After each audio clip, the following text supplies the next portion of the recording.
Yo-ho, party people. Let me just get this shit over to Rogue Trader, because I didn't do that before stream, because I'm a stupid asshole. And let me stop the music, because it's going to play another damn song if I don't. There we go. Okay.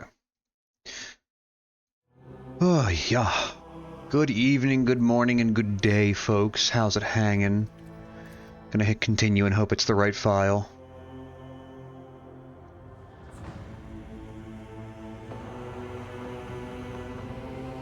Shit, did I upload the previous one to YouTube? Oh, god damn it. Should be 3 episodes, yeah.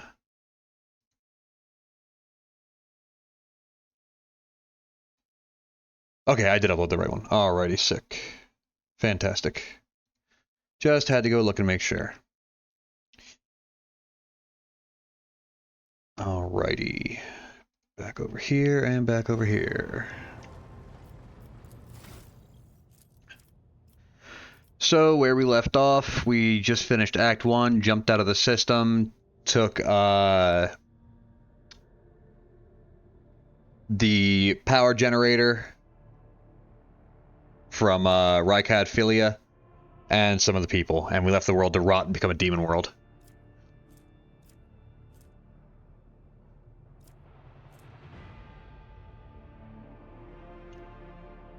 Let's see. It's my last upgrade for this class. Then I get to move on. All negative effects immediately removed.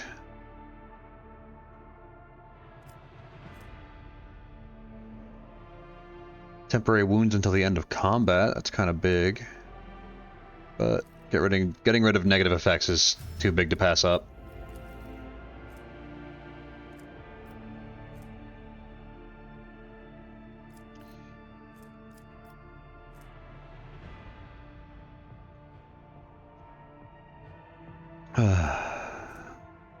Yeah, let's do more damage on the ults.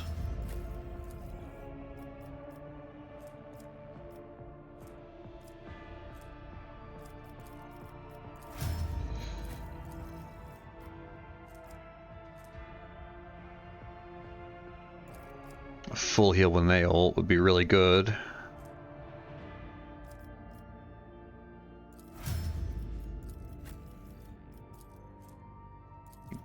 Dira. Your ult doesn't really matter. I'm never going to use it.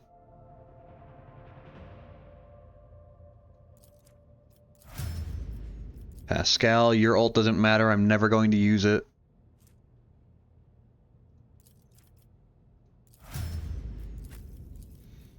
Argenta. Common talent. Alrighty.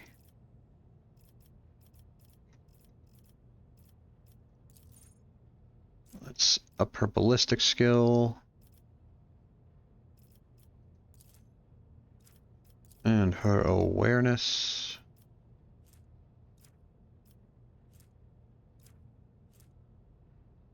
Increase soldiers' fire rate. More movement.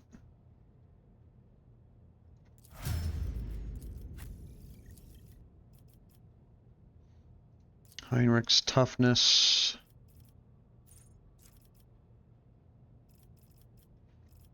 It's a common talent, so let's do some Psyker shit.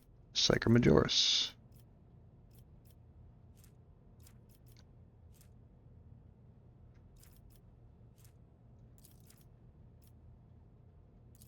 There we go. Everybody leveled.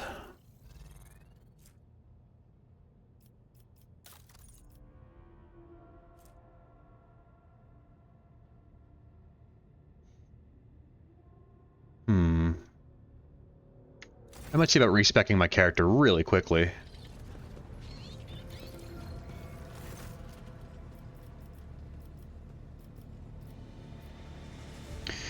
I would like to replace the painting of the late Theodora in my chambers. Hang my portrait instead. It will be done, your lordship. Alright. My retinue and I are in need of training.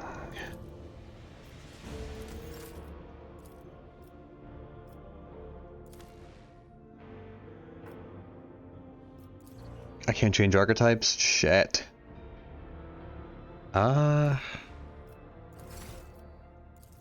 fine. We'll do this. I have an idea. Persuasion. Bring it down. Finest hour. Commanding voice. Fellowship and ballistic is what I'm going to be doing. Common talent.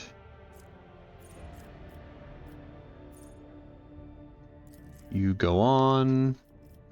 Hiccup.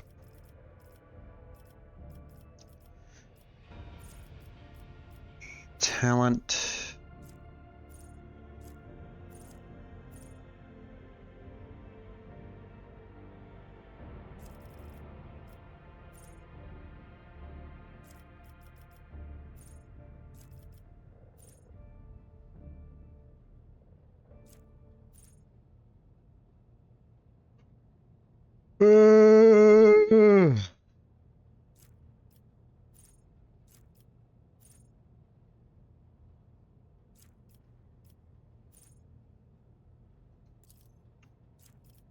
Let's do leadership assault.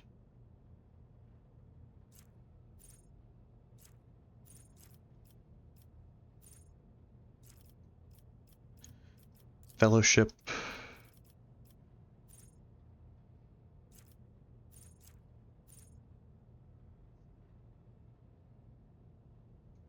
Break their ranks. Common talent.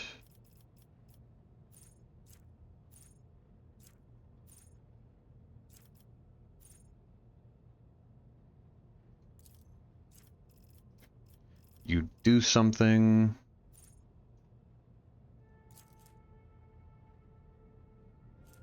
It's willpower.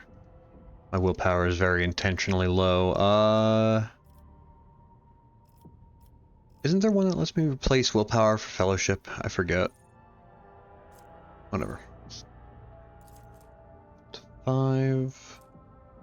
Fellowship bonus.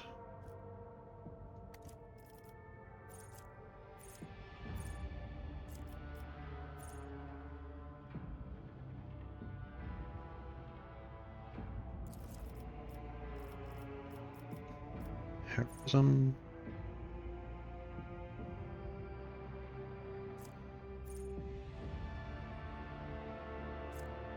I'll do heroism. I'm going to be Abelard's fire support, I think. Persuasion. Minus hour. Cassia's commerce.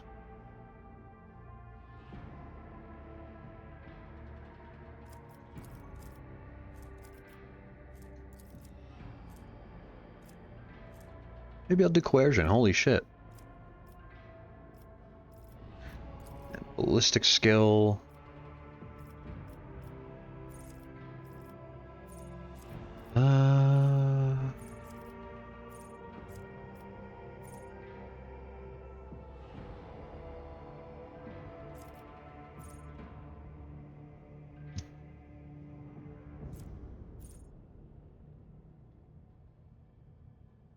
Yeah, there we go. Camaraderie for that one. That's an important one.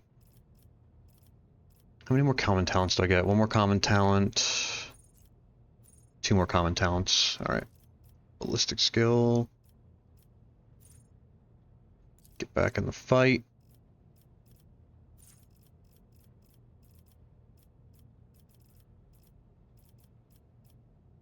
And where's the one that makes it so I can use heavy weapons easier? Heavy weapon proficiency. There we go.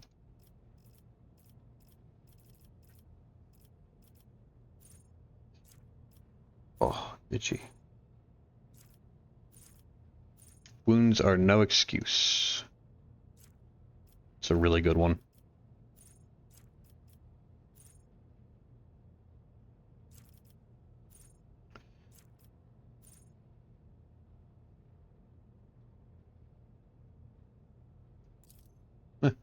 Be vigilant's really good too.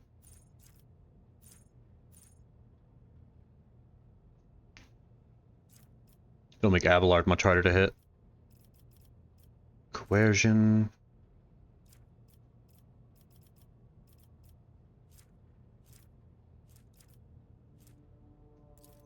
toughness.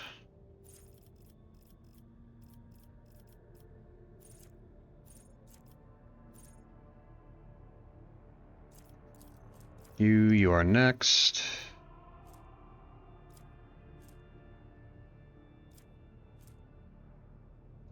Remove all negative effects immediately. There we go. Now then. I need a strength of 60 for that. I reject. Heavy bolter! I can't even use it! I have no way of increasing my fucking strength. Maybe, actually, I can do... I forget how to open up my skills menu.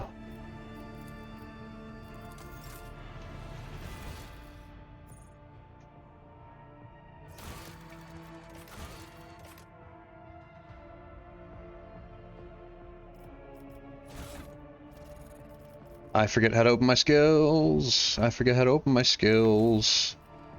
Son of a fucking bitch. Shit. C. Types.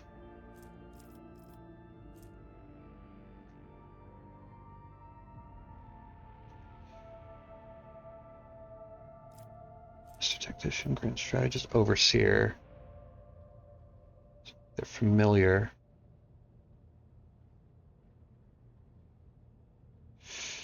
I need to get my fucking strength up.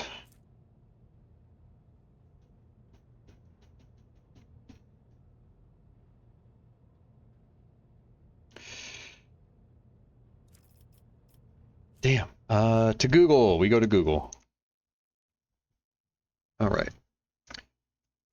Rogue Trader. Increase strength as officer. Vanguard. Okay.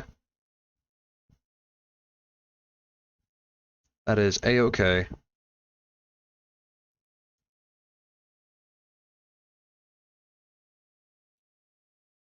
I just gotta up my toughness some more.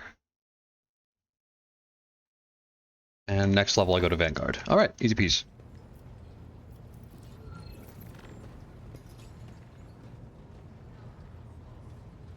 Let's go get Jai Hadari. She'll be incredibly useful.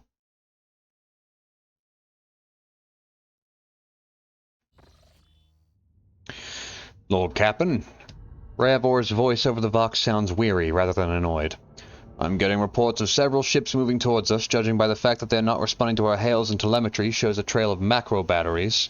They're not here for a chinwag. Ready to issue orders to prepare for battle at your command. On my order. All stations get ready for void combat. Can I skip this tutorial because I know how to do this very, very well?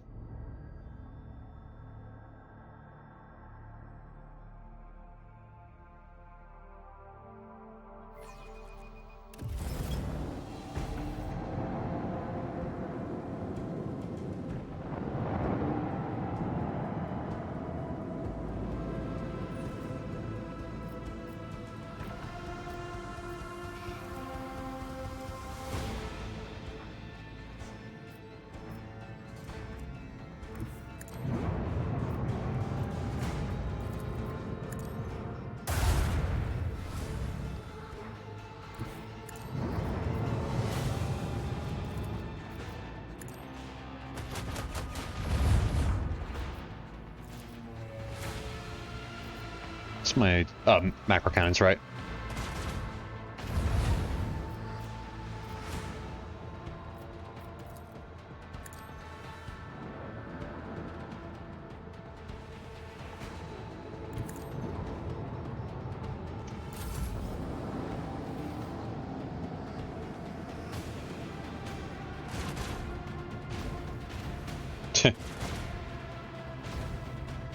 Damn it.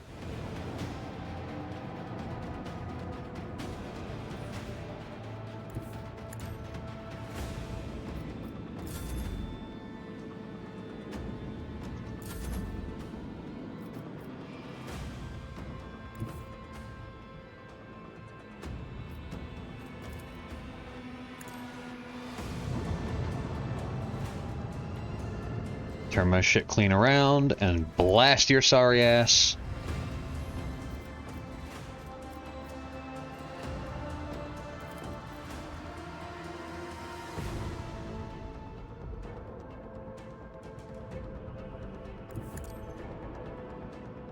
Ooh, I'm gonna get you.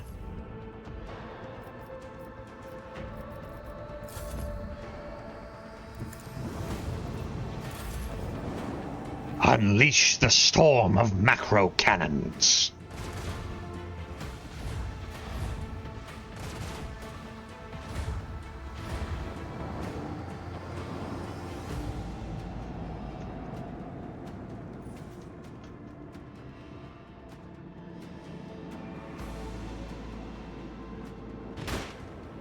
Oof. Still alive though.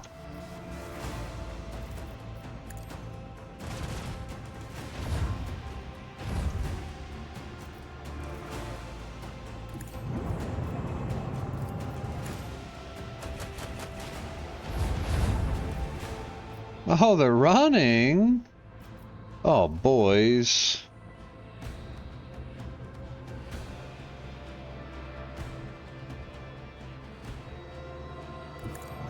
We don't do that chicken shit here.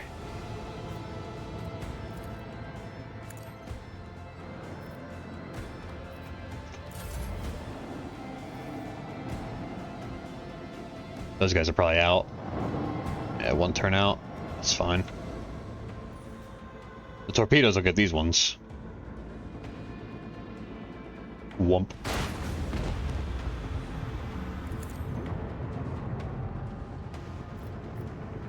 Come back, I want you dead. Why are you running? You still have half your health bar.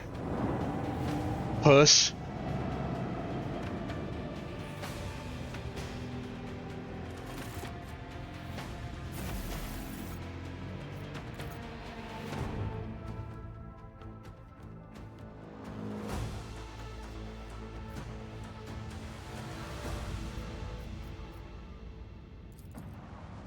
Alter Templum Calixis X-17. Lord Captain, the station's airlocks have been sealed from the inside. A Vox recording is stating that the priesthood of the Alter Templum Calixis S-17 Sanctuary have no desire to communicate with the laity and are refusing access to guests on the basis of the Adeptus Mechanicus' privilege of inviolability, granting them sole jurisdiction over their sacred rights. Fine. Fuck you guys. Scan. Nothing here.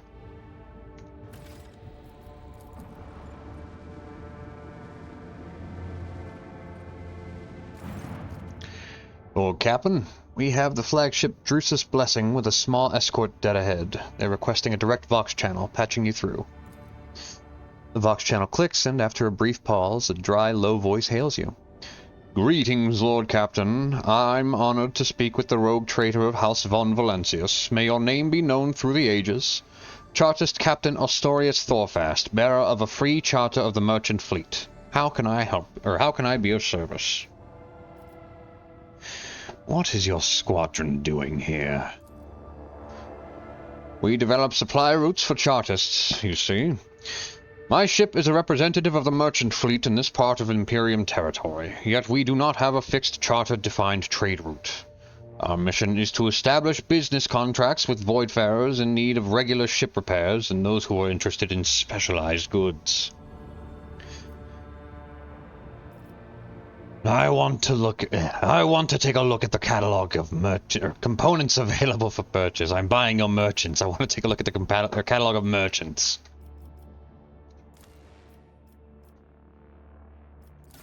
Accept. Alright. So if I go over Argenta to weapons, this thing takes 60 to use. So minus 25 on it for me. Down to 35. So 1 level in strength actually will be enough to let me use this fucking thing. So I'll have that right off the rip with Vanguard. Let's go. And I did get a ship upgrade.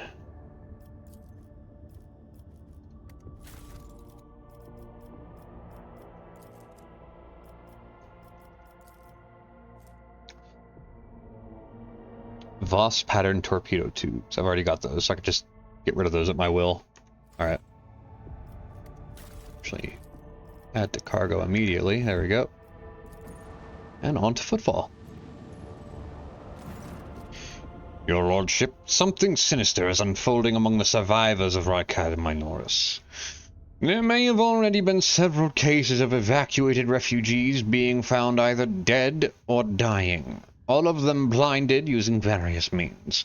I fear there is reason to believe they were agents of the cult among the people who came on board. I knew the anathema would not fully release its hold on these doleful souls just yet. Let us march and drive it away.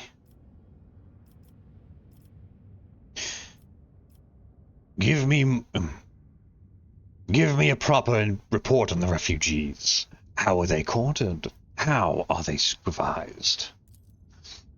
The esteemed nobles and their families were given quarters befitting their status. The horrors of the massacre in the streets are still fresh in their minds, so initially they made regular trips to the lower decks to take out their fears and anger on serfs from our own crew. It would have been disrespectful to confine the nobles to their own compartments, so we used shackles of a different sort by generously supplying them with amasec and intoxicants.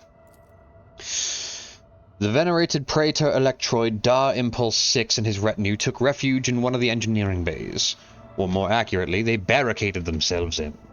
The wise servants of the Omnissiah are fearful beyond measure that ignorant lay people might damage or offend their miraculous fusion reactor, so they cloistered themselves in their own personal fortress. I need to know more about the killings. 11 bodies have been found thus far. The first victim had their eyes burned out with a gas torch. The second had acid splashed in his face.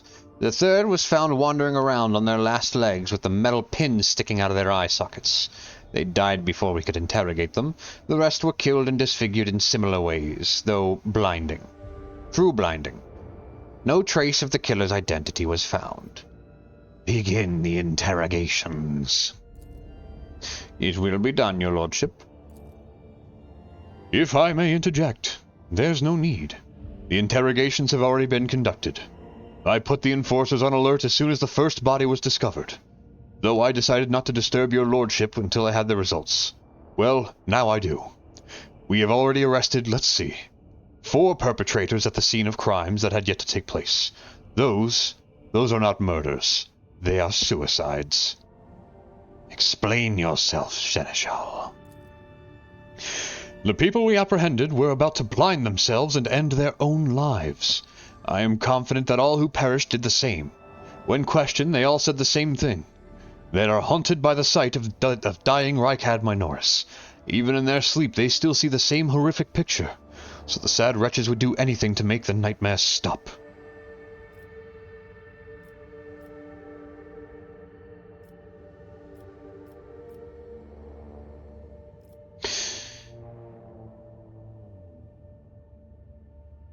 Add a triple dose of sedatives to the rations of all Rykadians.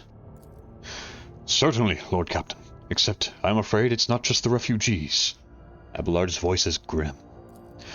3 out of the 4 people we arrested were members of the crew. They watched Rykad Minoris die, and it left their minds scarred. We all bear the mark of that dark catastrophe, for it was the attention of the ruinous powers that branded our very souls. May the God Emperor have mercy on us. You were warned, your lordship. It is regrettable that you did not listen. All right, Heinrichs. Should have left your ass there. Actually, while I'm here, let's go see about the lower decks.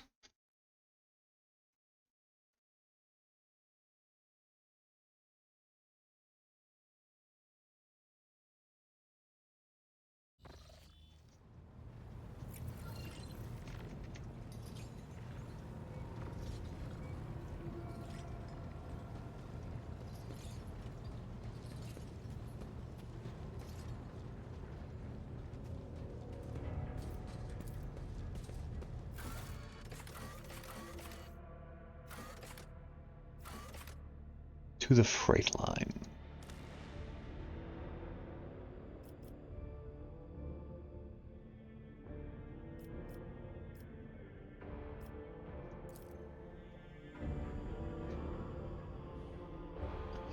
A void ship is like a city unto itself, inhabited by thousands of people, most of whom are disenfranchised rabble providing an easily replaceable workforce.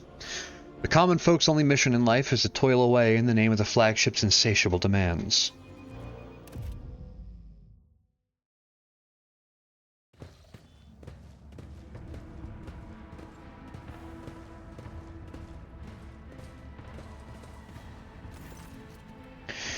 A sturdily built man with an augmented jaw stands at attention. The dark circles under his eyes speak to many sleepless nights. Hold on, my cup of ice is nearly melted.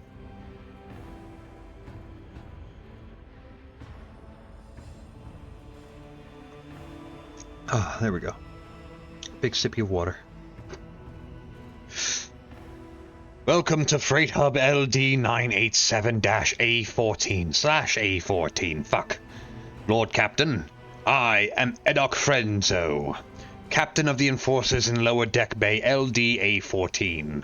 The Master-at-Arms has assigned me to be your liaison for the duration of your stay here. Lord Captain, would you like to inspect the control room, or to begin your search for the Temple of the Bloodspun Web? He says the last part with obvious concern. Just thinking about the prospect of walking on the lower decks wounds your refined senses. Your mind conjures vivid images of filth and poverty hanging in the air, seeping out of every crack, gnawing their way through your skin.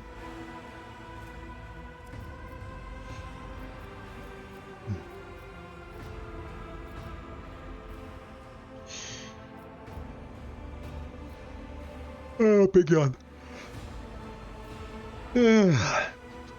Do you know how to reach the Temple of the Bloodspun Web? I'm sorry, Lord Captain, I do not. No one knows. The cultists are too adept at hiding and keeping their secrets, and it worries me that you might have to walk around the entire compartment looking for the temple. Why are you worried? Is there a problem with this compartment? The lower decks are not suitable for someone of your status, and it's just not it's not just the grime or the crowds of brutish laborers. I suspect that the entrance to the Temple of Death is hidden in some dark corner where you might encounter criminals or contagious outcasts. With the kind of riffraff that dwells here, you might even be attacked. Cassia shivers. Such ghastly places you describe. We are not headed there, are we, Lord Captain? He frowns. To put it bluntly, although the Bay performs its functions well, even in its more civilized sections are more sorely lacking in discipline. I can't read. I was only assigned recently, so I haven't had time to straighten everything up. Since doing so will require making some serious changes, I am not inventing excuses, Lord Captain. As the officer in charge, I accept full responsibility for what takes place in this compartment. Hiccup.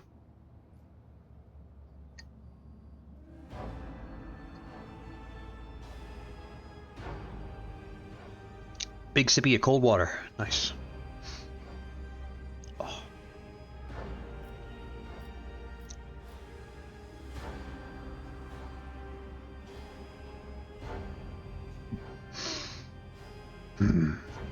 Rejoice, Frenzo, for the Lord Captain himself has deigned to deal with your problems. Rest assured, I will provide you some crucial guidance once I am done inspecting the bay. But Frenzo stops himself mid-protest and assumes a more compliant tone. In that case, I urge you to remain vigilant.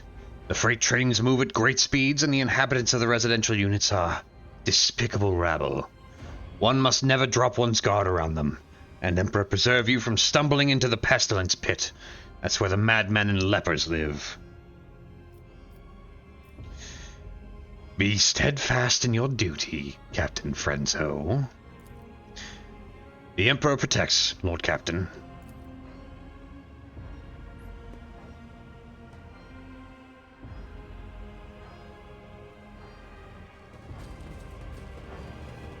Intriguing. Goods. Give me the loot. All these valuable trade resources just all over my ship, and they're just letting them sit here. Yeah, the Lord Captain's right here. Yeah, I'm going to speak to you too.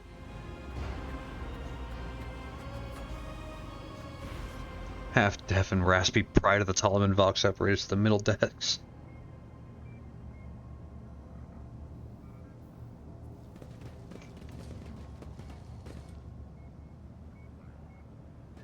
Is that blood? Can't be. We scrubbed the deck 3 times right before the rogue trader came in. Void, take me. The captain will have our heads.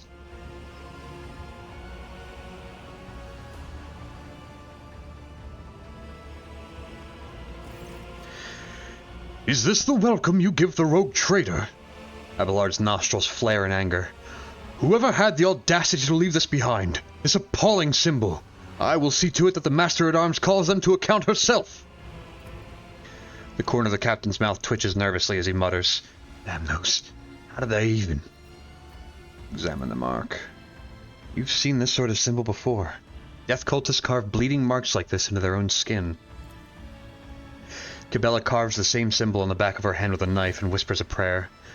Domin Arteri, remember the sign. It is the beginning of your quest. The first blood trail. He walks the blood trail.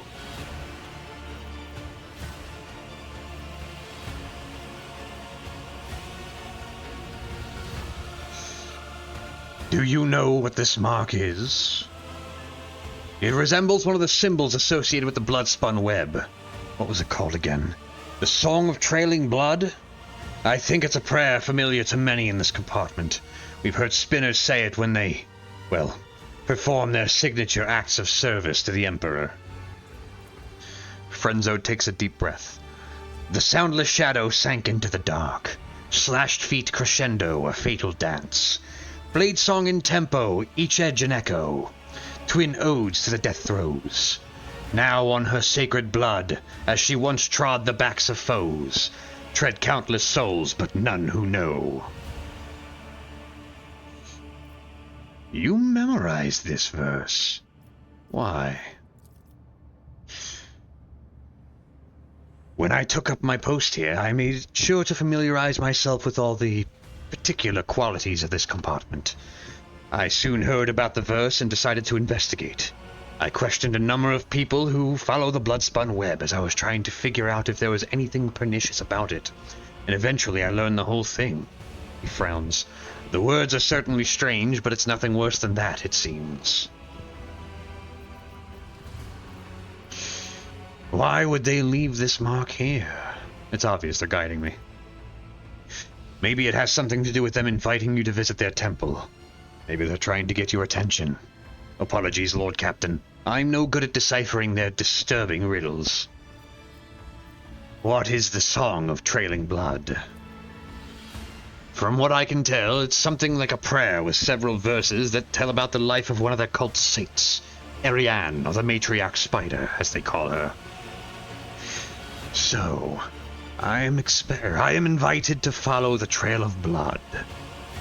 It seems I accept the spinner's invitation. I hope you'll find what you're looking for and return to the upper deck safely, Lord Captain.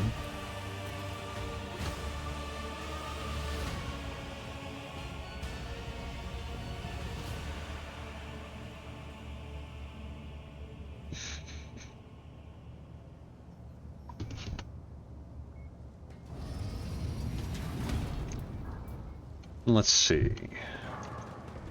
Do we truly have to be here? I am not even sure what is making me more nauseous. These horrid colors, or the smell. The fact that you're here means your families have disowned you. You're all refuse, and the stench of the lower decks is all you deserve. Yes, sir.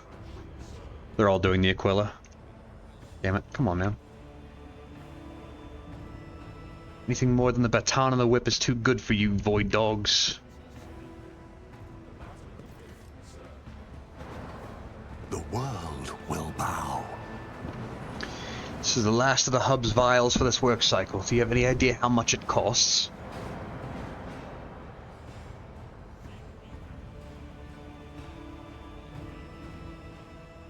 There. 57 ration carts. It's all I've got, I swear. Spent the rest on Rotgut again, I'm guessing. I'm not doing you any more favors. Give up the drink or get used to life in this pestilence pit. Or in the pestilence pit, I see.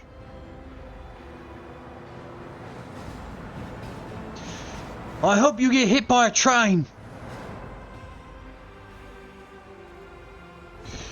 My air conditioner's actually starting to bother me. Oh, I just lowered the temperature. I'm stupid as shit. I'm used to manipulating a heater. What's in the box? Medical supplies. I don't know if I want these.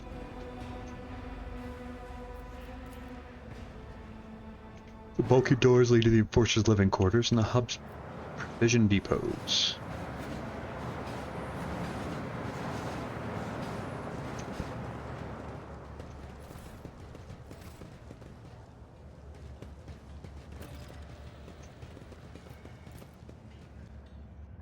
The longer you stare at the mark, the quieter the sounds of the station become. The shadows grow longer and seem to blank, and seem to stretch in the direction of the adjacent section.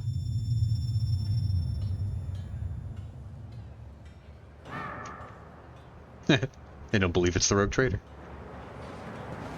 The world trembles beneath my feet. I can't believe my eyes.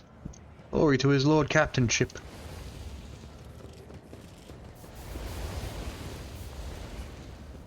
How do they manage to build their shanties faster than we can burn them down? Oh, burned man. Mercy, please, save me. The young man gasps for air through his burnt lips, slipping in and out of delirium. His skin is dripping from his gaunt body like melted wax from a candle.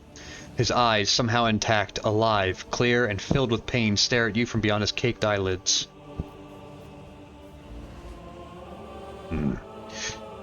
Get some enforcers and Medicaid personnel in here now. There's a man in need of revival. Hello, Leon. Once he has recovered, assign him to be a scribe's apprentice. He is too badly injured to go back to a worker's life. A blissful smile twists the man's lips, and a tear forms at the corner of his ruined eye socket. God Emperor has sent you to save me. You are his light. You are his grace. Thank you. Thank you for not leaving me here. Never forget the mercy that the Lord Captain has granted you. When the undying one is ready to accept a soul, it must be sent forth, and so it will be freed from the torment of the flesh. Yet you have chosen to prolong this one's suffering. Your intentions perplex me. Who are you, and what happened? I'm Vale, cleaner. I was in my house, asleep. Enforcers came and set fire to it. I didn't make it out in time. I wonder how long he's been sitting here like this. A watch? 3? The whispers say nobody cared because he didn't matter. But they also say he's somehow supposed to matter to us. Strange. Do you know anything about the mark next to you? He tries to turn his head, his blackened skin crunching as it opens its scarlet cracks. A spinner came. He painted the symbol.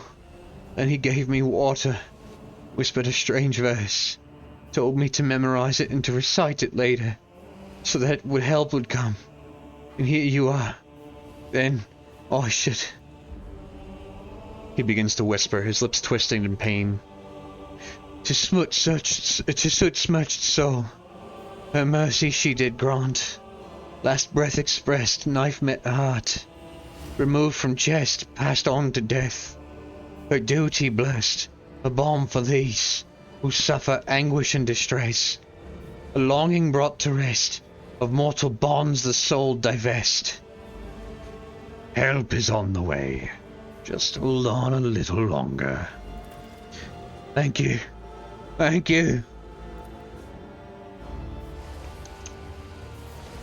Jesus, they burned a bunch of them out. Hey boys, you setting fire to my people? Old Captain! The enforcer quickly puts the safety on his flamer and points the nozzle away from you. How may I serve you? What are you doing? Burning the poor shacks, Lord Captain. The rabble billed them cutting off the air supply to the next bay and making it difficult for the Inferni to work. We've told the serfs to get out of here time after time, but they don't listen. Captain Frenzo has ordered everything to be burned down, and afterwards this area to be sealed off. Well, I mean, everybody who's already burned is burned. I have no questions. Proud to serve the dynasty.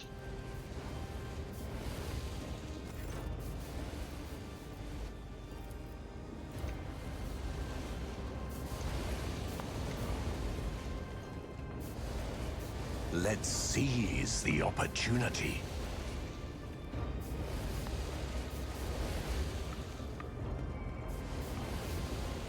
You know what, just send Abelard. I'm at your service. Well, they're burning it for a purpose. There's no reason to save what's left. Yeah. I took a bit of a break. I really cooked my throat the last time. I did a fucking 6-hour stream of this, yeah.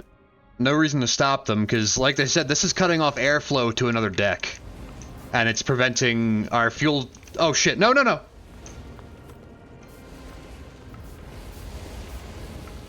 Wait, what? Isn't Abelard my athletics dude? Weird. Experience.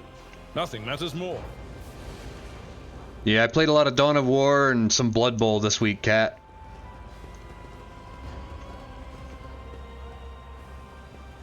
Glory to to the Lord Captain. I tread a path unexplored. Oh, Warhammer. I might do some Marvel Rivals this week, I don't know. A group of gawkers are crowding around a makeshift stage, watching a strange duo perform. A man with odd-looking goggles pushed up on his forehead, hands wrapped in worn leather gloves, plays a tune on a handmade flute. Next to him sits a stack of crates supporting some kind of game board. A scruffy rat is rolling small glass bowls around the board. It's the game. Several workers empty their pockets and start throwing ration cards, bolt nuts, and even a few power panels into the small chest next to the board. The flute player winks at the crowd and switches to a different tune. The rat squeaks excitedly and starts rolling the colorful balls that the players have chosen around the maze of tunnels on the board. But not a single one reaches the goal, a hole marked with a red circle. The rat just rolls all the balls off the board or into dead ends. Once the first group of players gets their hopes dashed and leave, empty-handed, new workers immediately take their place. The stuff he sent me the other day. The Hyrule stuff was neat. The Total War Hyrule mod. That was pretty cool. I don't know if I'll ever touch it, but it's definitely cool. I do appreciate big mods like that.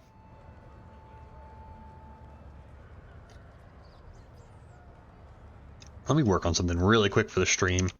Something that's been bothering me.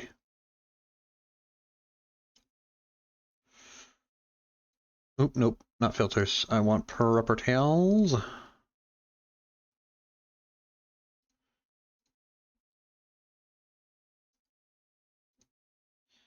Let's give this a slight background.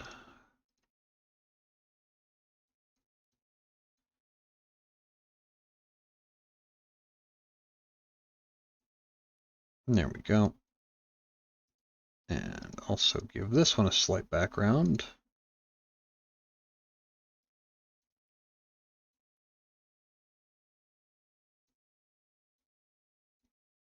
And there we go.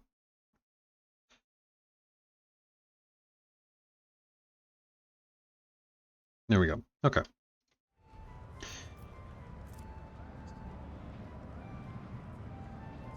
Listen to the tune. The rat's movements, from the flicks of its tail to when and where it pushes the ball, obey its master's wordless commands with the uncanny precision. The notes, the pauses, the rhythm, every part of the melody serves as a signal to the flute player's tiny assistant. Watch the rat. Failed. The rat's behavior is erratic and mindless. When it rolls yet another ball right past the goal, the crowd groans loudly and starts laughing at the loser. A fine show. The crowd, which has been too absorbed in the performance to notice your presence, turns to you, expressions of frightful awe appearing in the workers' faces. Many start whispering prayers. The flute player's clear eyes... It's a rat-a-cat. Rat-a-cat?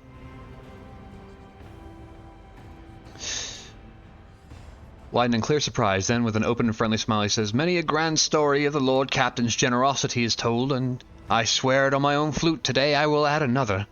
To a fortune peddler, the Lord Captain's grace is a gift from the fate itself." He applauds you with gratitude, and the workers timidly join in. "Perhaps you'd like to trade us some of that captain's fortune of yours, your lordship?" Radical, I getcha. "Perhaps you'd like to trade us..." Alright. "Are you suggesting we play a game?" "Please, bless our little lark with your attention. Explain the rules of the game to me. I do so love games." "It's simple. On this board, you play with fate. Choose a ball and give it to Bolts, my rat. If she rolls your ball into the pocket marked in red within 3 minutes, you win. If she doesn't, you lose. Simple." "I will give it a try." The man readies his flute, and the rat dives under the board. You hear clawed feet scrabbling against the crate. A few moments later, a green ball pops out of the center. My balls. The rat almost manages to get the ball into the hole, but sharply changes directions right at the last moment. Then it happens again, and again. At last, the ball hits a dead end, signifying your defeat. "Another round, your lordship." The man bows his head with a slight smile. "You know, I've heard wise visitors from higher up say that this little game offers more than just amusement. They say it's an opportunity to test different strategies, to learn more about others and yourselves." "We play again." The game goes even better for you this time, but in the end, the insufferable rat gets the ball stuck again. "That was close, your lordship. Would you like to play again, or was that enough?" Something in the flute player's smile makes you suspect that this game cannot be won, and the game master does not seem to be trying to hide it. Cut a button from your sleeve and throw it to the man. "I've had my fill of entertainment for one day. Well played." "Thank you for this generous gift. These folks will shower me in ration cards to get their hands on something that belonged to your lordship. Fortune gave me the brightest of its smiles today. I hope you've enjoyed yourself. I certainly won't forget my fateful meeting with the Lord Captain." The flute player clears the board in one deft movement and begins a new tune. "Who are you?" "I'm but one of many." The man gestures broadly at the teaming station. "A voice in the crowd, a cog in the mechanism, his humble servant. Flute player is all they call me, because, well, that's what I am. I make up tunes and give the people respite after a hard day's work." "That is a curious-looking flute. How did you come by it?" Never noticed, but it's the fucking Steelers on show.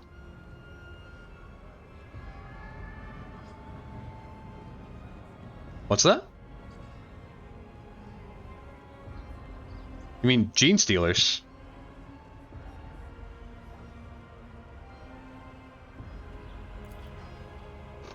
He pats his instrument gently. "My mother loved music. She used to hum beautiful melodies to me. And when she passed away, I carved this flute from her hip bone and learned to play. Out of sorrow and respect for her memory."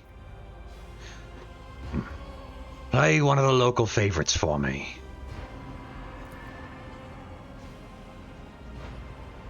"How do you figure, Cat? I mean, I see his armor, the fact that he's bald and got the goggles on.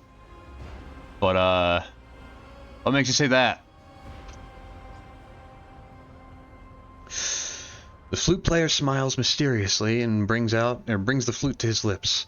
Simple, brisk melody pours out of the instrument. The glum faces of workers and traders soften a little, and the tunnels around you seem less squalid than before. Long after the music has stopped, many continue to whistle the unassuming ditty. "The outfit? I see. Gotcha. A flute needs no words to sing, but I am curious to know what story your melody tells." The flute player awkwardly adjusts his goggles on his forehead. His head is more Xeno looking. Plus you got the Steelers logo plastered around the area. I never noticed it. I'm looking for it now. Also, I don't see Xeno looking. I definitely just see human. He's got a little fucked up face, but that's like one of the face options that I can choose. The story of a simple man from the lower decks, honest with himself and others. He risks his life to protect the oppressed from those corrupted by power. He takes from the rich and gives to the needy. He helps without asking anything in return. Nemesis, hero of tales, admired by children and grown folks alike.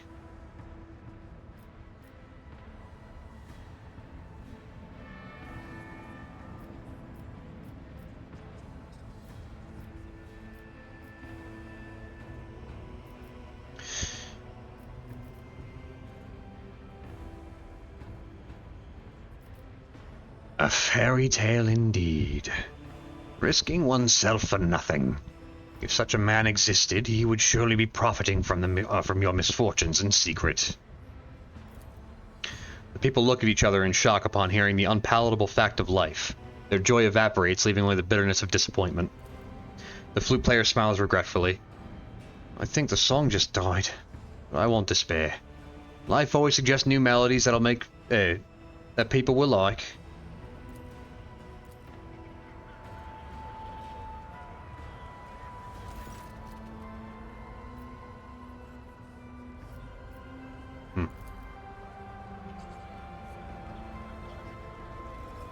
Intriguing. Let us see what I found.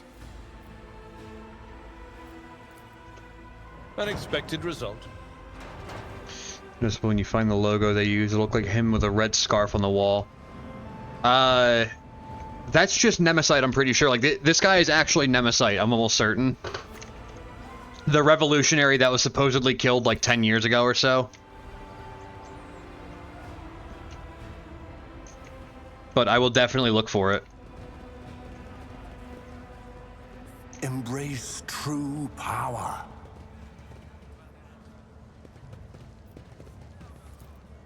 I beg your Are pardon? you shitting me? In 85? I failed on an 85. Obnoxious.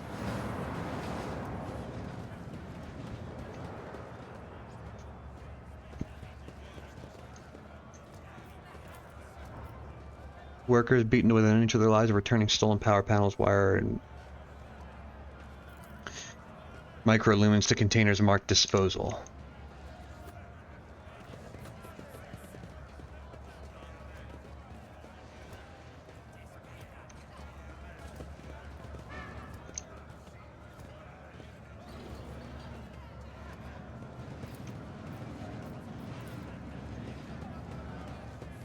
What a shameful failure. The Pascal. world will bow. The machine god grants me insight.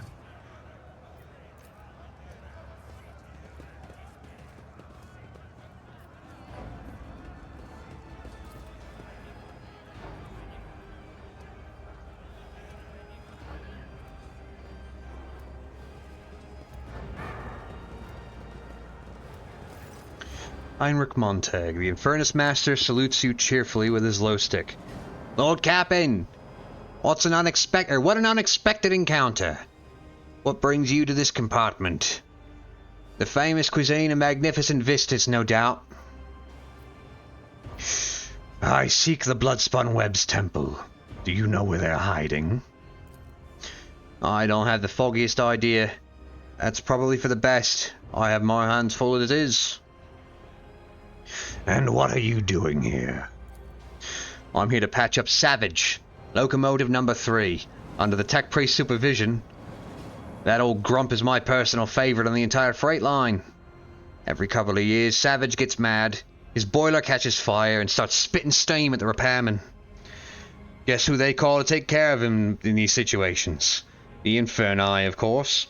And after I've done all the most dangerous work, that's when those iron brains come in. That's alright. I love Savage. When he's in a good mood, the feeling you get standing at his levers and speeding down the freight line is indescribable. I keep slipping on Australian. I did the Australian intentionally with Nemesis, but like I keep fucking it up. Hold on, I got a text message. I'm pretty sure it's my grocery order.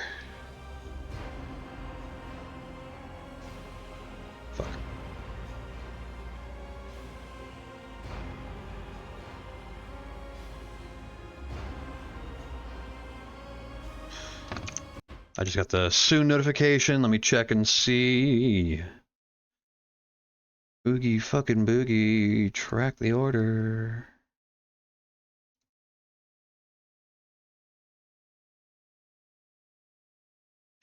Yes, my groceries are here. I'll be right back. Gonna put up a quick intermission. Boo doo dee doo doo doo. I fucking closed YouTube. Boo doo dee doo doo doo. I'm dumb as shit. Boo doo dee doo doo dee doo dee doo doo dee boo dee dee doo doo dee doo doo.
And I'm back. Alrighty.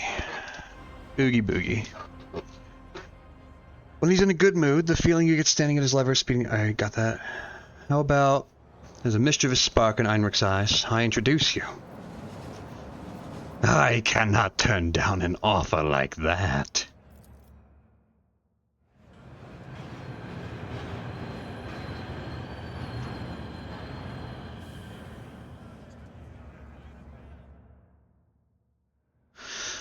The panel before you is covered with technical runes, lumens, and levers. The platform shakes in the boiler's mighty vibrations as the iron beast beneath your feet growls and snorts ferociously. Heinrich squints contentedly and whispers the litany of ignition before turning to you. The machine's angry and refuses to obey. Right now, Savage is powered only by the auxiliary maneuvering engine. We'll need to start the main rotor if we want to take a trip down this freight line. Initiating the train blessing algorithm. Let not corrosive wear separate the wheel sets. Let the traction drive receive the touch of the motive force, granted by the invisible hand of the Omnissiah. Let his grace strengthen the joints and supports that lift the body above the decay of mortal tracks. Hear me, driver, and praise the machine god thrice, for it is only by his will that the miracle of sacred locomotion is accomplished. The blessing has been successfully executed. What should I do? Put your hand on the big lever and gently give it a pull. Very gently. Heinrich's face is focused, but his voice has not lost any of its playful cheer. Savage does not like being hassled. Grasp the big lever and gently pull it towards you. A few erratic jolts shake the platform, and an indignant groan emanates from the depths of the machine. An intense shudder passes through the lever and into the palm of your hand, and there's a strange feeling of emptiness in your stomach. Savage's fiery heart is stirring. Fucking ice cream man's here, and I'm too broke to get ice cream. You feel it?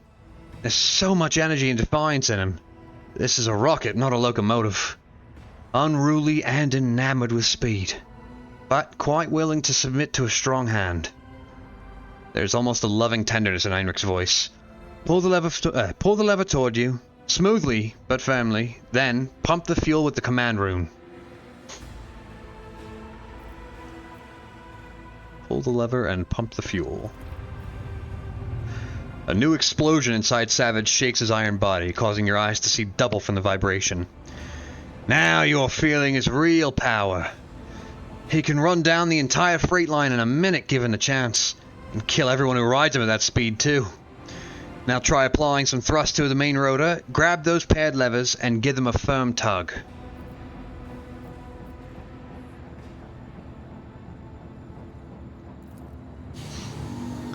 A torrent of steam bursts from the slit in front of your face, but Heinrich deftly covers you to the shoulder. A moment later, you realize that you cannot hear a thing. Or rather, you hear only one thing. The roar of the engine, triumphant and powerful. Looks like Savage has agreed not to kill us both. His tech priest guardians will be pleased. All hail the Lord Captain. You've subdued a mighty beast today. Now, I'm sure you have urgent business to attend to.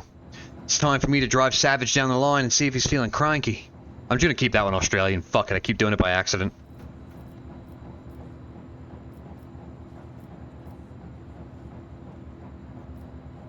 Have a good trip. Everything is gonna be alright. Savage would never fry me. Right, Savage?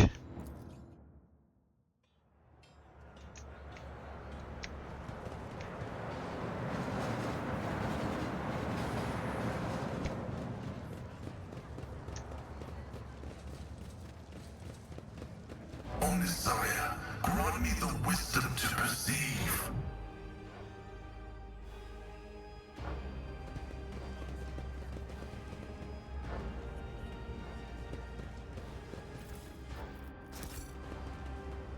Dead man.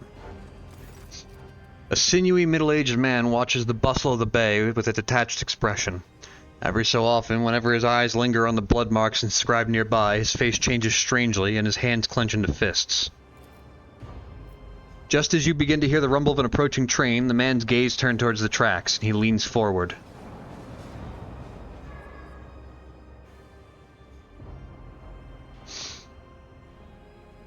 Abelard, do something. Abelard barks out. In the name of the dynasty, I command you to step away from that edge and explain this misdeed you are about to commit. What? I didn't... The man starts and almost falls, but manages to keep his balance. In the dim lumen light, you notice old scars scattered across his body. The scars seem vaguely familiar. Pascal's Vox synthesizer springs to life with an indignant binaric trill. I'm gonna sip your water.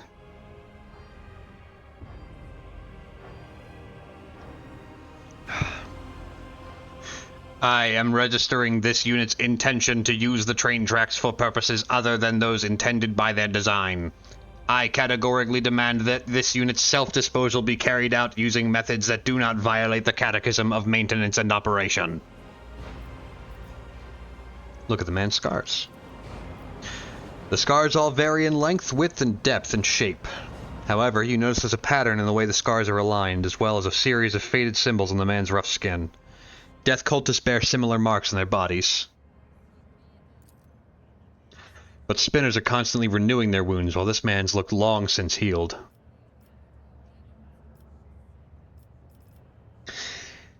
Your eyes have returned to that blood symbol. What do you know about it? It's a symbol of the blood-spun web. I come here every watch, but it hasn't been here before now. I guess today must be a special day. He smiles strangely. The man's faded eyes go wide as he notices Cabela. His voice quivers. Have you come to take me to the other side? Cabela briefly studies the man's face, then turns away. I do not know you. Death's gaze is not upon you. The man lets out a dull groan and turns to look at the symbol again. Then, why? Why is it here?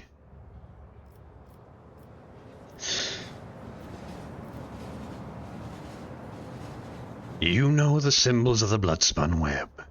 You bear similar scars. Are you a spinner? I was, but I failed to complete my final assignment. So I was exiled from the cult.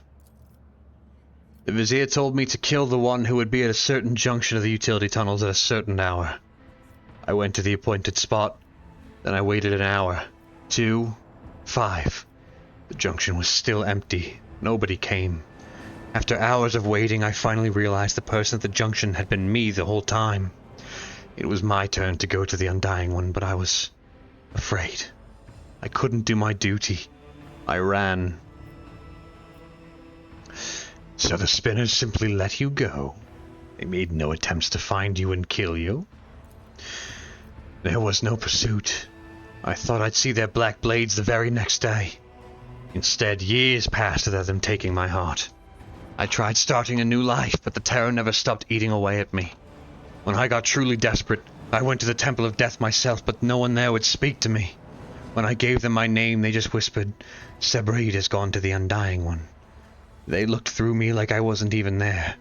I've lived this way for 20 years, like a coward, like a dead man. You were ordered to die. For what reason? The man looks at you. But some who choose to leave the righteous path, these earned penance in due time. Her whip sings vengeance on renegade menace, her blades pass sentence. For cowards seek to hide their hearts, but death makes no pretendance. It takes what it is due in essence. He stops and adds hoarsely. The third verse of the Song of Trailing Blood. The Vizier recited it to me before sending me on my final assignment. I didn't realize at the time that it was my judgment. There were plenty of reasons. I sowed death. I offered him the souls of the most pleasing men and women I could find because it kindled my passions. I killed well-off crewmen who didn't deserve their wealth, and I took their thrones. I killed enforcers who looked into my eyes without fear, because I wanted to be feared. I reveled in the bloodshed. I betrayed the tenants. I realized it, but I couldn't help it, because I enjoyed myself. Oh, you poor thing. I think I'm gonna cry. You couldn't stop slicing people up? That must have been so hard for you. Even my whispers have nothing to say to a pathetic tale like that. I bet they're thinking, what a lousy, self-absorbed sack of scum.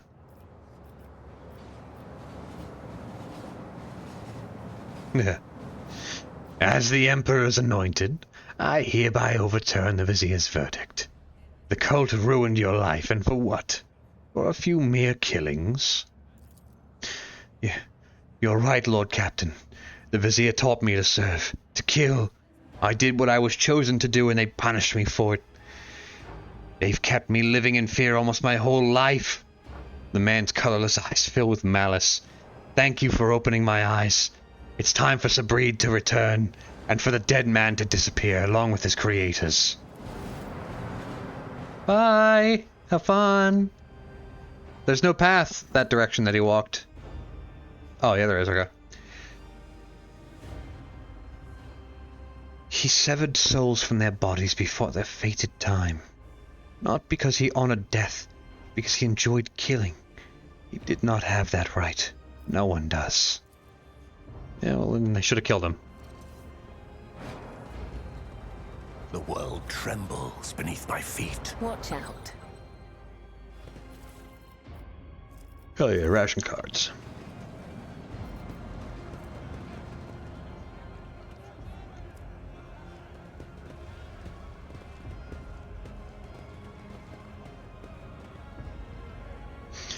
How many times did I tell you, ungrateful maggots, mistakes must be paid for?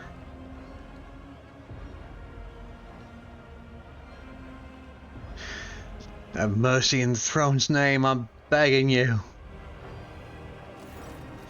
The battered worker throws himself at your feet and touches the toe of your boot with his dirty palms. Your gracious your gracious lordship, hand of the god emperor, save your unworthy servant. Get lost! The enforcer's heavy baton pummels the man's back and shoulders several times. His bones crack audibly.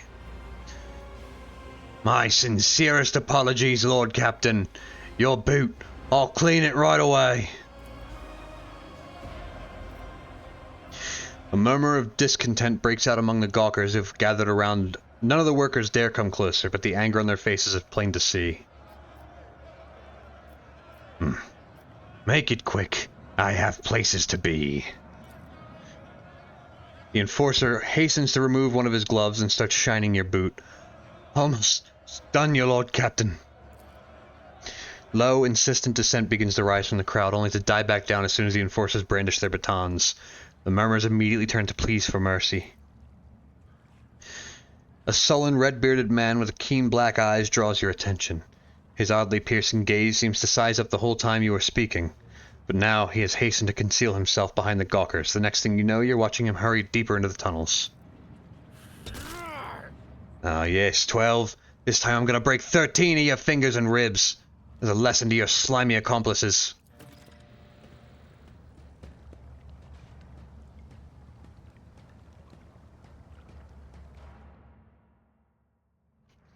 I'm doing this wrong every step of the fucking way.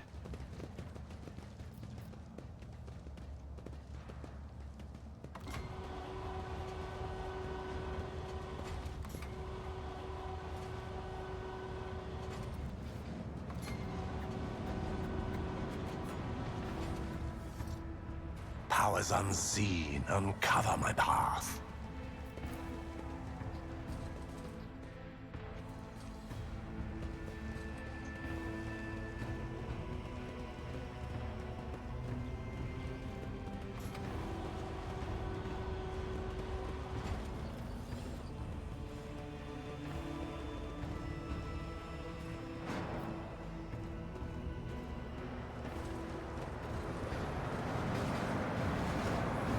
Give me the loot. My whispers crave entertainment.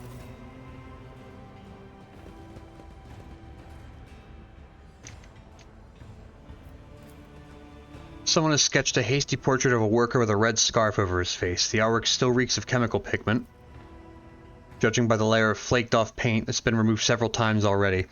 So, Kat, that's the symbol of Nemesis. I don't know if it's like... I don't know any Gene Stealer symbols that look like that. But that's the rebellion leader from 10 years ago. A power pick.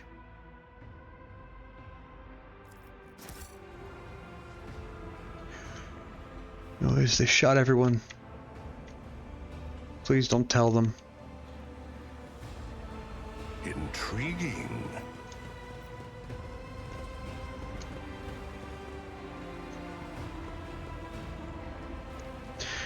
I'm not saying that, like, it definitely couldn't be a Gene Stealer symbol, but, because, like, a workers' rebellion is a very much Gene Stealer's thing to do. Attention to detail is the key to success. Who thought that was a good idea? Oh, man. Bro. Fucked up.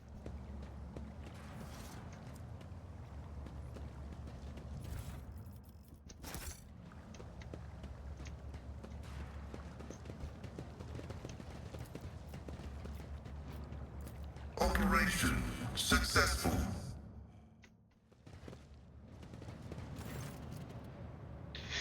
Several people are eagerly rummaging through a rack filled with weapons from the Enforcer's arsenal. Big man with a pockmarked face is the first to react to your presence. He attracts his attention with a piercing whistle and barks out, "Who are you? There's not supposed to be anyone at..." "Oh! It doesn't matter. Identify yourself."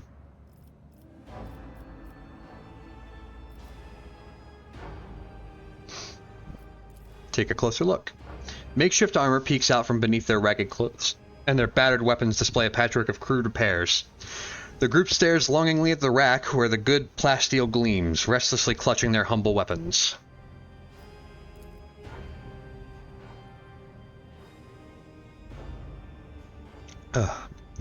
You notice that the little finger on every person's right hand has been cut off. It's hardly a coincidence. Abelard, help these wretches realize the full extent of their unenviable position. Before you stands Lord Captain Arthur Eri von Valancius, master of this vessel, and everything on it, including the goods you're pawing at with your unwashed hands, and your miserable lives as well. The people turn to stare at you in disbelief and exchange heated whispers. The excitement is interrupted by the leader's roar. "What are you gawping at? Hurry up and bend your backs as is right and proper."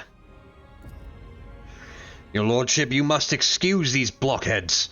I was taken aback myself. It's not every day you see the rogue trader in the flesh, and as for this," the man casts a grim glance at the rack, "I won't insult you by denying it. You've caught us red-handed." "Tell me why I shouldn't execute you on the spot." You could execute us, but who would take our place? Shameless scum who rob and kill to their heart's content. Bastards who accept mutants into their gangs and pray to the archenemy. There have always been outlaws on this ship. You're better off with outlaws like us who don't go too far and keep these heretics down. Criminals on my ship have a single fate. Death.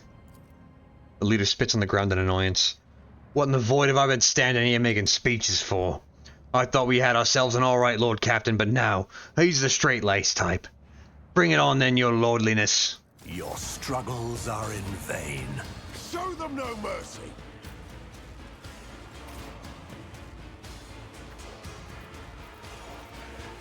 Dira and Cassia.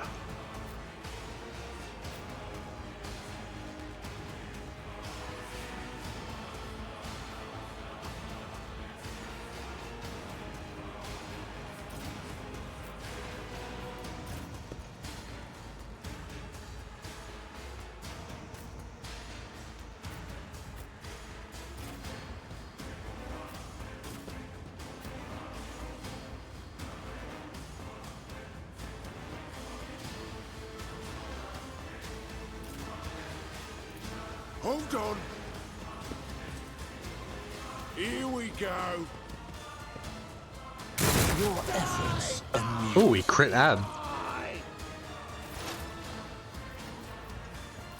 On it.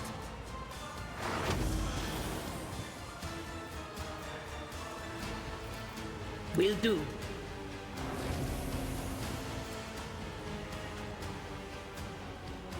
But of course.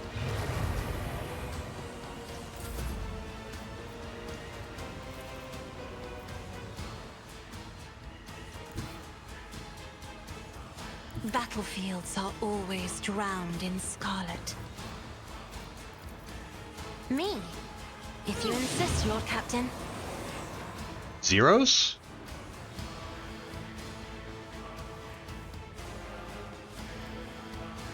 Scrap plating, okay. Well, that's not great. If I may. I will do my duty. Howdy, gang. Victory is imminent. Scared yet. Why did I not foresee this? Out of my way! Dead man. Target well struck. Right.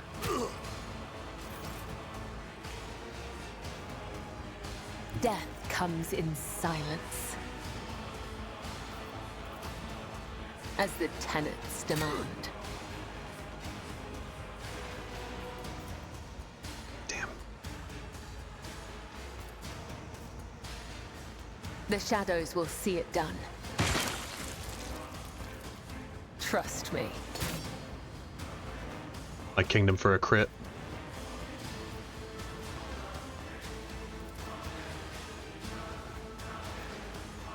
As on our old days.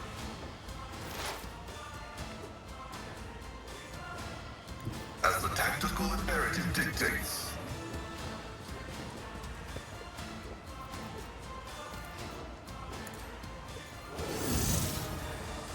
The scriptural prognosis is favorable.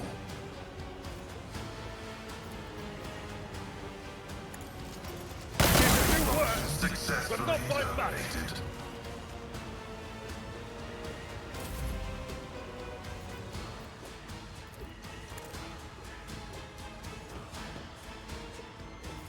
I will triumph.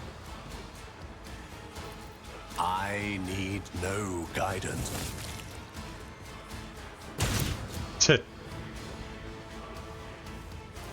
I won't waste my time on that. I will not stoop to this.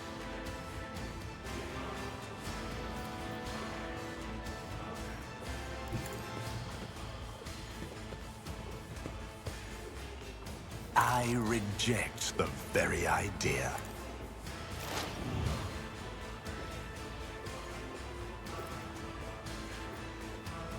Running binary coastline. A 95% chance? Pascal, you fucking blow.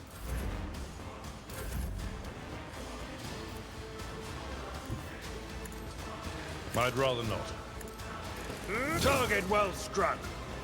One fewer target. It will be done. Indeed. My place is at the fore.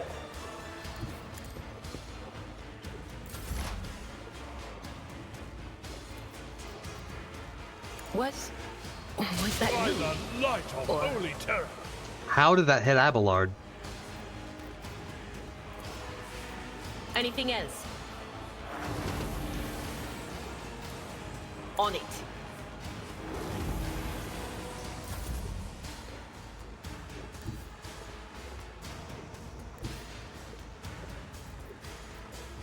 Be careful not to cross my gaze.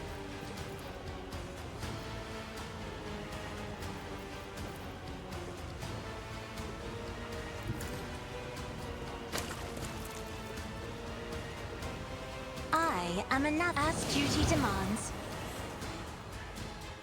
Isn't this a job for the serfs? At your beck and call. For von Valentius. It will be done. Reduced to dust. Damn. 6-7.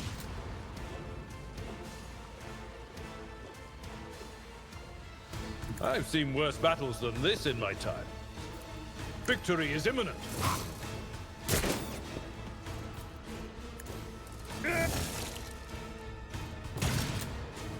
Tried and tested tactics are the best ones. Someone else can do this.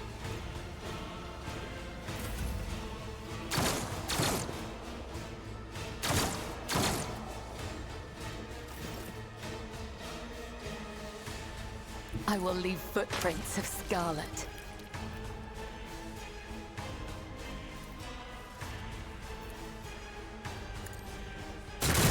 My blade whispers your name. Activate calculated fury algorithm. Request approved. Sow the seeds of discord. This is beneath me. Fuck. Ruin beckons. Purpose guides me.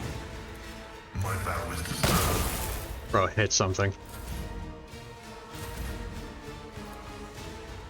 Indeed. That's not the Seneschal's job. Just a minor setback. I took care of this one.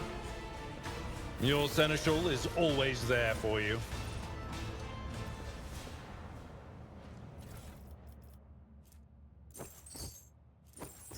Bolt pistol.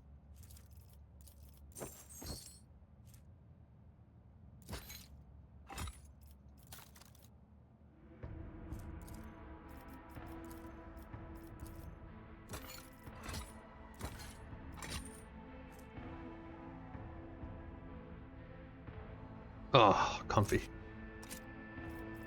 I will absolutely take that.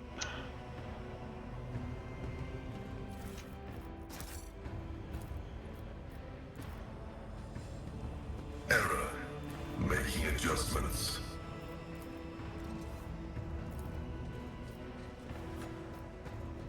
Ugh, damn it. Who the fuck told her to do it? What? Shame. Why is everyone taking an attempt at it? What the fuck? This Let the fucking tech priest do it, you psychos. with multifunctionality. The Ripper. It's a solid projectile gun with an overpenetration chance.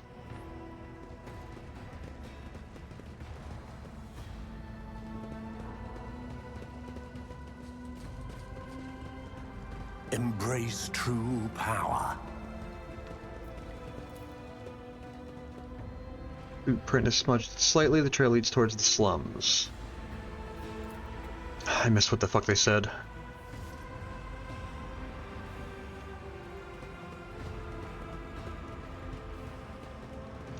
Kinda, yeah.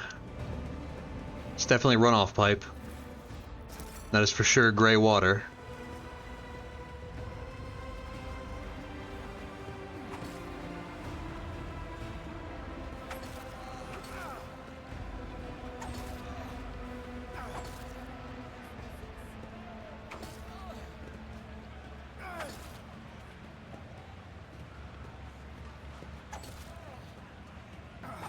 Tch.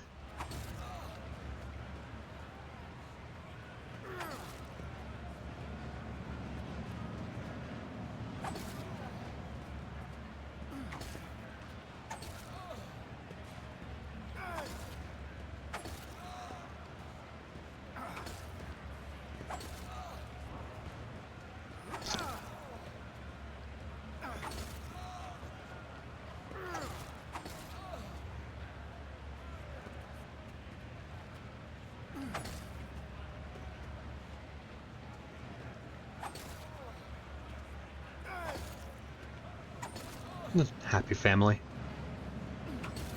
Even in a place like this.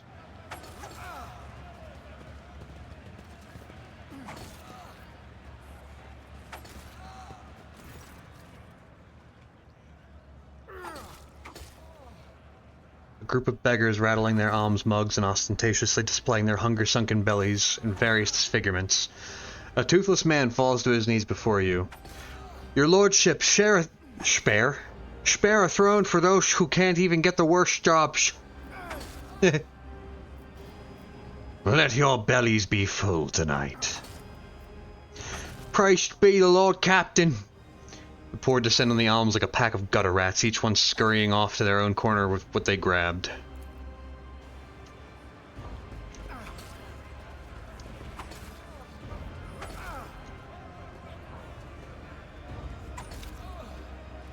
Let's see about the happy couple. Oh, okay. I want to give them something.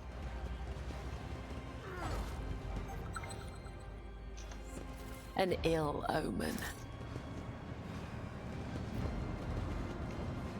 This is a trap. There's literally no reason to ever do this one.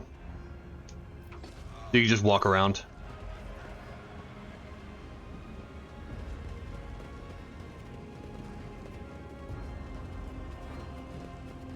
It's like a spinner killed him. Anybody know the dead man? He was a heretic, wasn't he?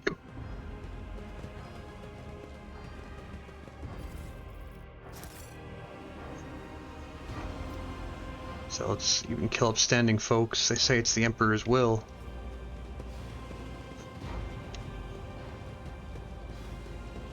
The world trembles beneath my feet.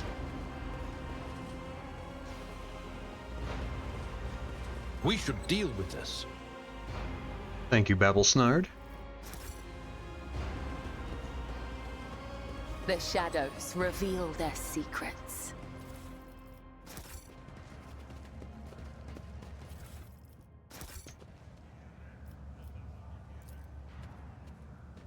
Itchy leg. There we go. Book of War Prayers. The wearer deals 10% more damage to Xenos and demons. If the wearer has Conviction Dogmatic, this bonus is doubled. That's good.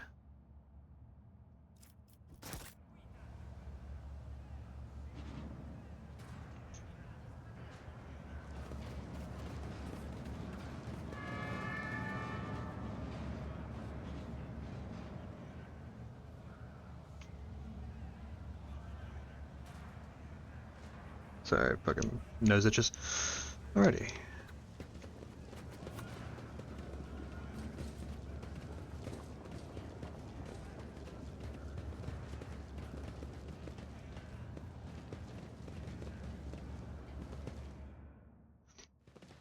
I can't believe my eyes.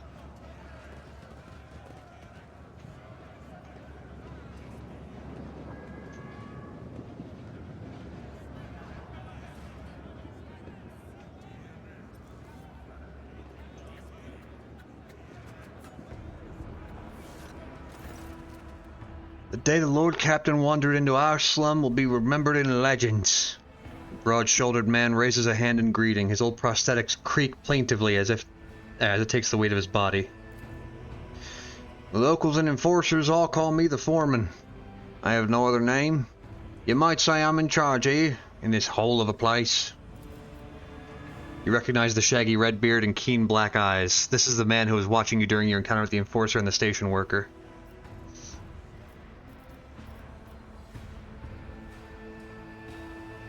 Hand these out to the people. You'll know who needs them most. He opens his and closes his mouth in astonishment. Lord Captain, you've just helped some good families survive. I'll divide the cards among them, and be sure to tell them it was your lordship who did them in this good turn. What are you cooking in the vat? Believe it or not, this soup is made from mold slime and technical drain water. It's been simmering here in this vat for at least 200 years non-stop. See the growth on the walls over there? We harvest it, dry it, and use it to season the soup. If we're lucky, the smell attracts a void rat, and someone gets to have meat in their bowl. The foreman points a finger proudly towards the vat. It's for those who can't even earn a ration card. I feed them this in exchange for services or favors. Sometimes it pays off, and sometimes it doesn't. My people keep an eye out for workers trying to eat 2 bowls in one sitting. One is enough to fill your stomach for an entire watch. Some complain about the taste, of course. Ingrates.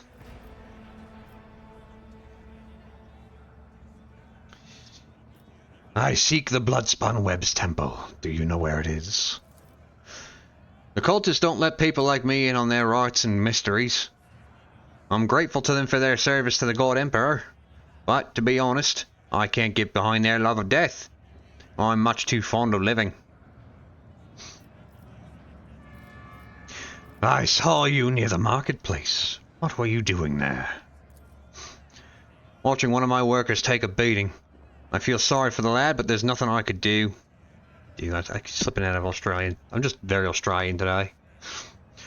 The foreman smiles wryly, showing his yellowed teeth. Almost all the front ones have been knocked out.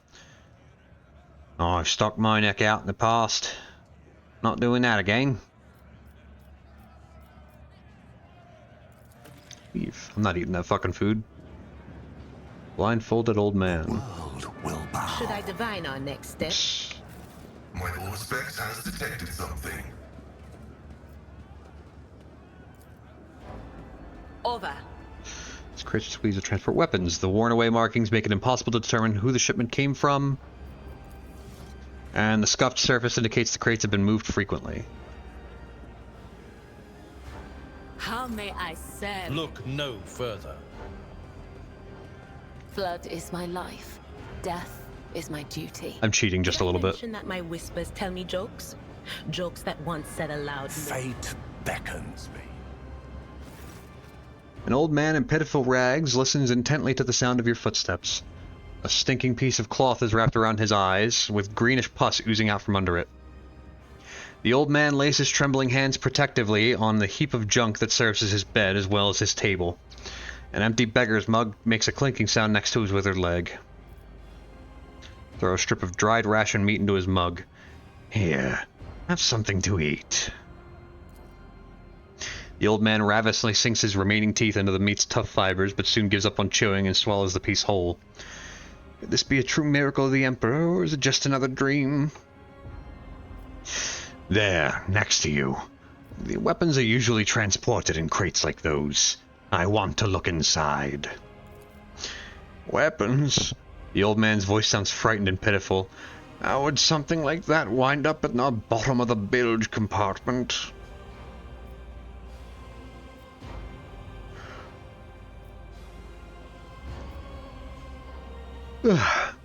I am rogue trader Arda von Valentius, and you will show me whatever I tell you to show me.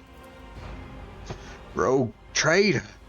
The man's face widens in astonishment, and he bows reverently, whispering, I've waited so long, hoping for the one day to serve you, Lord Captain. The crate.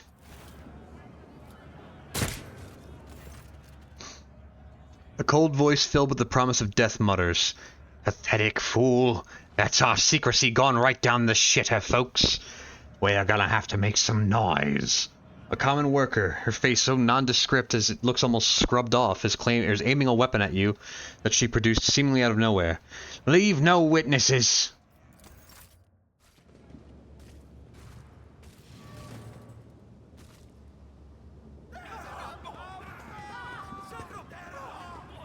Your existence is naught but ashes. I'll bleed you dry.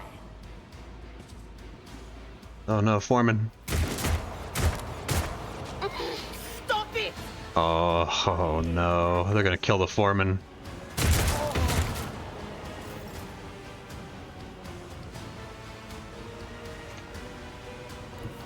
Not if I can help it. Get a look at old Blinky.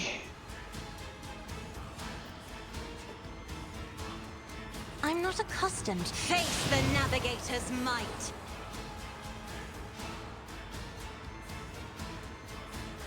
That's a lot of slow motion.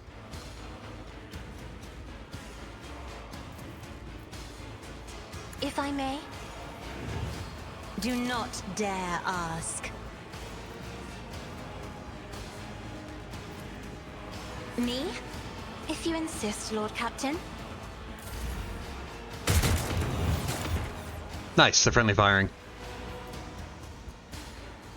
Hit her at your own risk. His ruby flushes are choking me.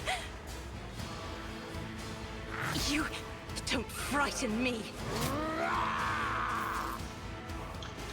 Alrighty, so Abelard, I will.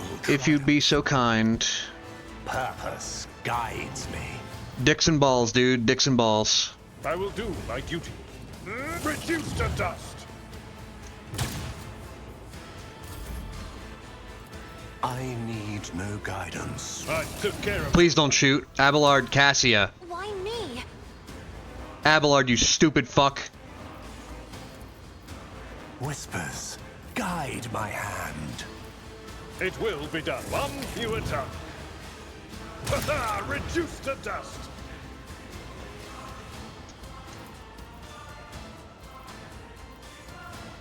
Victory is imminent. I took care of this one.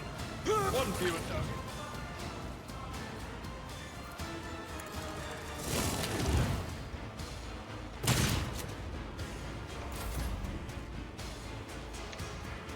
Stooped.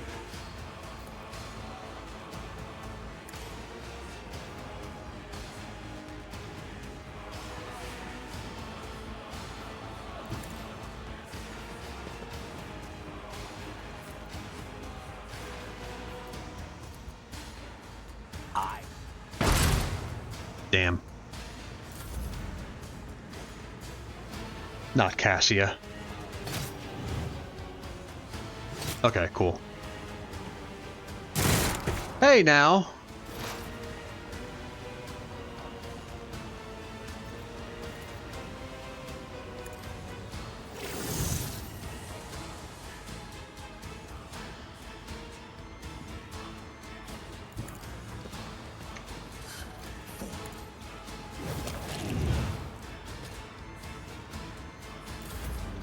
England-Norway match was a draw. No fucking way.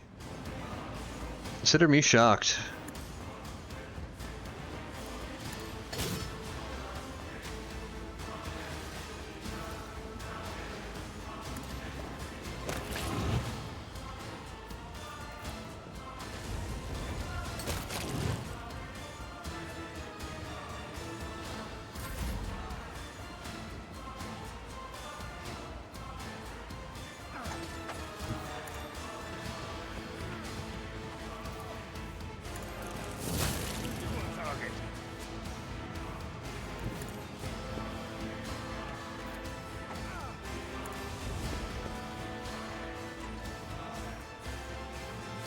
Victory is imminent.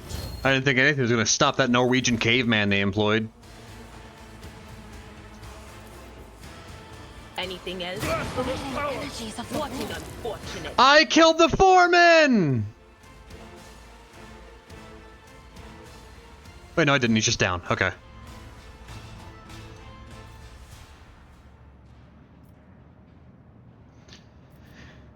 What in the throne's name was that? I'm not sure. Perhaps those freeloaders believed in the tales of Nemesis. As it happens, I've complained to the Captain Bastard. Captain Frenzo about some idiots who've been painting pictures on the walls inciting people. And what did he say? I've got everything under control. Had I known it would come to this, I'd have nabbed those sods and thrown them into the pestilence pit myself. Now we'll be pestered by enforcers to no end. Void damn it all. Who is Nemesis? Just a story they tell around here. There's this chap they say wanders the lower decks, helping the poor who can't earn a living for themselves. And standing up to the officers and enforcers in defense of the weak. Except he's just a story, nothing more. I will be speaking to Captain Frenzo about what happened. Well, in your case, he'll certainly hear you out and not... He grins, indicates his broken ribs. You know. Should I divine our next step? Cassia got taken down at the very end of the fight by that fucking psychic thing. Agility by half. God damn it.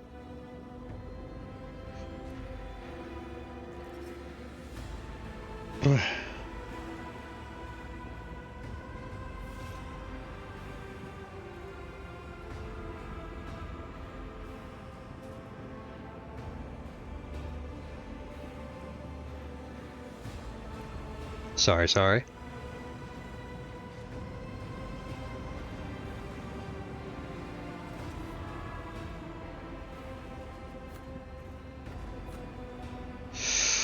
Boy, big stretch.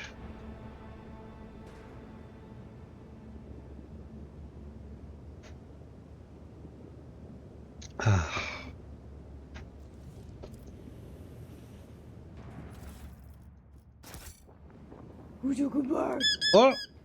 Sapper. Hello, Terra.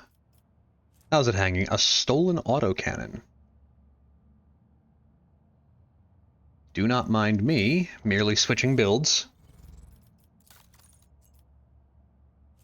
How hangs, bird friend? Oi, aye.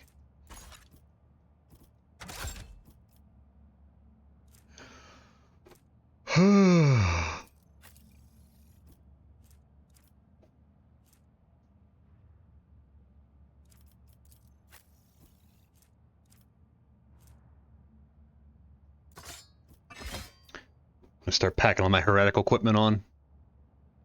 Setting Rogue Trader aside for a bit to crack out on Power World. I am waiting for my mods to update before I take another swing at Power World. but I'm very excited. I have it installed already. It's all updated. I just need to wait for my mods.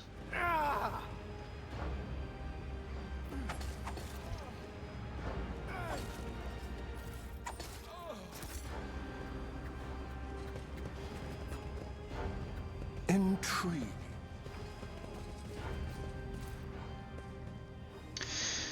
The longer you stare at the mark. Wait, didn't I get another weapon from that? I got a stolen autogun and...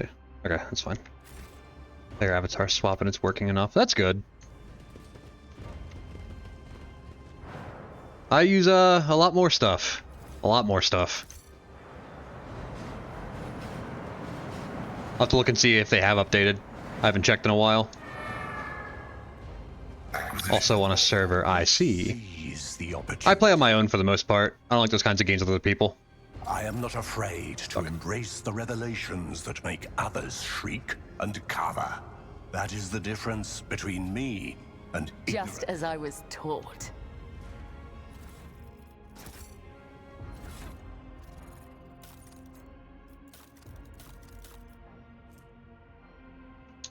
Give our gift to the one who sees nothing but hears everything, then the truth will be revealed to you.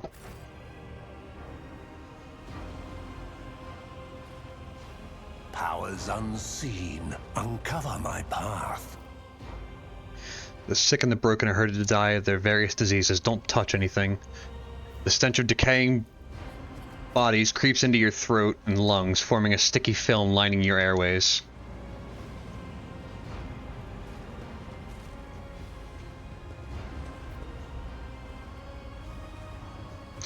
Stop being so bloody difficult. What's that thing that death cultists say? Your time has come, or what have you.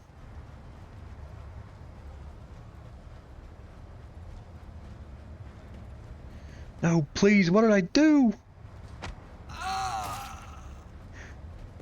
Talk about being everywhere at once. How about we take his stuff to the marketplace? We'll get to eat soup tonight.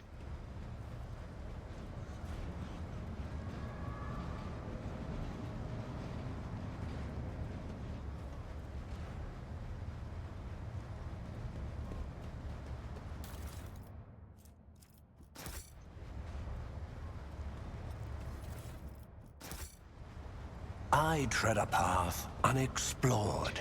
Death hangs in the air within the pestilence pit, but it's not your time to go. Touch nothing unless absolutely necessary, Dominarda.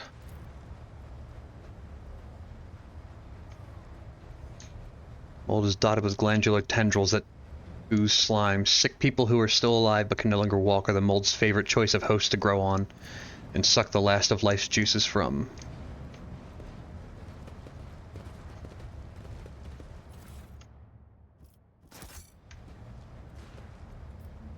The world trembles beneath my feet. I see what others do not.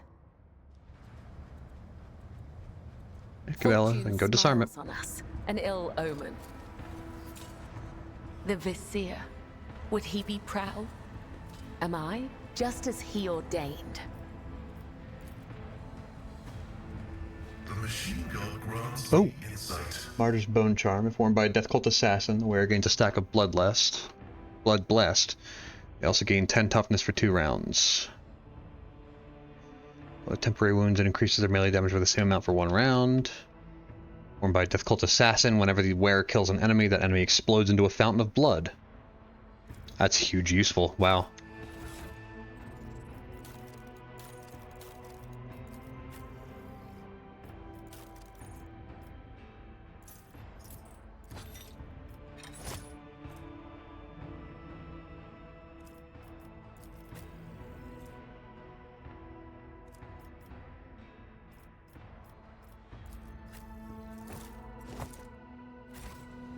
Wait, does Pascal not have a fucking cape? Oops.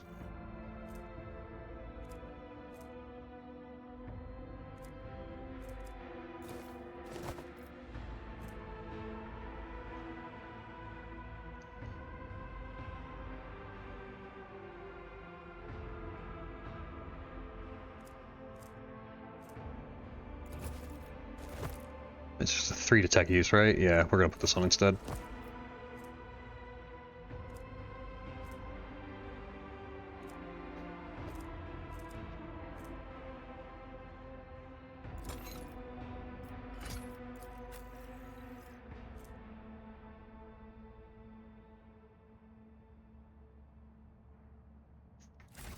Abelard's executioner goggles.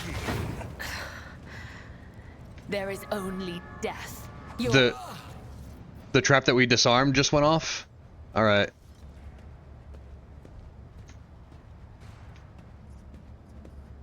Death cultist just smoked that guy.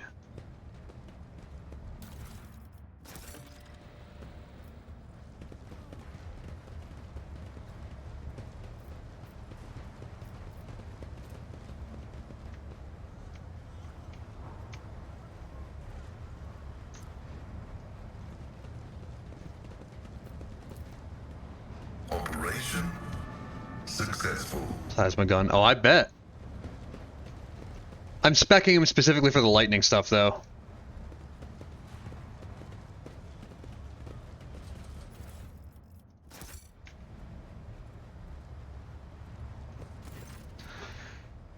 The specimens before you must be the most repellent inhabitants in the compartment. They're covered in sores and bald patches, glistening with pus, and the stench of unwashed bodies brings a tear to your eye. One of them glowers at you and grunts. I am the Lord Captain of this ship. On your knees, insolent scum! The outcasts look at one another and burst into hoarse, gurgling cackles. The Lord Captain in our shithole, and I'm St. Drusus. Here's my regalia. The man exposes an armpit riddled with boils. Whatever his talents and opted for the plasma melted ones. Yeah, they're really good. Why are we talking to these horrible people? I fear, Lady Cassia, that these and many other questions will be left unanswered. You detect a note of hysteria in the vagrant's laughter. The fingers of the many are convulsively trembling. And there is something in the fearless way they look at you, an indifference to death. Strange and unnatural. The ship will be a little cleaner without you. We'll gut you and trade what you have on you for a pile of scran. Hey, outcasts, come on up if you want to share in the spoils. The absurdity of your struggle amuses me. Let the blood flow!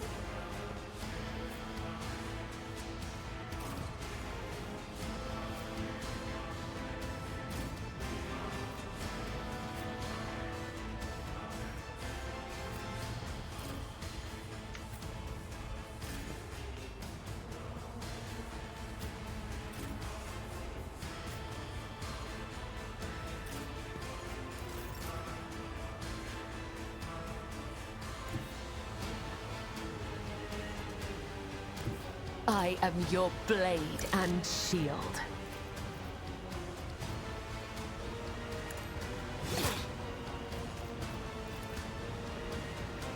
As the tenants demand. God damn it, Cabela. Trust me. I shall not fail. Killing brings me no pleasure. Ew.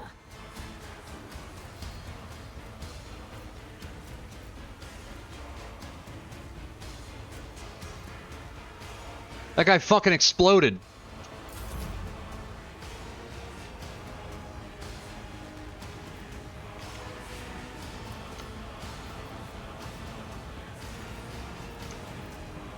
I am a navigator, not a servitor. Me, if you insist, Lord Captain. At your beck and call.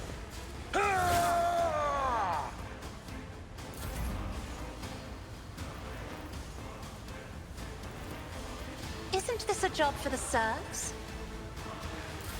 Death to non-believers! Chaos guides me. Yeah, guys, surround him.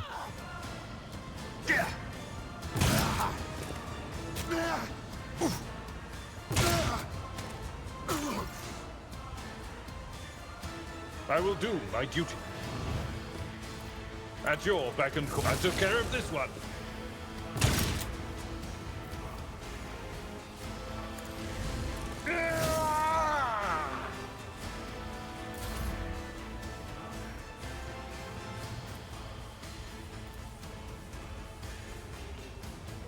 Amidst the carnage, I find purpose. Purpose guides me. Reduced to dust.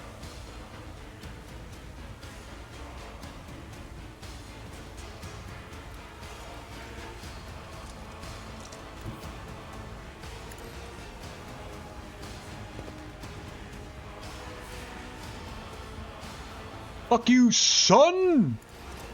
A blood-soaked tribute. Ruin beckons.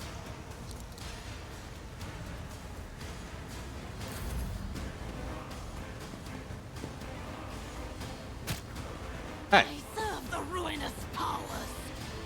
Out of my way!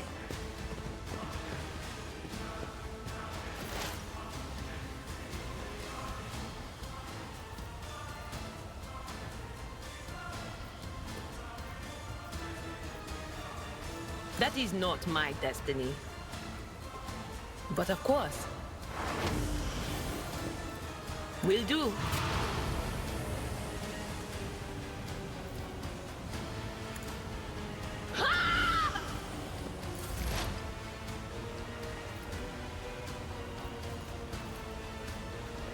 The scriptural prognosis is favorable.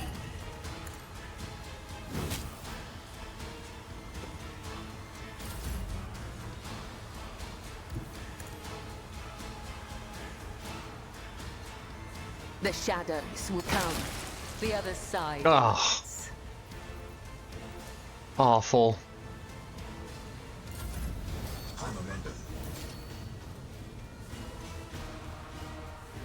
I have read tomes of military tactics. Can't see them. Lame. If I may,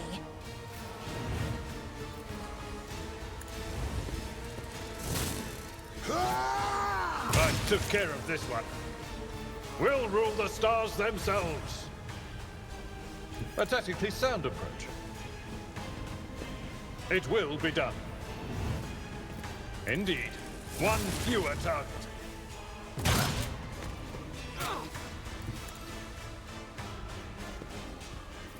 I will do my duty. Grey hair, sure hand. I took care of this one. I've seen worse battles than this in my time. Damn, Abelard ain't fucking around today. Rather not. Chaos guides me. You build the next class tiers. I'm eager for that. At your beck and call. I respect my character at the start of stream today. To try a build I've always wanted to try. Tactics are the best ones. It will be done.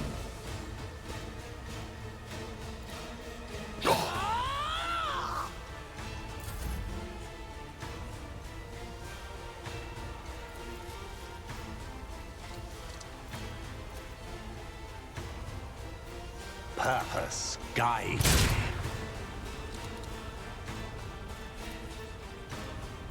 I need no guidance. I won't waste my time on that.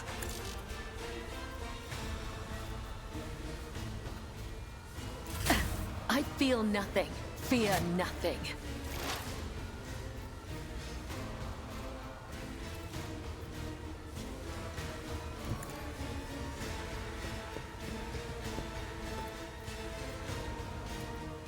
On it.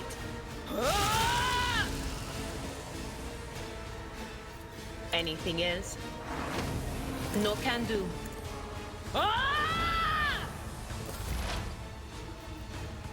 Heavy is the tread of his faithful.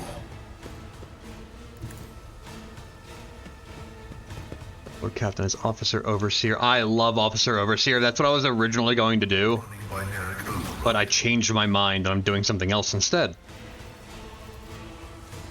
My vow is to serve. Something I've never done before.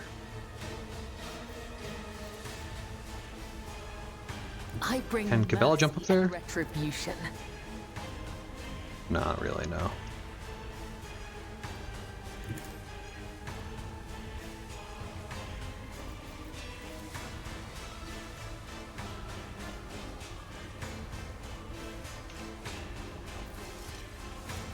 As honor ordains.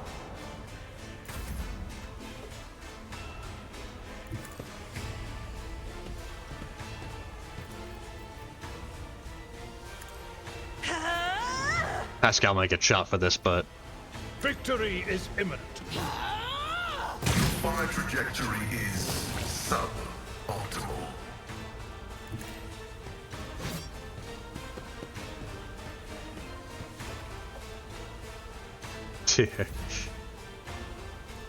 Yeah, I weaponize Abelard leaving opportunity attack zones to intentionally make people kill themselves attacking him. Non-believers! Brace yourself, Abelard. At your back and I took care of this one. Follow my lead.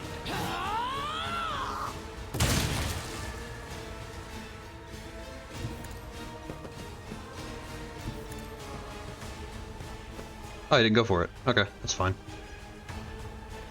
Still dead. Indeed. Run him over. One fewer target. What advice do you seek? Usually walking around enemies before charging back in. Exactly. Power. It's the only way to play him. Relished anguish. At the end of the wearer's turn, they gain temporary wounds equal to the amount of collision damage inflicted by the wearer. The collision damage?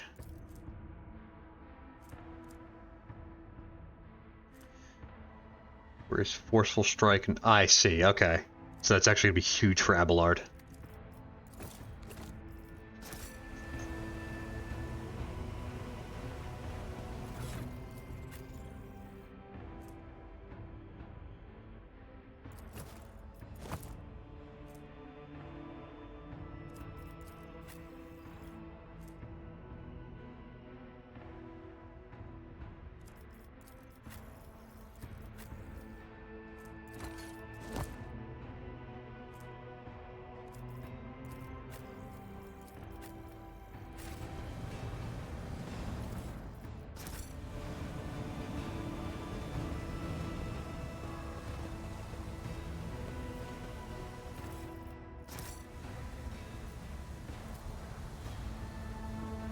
I do what I must.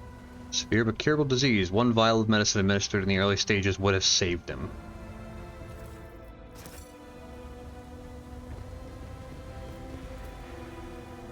No one finds the courage to approach these bodies of the outcasts, their rotting flesh and cartilage bearing the marks of void disease. Dana the outcast. Oh. Rotten way to go.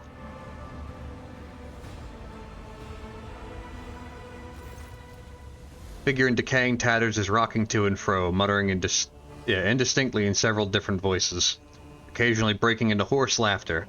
As you come closer, she freezes and turns slowly to look at you. An ugly rusted mask covers her face. Are you here to take Dana to the other side? No, no, no, no, no. You're just wandering around in the dark, looking for light, but it's nowhere to be found. Do you really see it? There's a blood symbol next to you. I have seen such marks before. Is this another part of the Song of Trailing Blood? Oh, yes, yes, the song. Here, listen, listen. She wandered in eternity in dark, yet was consoled, web foretold. Undying when blood secrets glowed, a light to guide her faithful fold. But threads must end, and so the spider did that which was old. Her life and death to ship bestowed. And you'll see if you learn to see. Look into the darkness, look, look. I cannot fathom what I am meant to see here.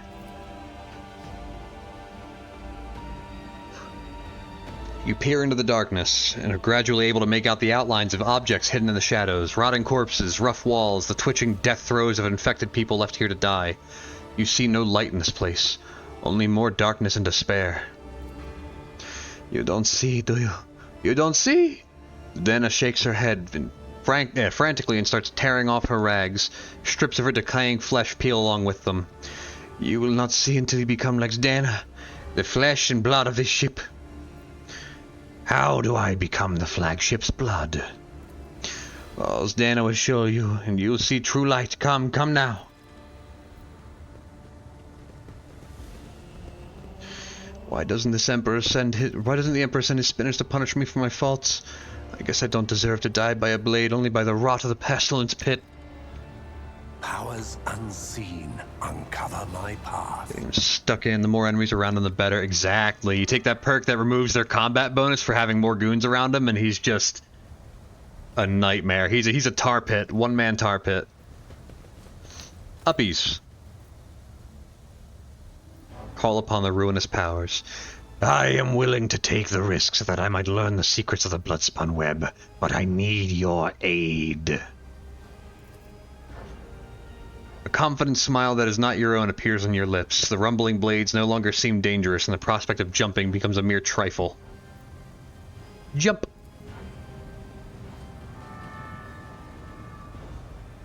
Utterly destroy them on his own. Yeah, fair enough.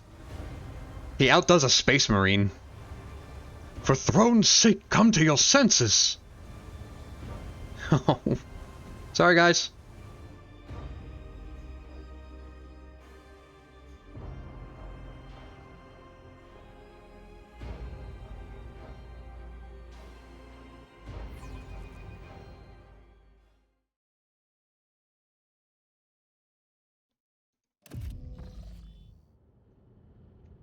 Let's seize the opportunity.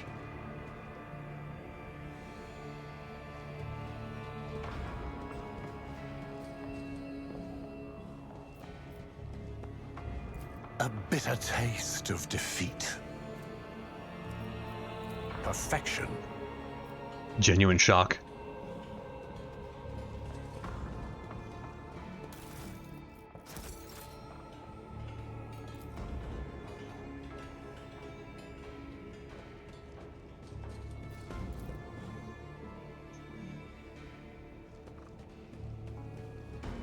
Yeah. The world. I thought for sure I was fucked. Oh, this is a Vista thing, I think. Nope.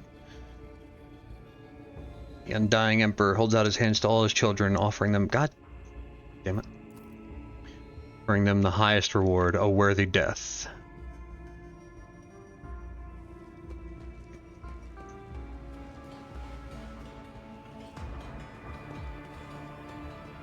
Well now.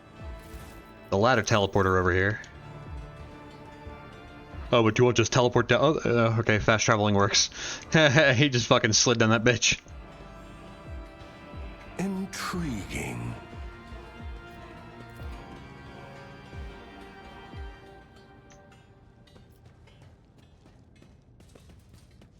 On to loot.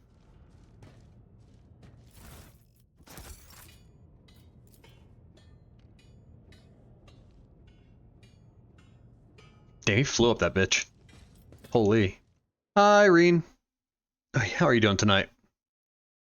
Oh, itchy. Itchy bird.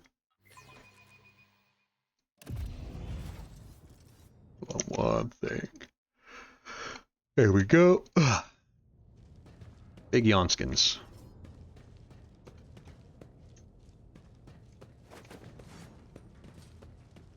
Embrace true power. Feather mites, yeah. Hey, look, another athletics check. Predictable. Wow, I did it. Spinner's blade. Didn't get enough sleep. How's the wonderful bird? I'm quite alright. Crimson Rage. I'm just enjoying some Rogue Trader. Glad to be playing it again. Can suffer damage equal to 25 wounds to regain 1 AP. Christ. I think I'm alright on that one.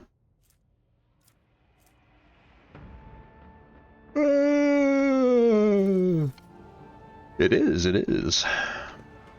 I tread a path unexplored. Oh, my party's here, but I didn't get to come down that way. I had to come down doing this bullshit, jump into fucking fan blades. Assholes.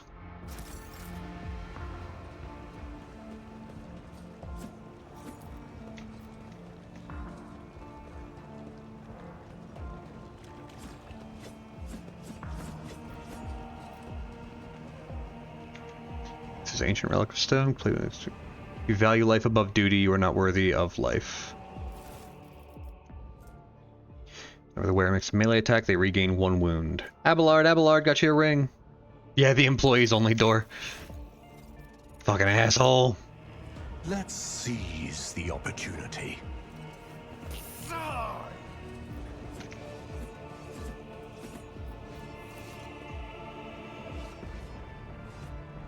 Corpses of the departed into sacred altars for their blood-anointed congregation. I see.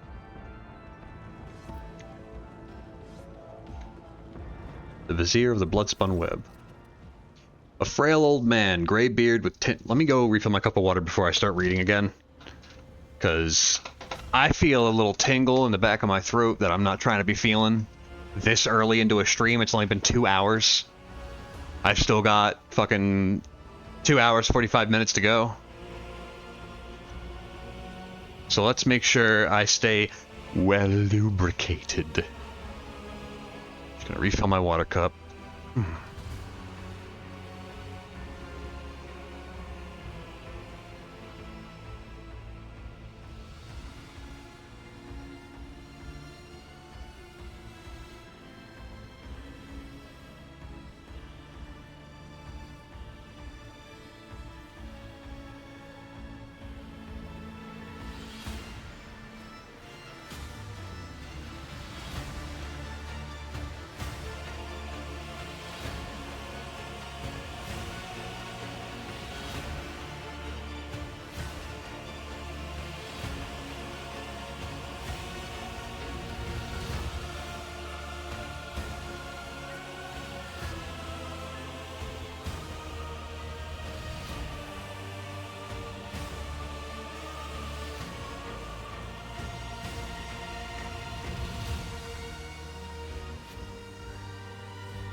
Alright.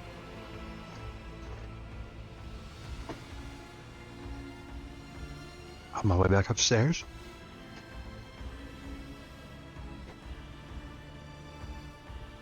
Had me a big ass piece of chocolate too. Alright. And back.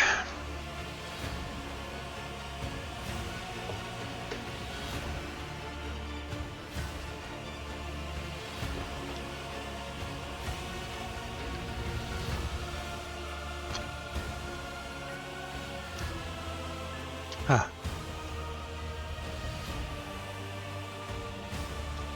A frail old man, gray beard tinged with blood, folds his wrinkled hands in a ritual gesture. His body is covered in scars, some old, some fresh. His eyes are sewn tightly shut. His mouth is cleft at both corners, making his jaw seem eerily snake-like. And the Lord of the Ark walked the paths of unlife, in the footsteps of the web's very first spinner. And the servants of death bowed before him, for the Domin is the giver of life. Hold on.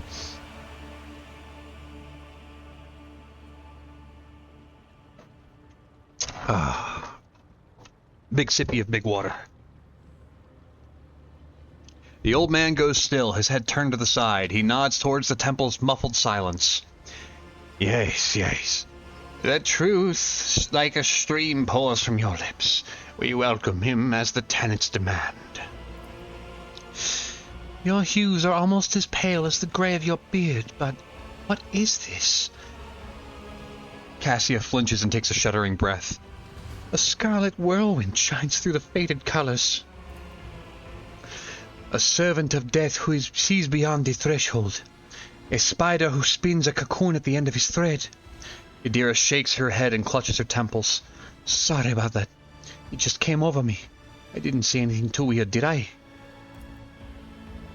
A thin blade appears in the old man's trembling hands. Although his arms are stiff and look like they can barely bend, in the next instant the dynasty's symbol is etched on his forehead, dripping blood. With a brief motion, he flicks the blood off his blade, and several drops land on your face. The blood-spun web welcomes its new lord. I am the Vizier. For many years we have waited, and now here you are.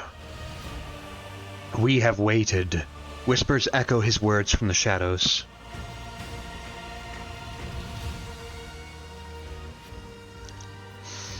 So you just walked my companions in here the normal way, while I was forced to take that jump? The spinners guided them along a different trail. You had to take the step, for only you were meant to become the flagship's blood domain. There was no reason to test the faith of those who follow you, for this burden was for their lord to bear.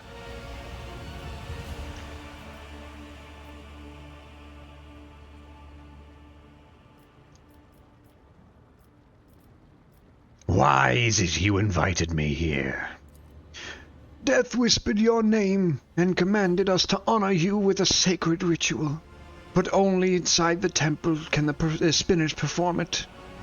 The Vizier is suddenly distracted by someone invisible and nods toward the empty space. Yes, we are glad he has reached this place. We are glad to serve. How did you manage to erect an entire temple in the middle of the ship without anyone noticing? Followers of the cult once inhabited the tunnels between the bay's bulkheads, until the threads of fate were tangled, and a domain of ages past gave us this compartment. We set ourselves to building spacious halls where the shadows, the images of him, and the spinners themselves would whisper of death, and thus the temple that you see began to change with the succession of viziers and the cult's generations. We are building it still, slowly but surely. I have walked the path of the matriarch spider. What now? The Song of Trailing Blood tells of a path fraught with trials. By accepting it and setting out on that path, you pass the first one, the trial of resolve. For not everyone is prepared to shun their fear of doubt and embark on a search for the unknown. A search for death. The trial of compassion was the second one. You passed it when you put yourself, albeit briefly, in the service of another soul. A man suffering from burns, for the chance between life and death is to be made only by those willing to take responsibility for the pain of another. The third was the trial of justice.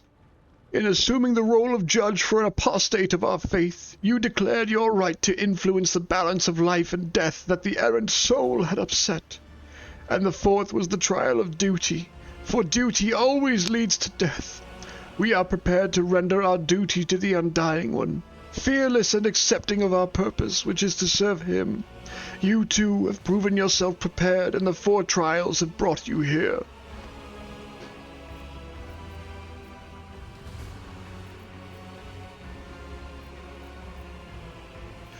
Were the trials truly necessary? Would not a conversation have sufficed? The Vizier bows his head guiltily. Such are the tenets of the web. They are all we have ever known, and the only life we have learned to live. The path you walked was a gift from the Undying One, and so we decided that was how we were to honor you. The Vizier's sewn eyes shut seem to peer into your face, studying it. Then he turns away and speaks into an empty space again. Haste, my brother. The time has almost come. So this conversation is another test, I imagine. A smile graces the Vizier's bluish lips. The tenets command us to be prepared for all trials, corporeal and spiritual alike. Are you prepared, Dominatore? His mouth closes, but you can still hear his whisper. A prickling sensation in your face is making you increasingly anxious. You raise a hand to your cheek, only to realize you can't feel it. You look at your palm and see a few smudged drops of blood from the vizier's blade. A strange, serene calm envelops your body. Your fatigue subsides and you seem to float in the air, seeing things you had not noticed before. The shadows in the corners taking on shape and color. The subdued lumen light playing on the cultist bone masks. Are they really masks? Their tall, lean, empty-eyed wearers might as well be dead people. A chill runs down your spine. What is the meaning of this? Your heart is beating slowly, your breathing has become deeper, and your thoughts are muddled. You seem to be under the influence of a potent stimulant. Look around the temple. One moment, the walls of Death's Sanctum grow infinitely wide. The next, they're so narrow as to make it hard to breathe. The floor dances under your feet, and the undying Emperor statue seems to shake its head threateningly as it looks down at you. You poisoned me somehow, did you not? The Vizier nods meekly. My blood is infused with a concoction taken by those who follow the thread. It is sacred and harmless to us, but you it befogs and afflicts. And yet, Dominata Eri, you have grasped that the mind may fail the body and the senses. This was the trial of spiritual acumen. You have passed it. And what happens now? That is for you to tell me. You look at the Vizier, and his trembling frame seems small and insignificant. A single step is all it would take to crush him, but the visions are starting to wear off, and now the old man towers over you. The keen gaze of his sealed eyes is studying your every movement, waiting for a response. Now you are going to initiate me as a servant of death. The Vizier ponders your words for a long time, whispers something to the empty space behind his shoulder, then shakes his twitching head. Our thread is repellent to you, Dominata Eri. You proved it by walking the Matriarch's path in your own way. It is your right, and we respect your choice. However, only one who accepts the essence of death may become its servant. You accept your own essence, and we dare not burden you with our dogma. For years we have maintained fealty to the Domini. We have collected sacred symbols and relics. You are the first in 3 generations of lords and ladies to descend into this sanctum. We are grateful. We are uplifted in spirit. Hear our exultation, and accept this gift of vestment sewn from the bones of his faithful with the threads of death. That which was foretold has come to pass. The ritual of descent is complete. Now be this temple's guest of honor and rest a while. Yay, I leveled up. Vanguard. Unyielding Beacon. Each attack against the Vanguard grants them 1 stack of Unyielding Beacon. Each stack increases their resolve by +1 up to a maximum of +15. All allies in a 2-cell radius from the Vanguard gain 1/5 of that bonus, 1.2. Temporary wounds applied to the Vanguard now stack, but only remain stacked until the start of the Vanguard's turn.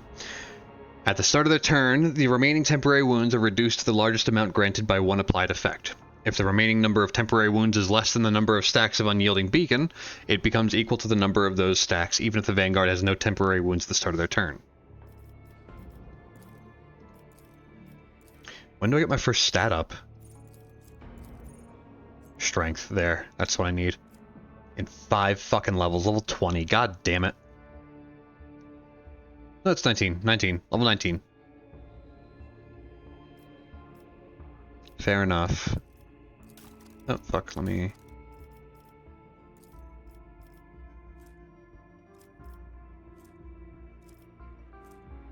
Yeah, we'll do Vanguard.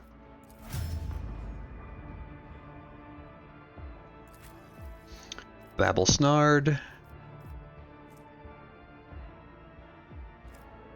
is also going to be a Vanguard.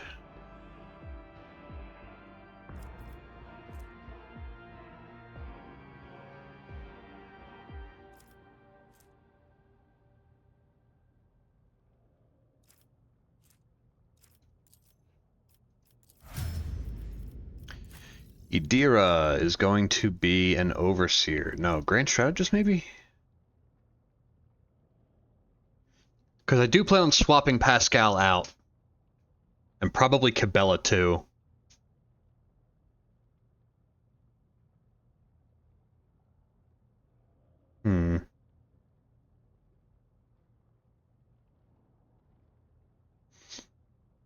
Yeah, the Cyber Raven is really good.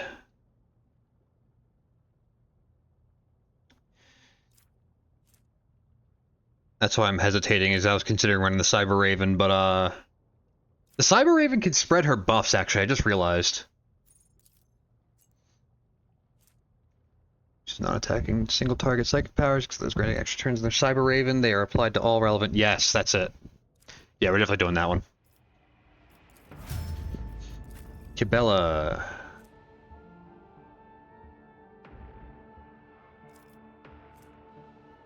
Executioner.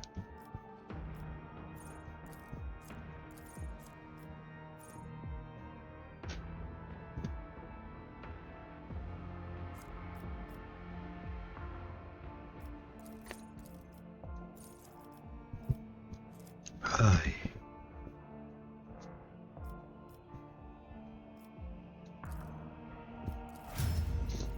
Cassia.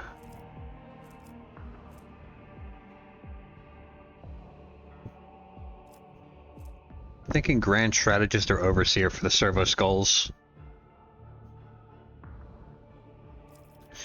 What about Pascal?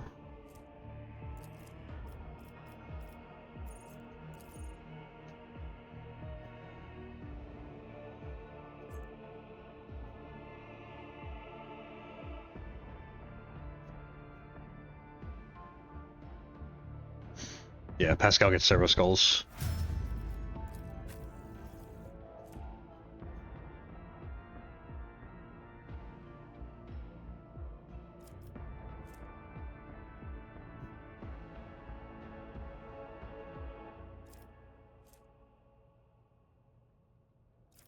I've never really done Master Tactician before.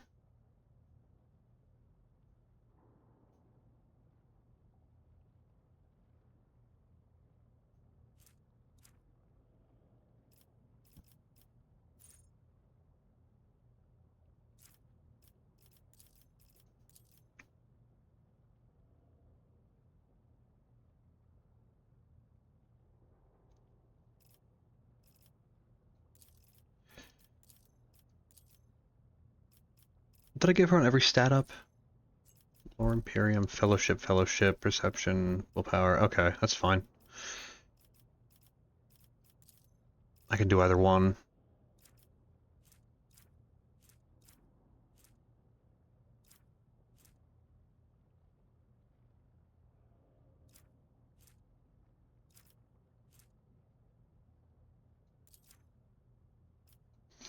Yeah, I've never done this before, so I'll give it a shot. We'll see what we can do.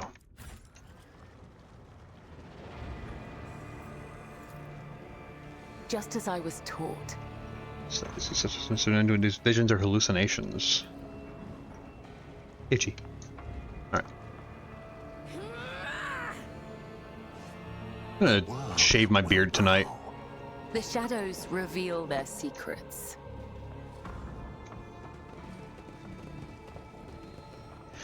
It's not like a big, long, bushy beard, but it's like, it's scruff.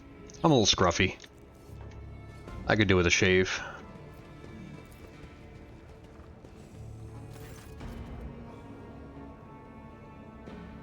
Part bearded vulture, yeah.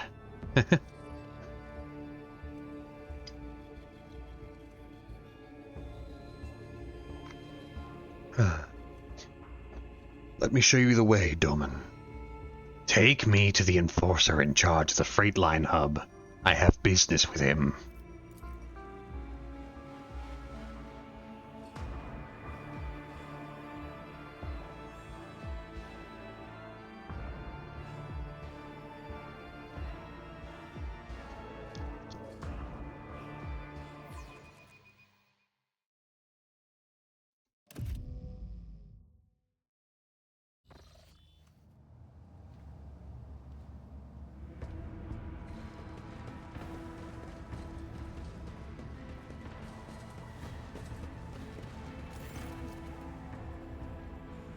Captain Frenzo has acquired a few wounds since your last conversation. Half of his ear is gone, and you notice he's wearing a bloodied bandage under his uniform. Seeing you, he quickly injects himself with a stimulant and straightens. How may I serve you, Captain? Other ship captain and going, it's going quite alright. How you doing, Lagworth? I'm cooking my throat a little extra today, so this might be the only Rogue Trader stream this week, but we'll see.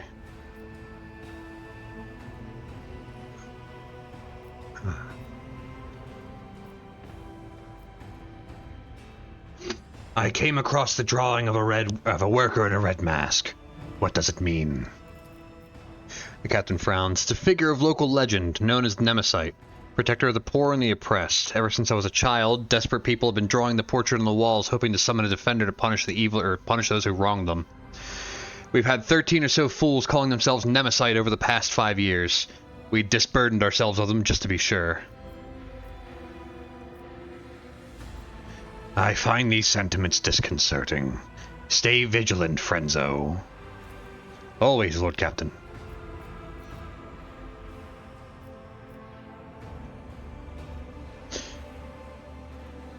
Enforcers have been appropriating ration cards from workers returning from their shifts. Why is that? Are you short on provisions? The compartment has just enough food to avoid starvation, Lord Captain. That's why the enforcers are making sure that no serf has more cards than they're supposed to. They used to rip out people's tongues for it, but I reduced the punishment to simply beating the thieves and confiscating all their cards. The orders are to give these cards to the workers who are starving due to a lack of work shifts. Not that it helps them much, but it's better than nothing. Are these enforcers guilty of misappropriating the confiscated items? Yes. Do those caught stealing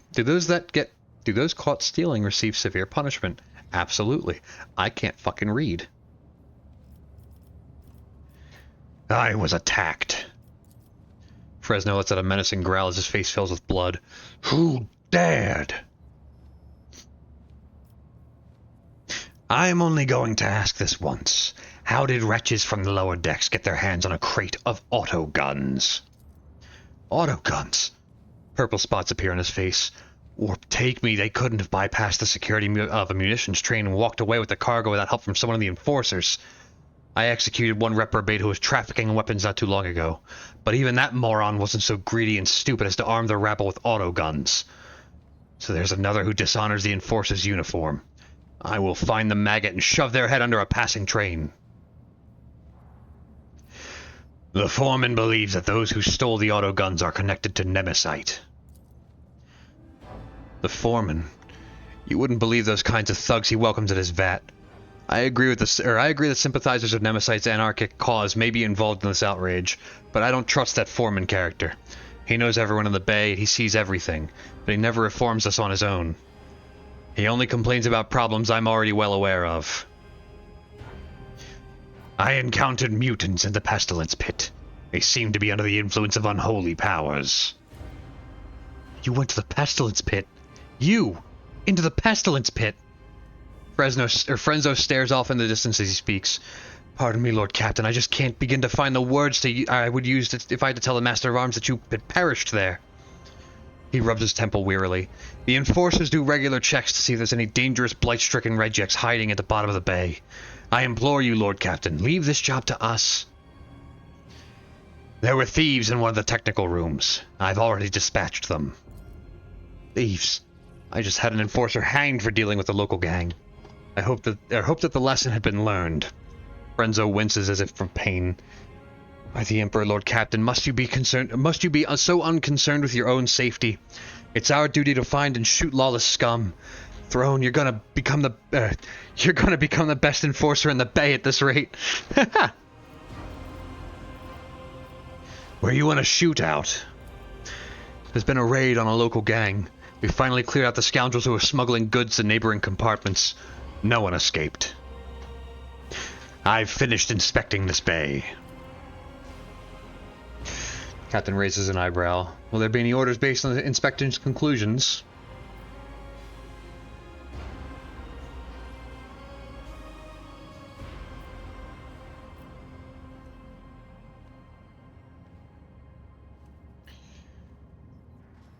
Establish an execution quota, strip all corrupt enforcers of their rank, and burn away all crime. Any idlers are to be given a job, and if they cannot do anything useful, servitorize them, organize mandatory sermons, and spread the word of faith. The source of all this compartment's woes are hunger and poverty, which are driving those people to commit petty crimes. I'm sure you would have done something by now, but there are certain rules you have to follow that are simply too limiting. Isn't that right? The captain throws up his hands. We're hard-pressed for resources, your lordship. Provisions, medicine, and fuel are all being funneled to bays that house more valuable crew members. I will admit, I've been occasionally tempted to overstep certain boundaries in the ship's regulations.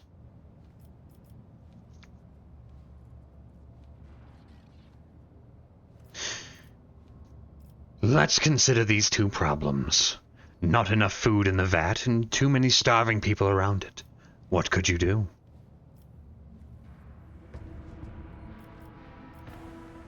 Don't be shy, Frenzo. Just tell me what you think we could do to make these people's lives at least a little better. We're short on purified air. It goes through 3 sacred cycles of filtration, but that takes a long time. Would a single sacred cycle be too egregious a departure of the sanitation code? The circumstances being what they are. Medicine is in such short supply that people are killing each other over it. Perhaps there's a way out.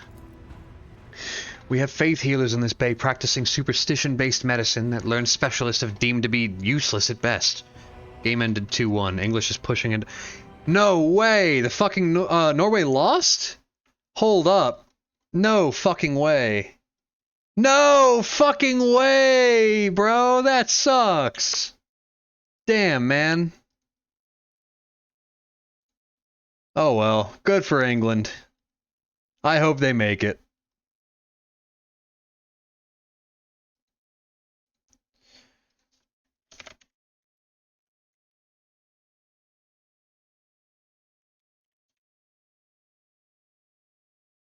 Oy. There we go. Might be the year England wins again. First time since the 60s. Who else are they playing in the semifinals? I saw Spain won their game against Belgium. I think the ban on absurd potions would be somewhat alleviate the medicine shortage. He stops, apparently surprised by his own boldness. Damn redcoats. From what I've heard, they were quite similar teams. Both had one player that was carrying. On the specifics, we'll look into it. Alrighty.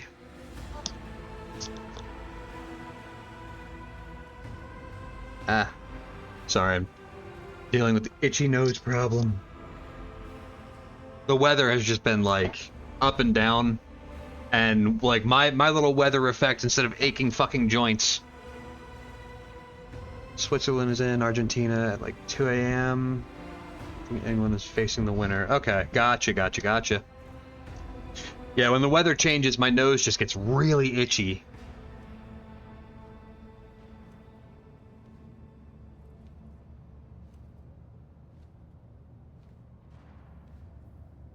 Alright, there we go. Let's consider these problems. And all the reactions the US lost to Belgium. Yeah, this is surprising, like a surprising score gap. But the US made it further than I thought they would, so I'm happy. For a country that doesn't really give a shit about soccer, they put up a good run.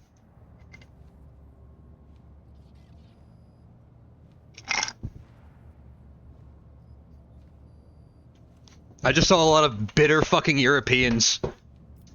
Oy. In the ban. It's alright. When I rule this country, we're gonna pull all of our military forces out of Europe. Don't worry, you guys will have your freedom again. Enjoy Russia.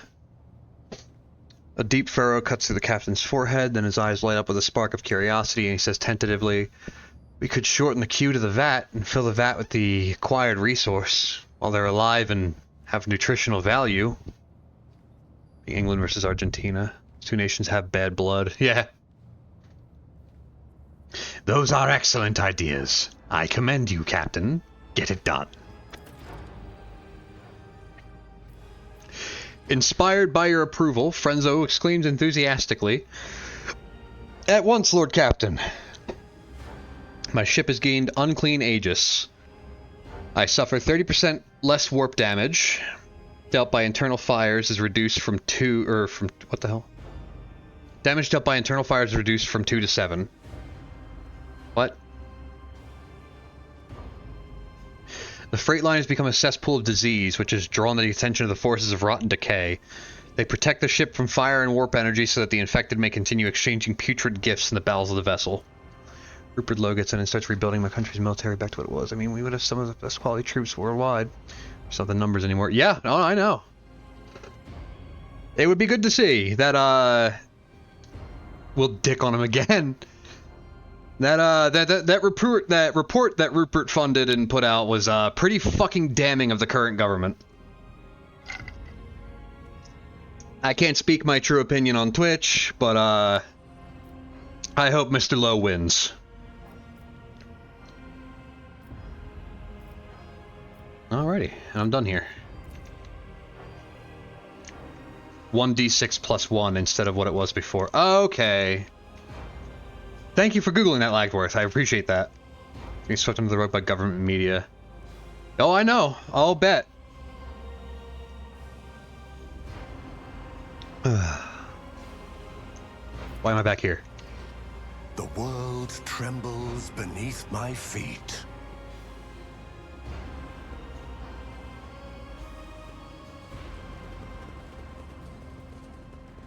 Yeah, that was pretty fucking grim, honestly. Seeing that like genuinely broke my fucking heart. It's an atrocity in our time. Lord Captain's quarters. They're gonna have my portrait up on the shelf now instead of Lady Theodora. Yeah, it's got the inquiry out to be more worldwide. Oh, absolutely.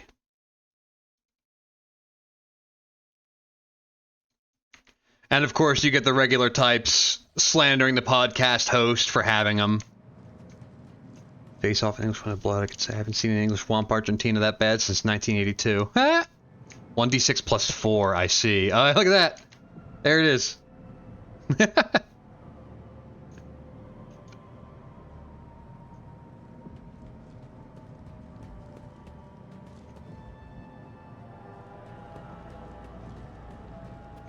Perform your ablutions. I have a disease.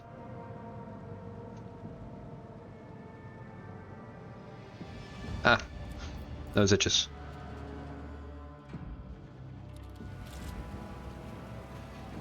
I'm gonna get naked.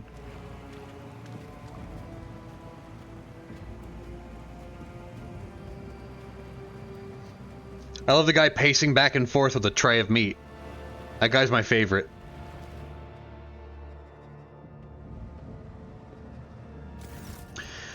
The soothing water caresses your senses, and your grateful muscles welcome the chance to rest. A pleasant languor spreads through your body as you allow yourself a moment of quiet relaxation. I wish to see someone from my retinue. Which of them would you like to summon, your lordship? Cassia. I want her to paint my portrait. At once. Lord Captain, it's most improper for us to be conversing in your bath chamber. I cannot believe you wish me to paint a picture of you disrobed. I cannot. It's scandalous. This goes beyond every standard of decency. Many arguments can about our views on each of our country's military. He's not too keen on the fact that we're better trained. Oh yeah, no, that's a pretty common thing. You guys are better trained than our regular army, but our Marines are fucking nasty. What did the saying used to go? If your position, or if your push is halted by a storm of machine gun fire, you're charging Germans. If your push is halted by accurate, precise, and deadly fire, you're pushing the British. If your push is halted by an overwhelming number of explosions that leaves no one alive, you've pushed Americans. We just have the logistics and, like, fire support at our backs, like, at all goddamn times. We went through overwhelming force, but our Marines are obnoxiously precise. Our Marines are fantastic at what they do. Love me some explosions. Like, there's a saying, and it's actually not a saying, it's more of an observation, is that every Marine can shoot. So every branch of the military has different means of service or ratings or whatever that they've got. It's ratings in the Air Force and the Navy, and it's means of service in the Marines and the Army. So in the Army, you can be 2B artillery cannon loader and only ever shot your gun just to get your qualifications, and that's it. You could be a cook in the Army and only ever shot your guns to get your qualifications. Royal Marines gear looks so fucking similar to you devil dogs. We're losing our uniqueness. Hey, it's solid gear. So, Armies, Navy, Air Force, they all have their jobs where shooting isn't required. Marines all go through intensive shooting training. Every Marine can shoot. From mechanics to cooks to even the janitor, everybody can shoot. And they all shoot well. What's your service rifle now? I thought you guys were still using the LA.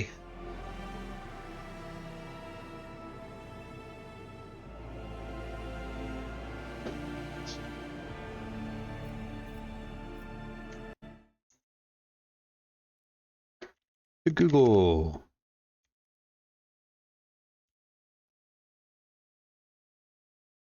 Yeah, you're still using the L8. Okay. Oh, SA80 and L8 5A3. Yeah, okay. You guys still have the bullpup, don't you? You're still on the Sabo A3. Got you. Okay. We're on the KS1 now.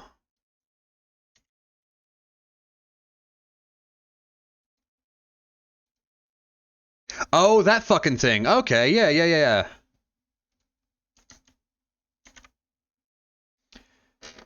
It's getting phased out soon. I see. I love the story behind the L8. The L8 story is pretty cool. A bunch of guys made a gun in a fucking shed and got caught with it.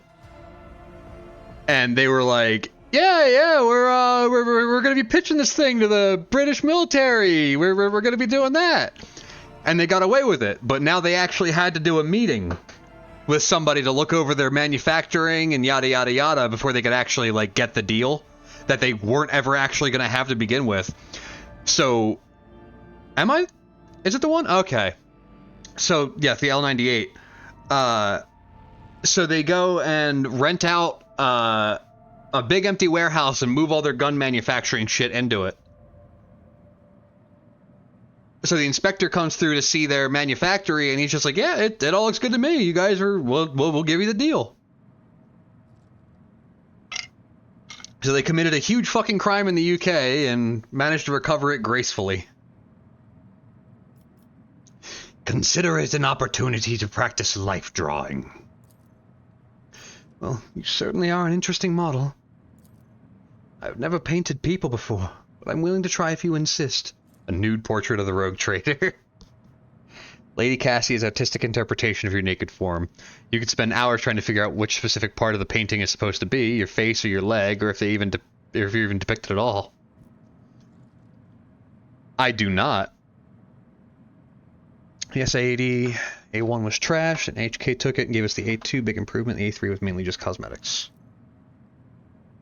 Container and sank it in the channel. Are you fucking serious? Did that container happen to be airtight?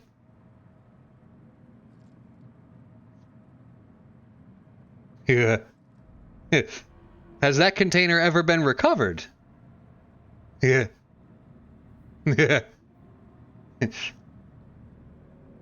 You, want to put me up for a couple of weeks? And we can make some money? Cassia picks up her brush. The two of you spend the next half hour engaged in small talk, and her awkwardness soon gives way to an intense focus as she becomes immersed in her art. The painting, it may not be what you had in mind. Still, this is how I see you and your colors. The canvas is a whirlwind of brightly colored paints. The outline of a human figure is suggested through broad, colorful strokes and fluid shapes. You'd be hard-pressed to call it a portrait, but the series of abstract images and impressions do vaguely resemble your form. Still sat there with sights filled with that radioactive gas that never worked. See. Radiation. I'm sure some collectors would like to have it. Inside of a lead box.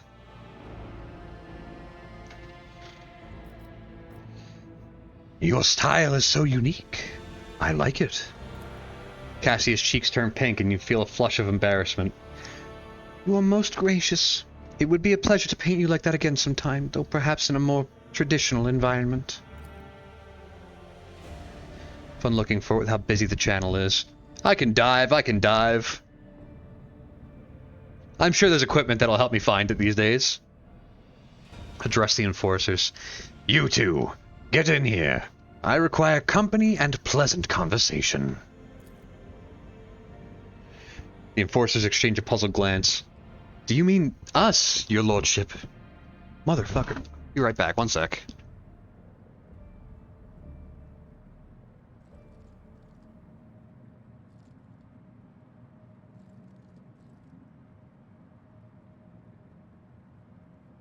Sorry, I had to blow my nose. Now my nose is just leaking like crazy. I'm having the biggest issue with my nose today. Fish have 3 eyes, but nothing unusual in these times. Yeah. Me and Cam live on the Delaware River, so you know. We're used to radioactive fish. Sewage. Remember, kids, don't put your... mean us, your lordship? There's no need to be shy. Relax with me for a moment. Orders received, your lordship. We'll commence relaxation immediately. The enforcers are lean and muscular. They sit down awkwardly in the bathtub, clearly fighting the urge to stand at attention. What would you like to talk about, your lordship? We await your orders. Tell me about yourselves. Do you have any other responsibilities besides guarding these chambers? For hundreds of years, our clan has been responsible for ensuring the rogue trader's safety during times of leisure and relaxation. The enforcer's voice is filled with pride. I guard the bath chamber just as my grandmother did before me. She trained me herself and instructed me in my duties. This bath chamber could be more dangerous than a battlefield sometimes. You can slip on a wet tile and you can choke and drown. If the water is too hot, you can burn yourself. If it's too cold, you can freeze. There have even been cases where angry machine spirits release sparks of their fury in the water, and of course there have been numerous assassination attempts, and... The woman stops abruptly as the other enforcer loudly clears his throat. It is reassuring to know that my enforcers are prepared for anything. We live to serve, your lordship. We'll keep you safe. You seem tense. Your orders are to enjoy some of this food and amasec. The enforcers are barely able to conceal their incitement as they shove delicious delicacies into their mouth and wash them down with obscenely expensive drinks. They've never experienced anything like this before and likely never will again. It's a feast they'll not soon forget, a story they'll tell to their grandchildren someday. Look at him go. I wish to be fed. It will be done, Lord Captain. Hell yeah. The woman reverently places slices of exotic fruits and rich-smelling cheeses into your mouth. And the man brings up a cup of amasec to your lips to wash it all down. Fuck yeah, lap of luxury. They do everything for you except chew and swallow, but you suspect that if you were to give the order, they'd find a way to do that for you as well. What do enforcers do in their free time?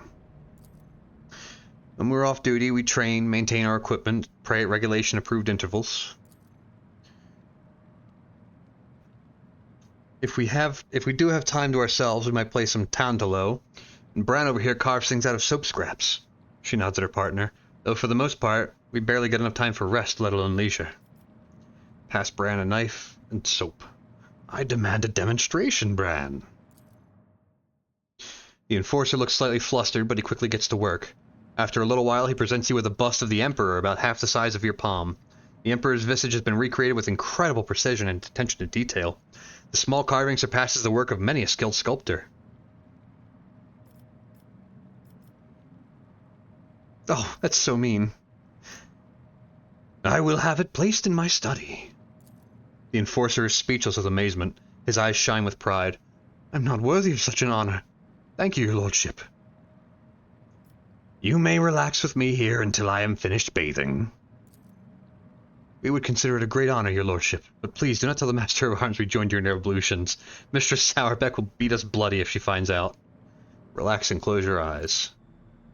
Tension slowly retreats as you bring yourself to complete stillness, joint by joint, muscle by muscle, pore by pore. Before long, you surrender to the bastion of your body to the bliss of oblivion.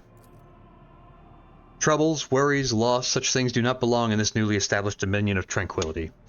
There are only the finite, infinite waters of weightlessness, and in which, stripped of all things superficial, the mind of Arda Air von Valenci drips in silent bliss. It is a conscious mind. What fills this consciousness? Thoughts about the price paid for power, the inconsistent paths through which such power is obtained, the people and things he will sacrifice for the sake of his supremacy. The cost of power is great, but when it comes to accomplishing one's dreams, no price is too high.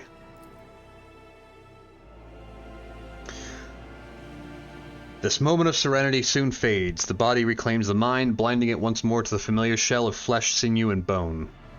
Finish my ablutions. You feel revitalized. This was truly an experience worthy of a rogue trader.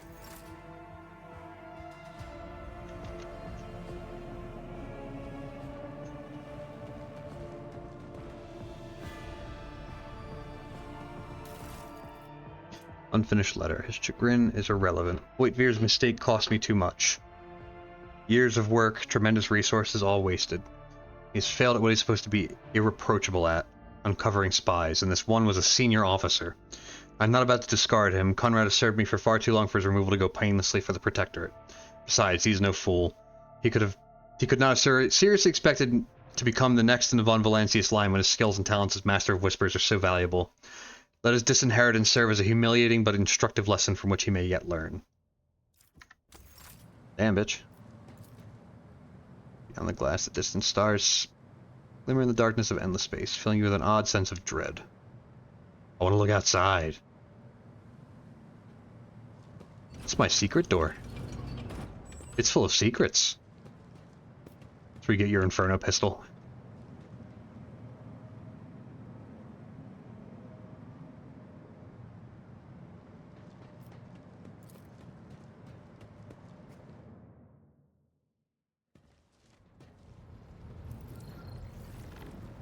And where's Cassia? Up at the front.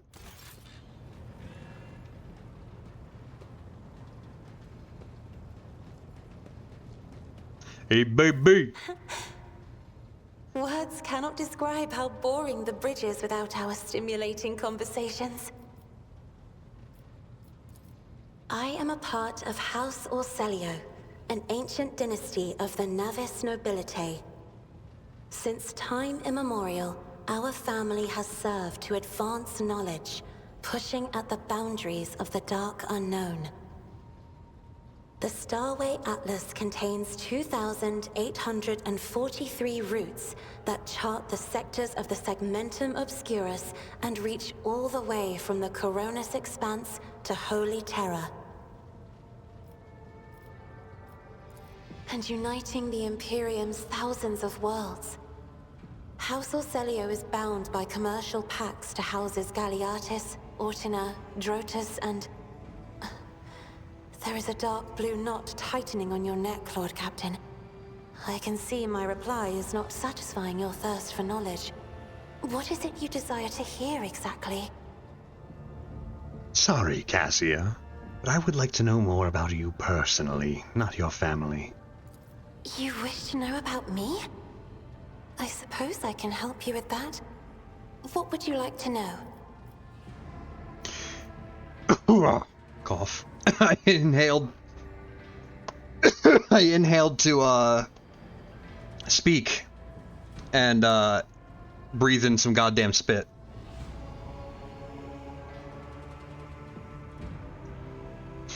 What does it feel like to guide a vessel through the warp? It may be difficult to describe.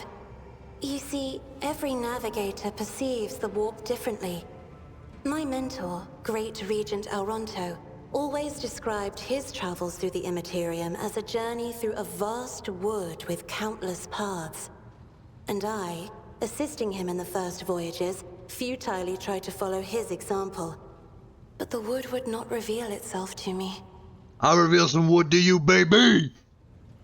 But everything changed when I found my own key to this mystery. You see, I've always brightened up my rare moments of leisure time by painting.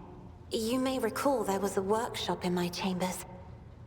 As soon as I imagined the warp as a blank canvas, an indescribable feeling came over me. I moved the brush, going deeper and deeper into my own painting. Visions were hidden within the vibrant colors of my palette, and something inside me knew which should be brought out and which should be left behind. I woke up several days later, after the voyage was safely complete.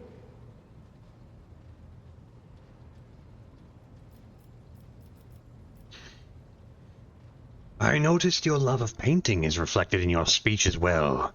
You associate so many images with hues and colors. The Emperor graced me with a gift. I can see inner life in addition to the mundane. You cannot know that a fruit has rotten from the inside until a blade slices it in two. I can see the rot from far away. It roils like swamp mud, oozing through the bright peel. Anger and boredom, sadness and joy. Everything that people shut away inside themselves is revealed to me like colors on the canvas of my world. Tell me about your life on the station. My stay on the station was wholly dedicated to preparing me for my future duty.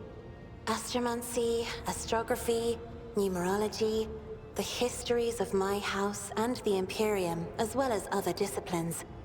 For many years, dozens of instructors tirelessly prepared me for my destiny. And once a year, Great Regent Alronto would come to the station. He would entrust his beautiful vessel to my command, so that I could master the practical aspects of our art as well.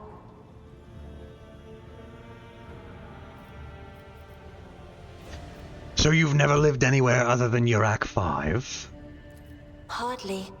According to the chronicles of the house, I was born on one of the Orcelio worlds. What was it? Please forgive me, Lord Captain. My childhood memories are too vague. Sometimes I dream about the colorful birds that built their nests in the garden, or the servants dressed in purple livery, or the blue fog that rolled over the lowlands behind the palace. But everything is covered in a rosy haze. Perhaps it is my imagination, not my memory, that is painting these pictures.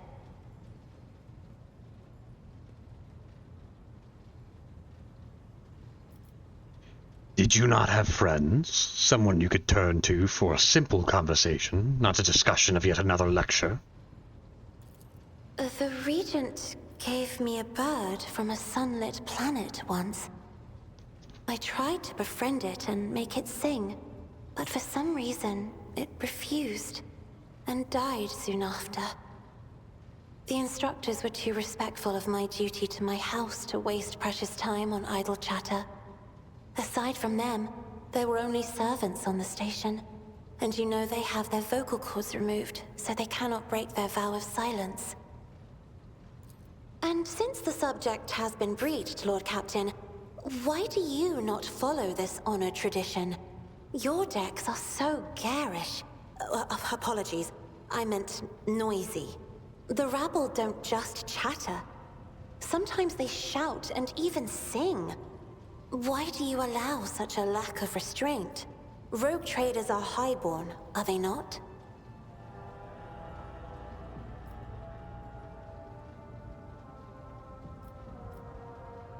You may find it difficult to believe, but the practice of depriving servants of their voice is not particularly widespread outside of House Orcelio. Or, I like the noise. It fills the ship with life. With life? If only you could take my place and watch this kaleidoscope. Every voice is a flash of color. Every conversation a shimmering glow. Every argument is an unstoppable swirl of gaudy splotches. Why don't we talk about something else? You will hear no objection from me, Lord Captain. Let's talk about us, shall we? Right here? Oh, what? Are you That's not what I sure? want to do. Of course. Let us turn from personal matters to more pressing concerns. What does your special sight reveal? Sister Argenta shines like a guiding star, inspiring resolve in those around her, seemingly inexplicably. However, I see a dark and ugly fog billow behind her, contrasting sharply with her shining light. It burdens the Sister of Battle. It drags her down. Yet Argenta herself is hardly aware of it.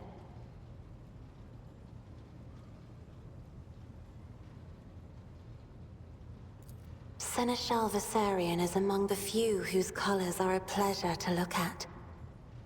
Whenever the Seneschal speaks, heavenly crystal clarity spreads around him.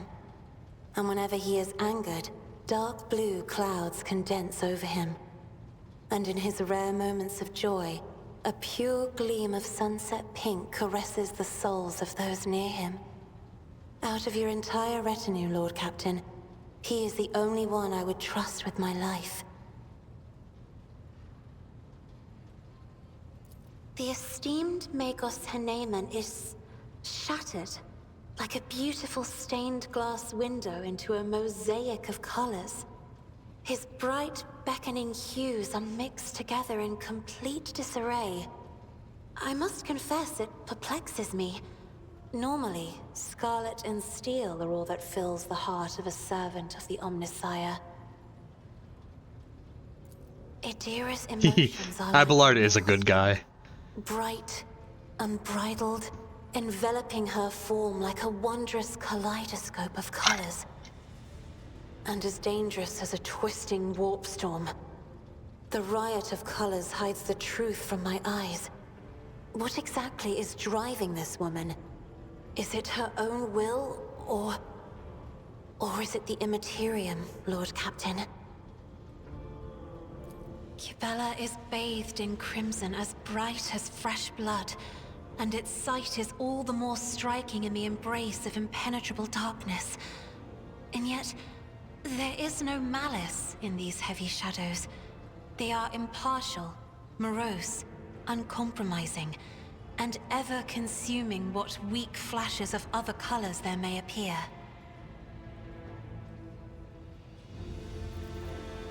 This is where I must beg my leave. Also, you can hear the difference in her voice quality there, because that line was recorded post-release, or post-initial development.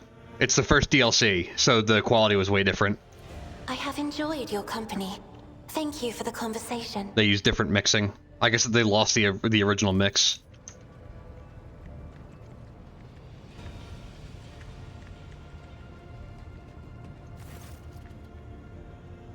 Not really.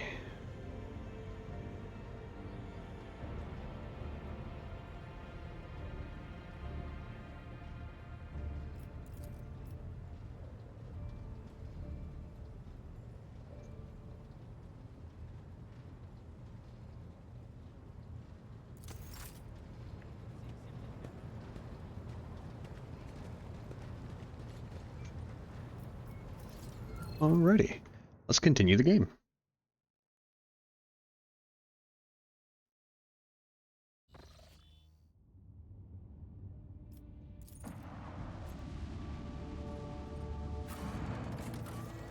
So I'm arriving on Footfall Station, and I have made myself known. I am arriving as a rogue trader, not under disguise.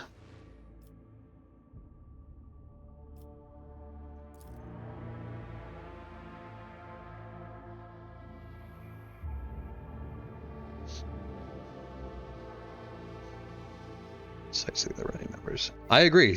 I like Cassia. Cassia is really good. I think she's one of the only party members I have in my team, like, literally every time I play this game.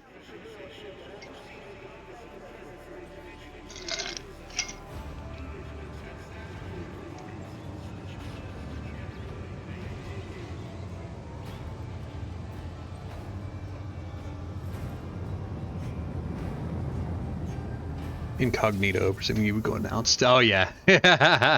Loud and proud noble.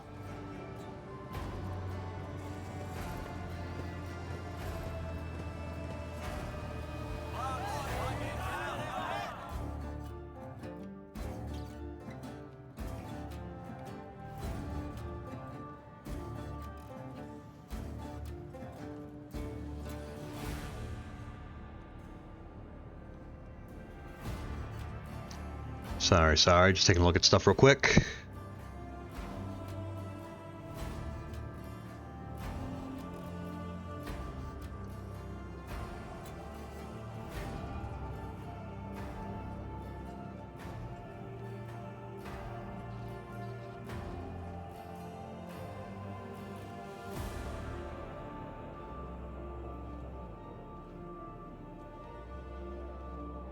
Ah, there we go.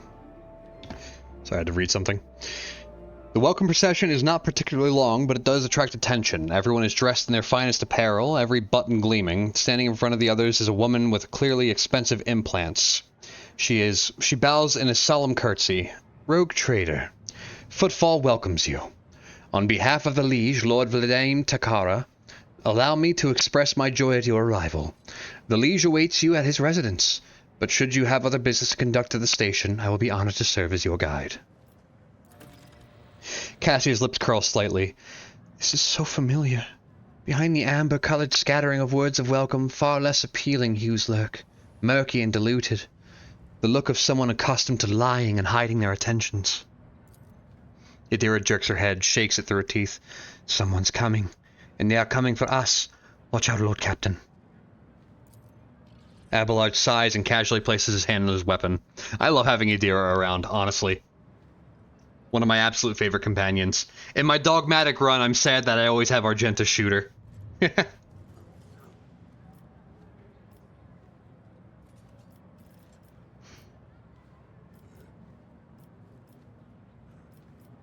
Who's coming? Judging by the voices, there's a lot of them. Angry. They've got teeth, but they aren't that sharp. Their strength is in their numbers. Pray, what are you talking about? What could be such a cryptic... What could you mean by such a cryptic She doesn't get to say the rest. Hey, newcomers! Damn! Yo, she crumpled. This for a warm welcome!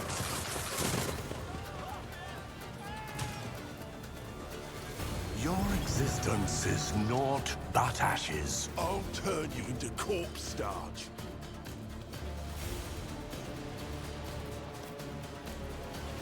Alright, who's going first?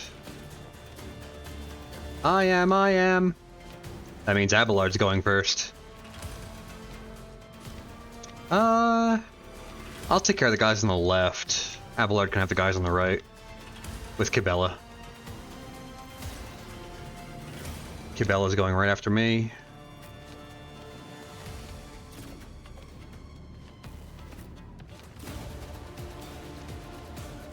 So, if you arrive incognito, this heavy hardcover isn't here. You're just SOL for hardcover on this part. I think there's like a couple crates here, but like, they're big and they take up a lot of space. Oh yeah, she gets domed regardless.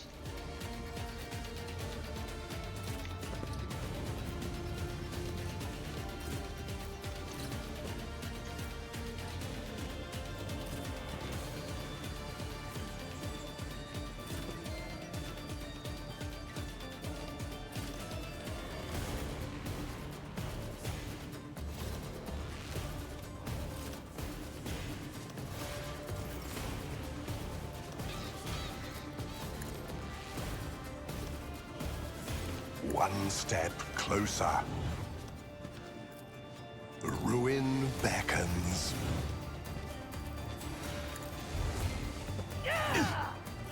Reduced to dust. Ah!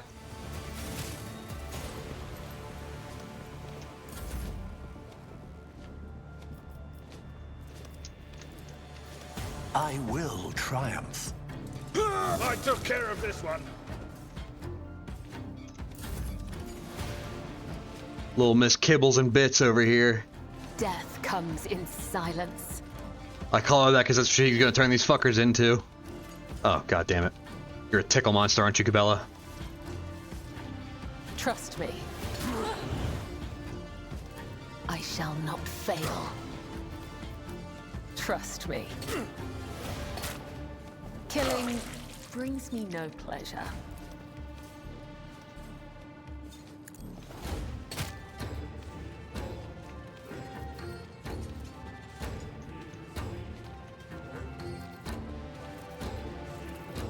As the tenets demand. Let's get to it. Oh, you bitch. Nice. Emperor, protect me. Damage to bulk. Oh my god. Hold on. My moderator Vrazzle is really, really good with Cabela. Oh my god. Out of my way. I'm not too great with her. I like her, I'm just fucking bad with her.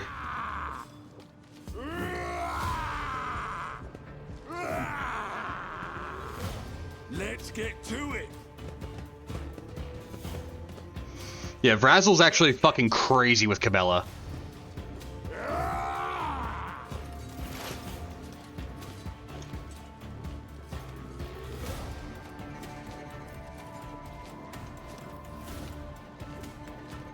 The Bridge of the Heartless, she's shown for you there. I love that one, yeah. She goes nuts there. When there's a lot of like easily killable shit around, she's nasty.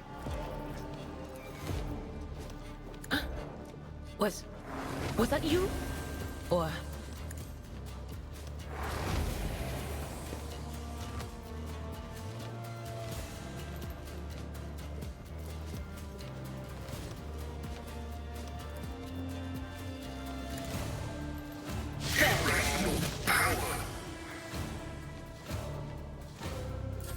Hold on.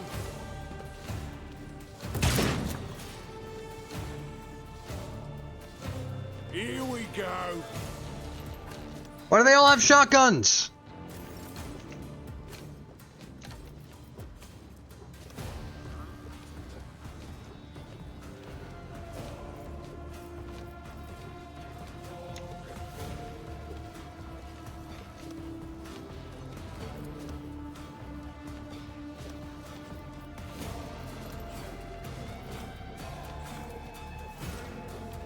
Emperor, give me strength. Me? If you insist, Lord Captain. Isn't this a job for the serfs?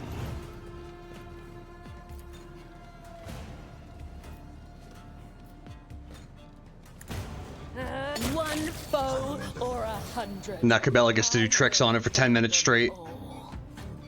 As honor ordained.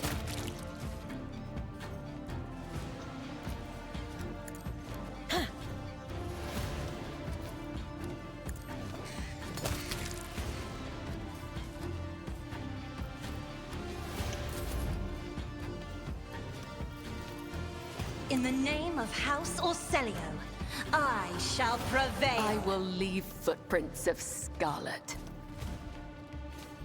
Trust me.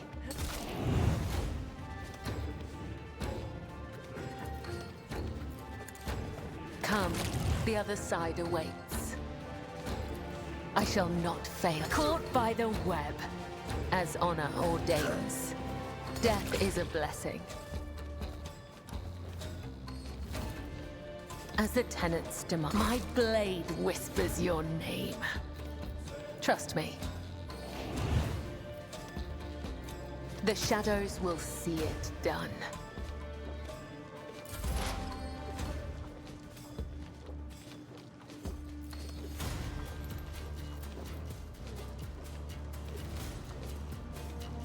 I don't have Medicaid signal yet, damn it. Request approved.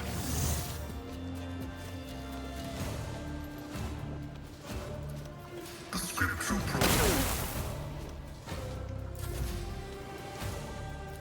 You're cooked. It will be done. I will do my duty. It will be done. Gray hair. Sure hair. Hey, I got one of those too. Oh, fuck you. You mean you dodged it? Second call.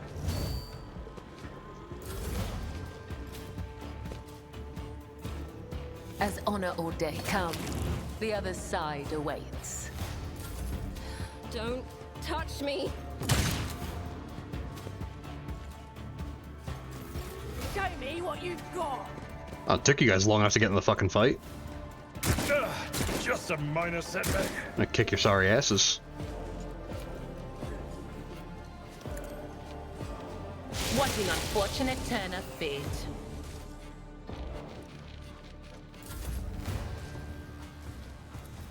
I'm not accustomed to being ordered around. One fewer target.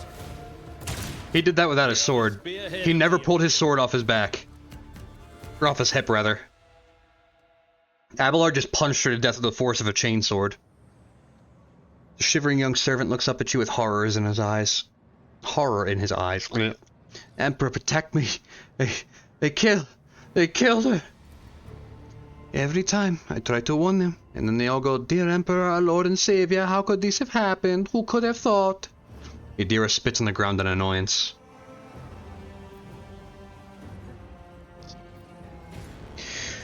A gang of puny thugs attacked me.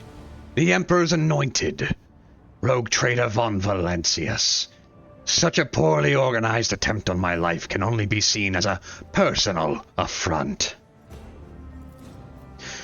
I would wager that this was not an assassination attempt, but rather a common raid. The half-wits had no idea they would run into you, Lord Captain. Still, it wouldn't hurt to be on our guard. The great have been known to fall to the hiccup. The great have been known to fall to the pathetic. Hiccup again. We can attest to this from our recent experience. Abelard frowns and rubs the bridge of his nose as if fatigued. Your Lordship, those guys were Anvers. They're a gang. They're the worst, I tell you. They're scared of no one, not even Liege Takara. He glances around like he's expecting more bandits to appear. Does this kind of thing happen often around here? Shooting, yes. Attacks on nobles, not very often. Unless it's the Anvers. They're vicious. Not a week goes by without them killing and gutting somebody.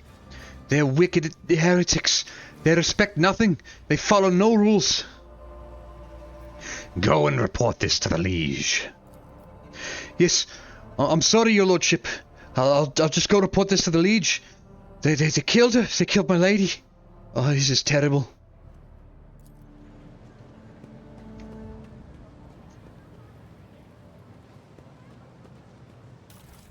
Damn. I stacked a lot of bodies. Combat shotgun. Arc grenade. So, these were not a thing before. I assume that these came with the newest DLC, because not only were these not a thing before, every fucking mob in the pile didn't have them. So that turned this fight into very, very valuable. So, cargo. Let's get these chainswords over there.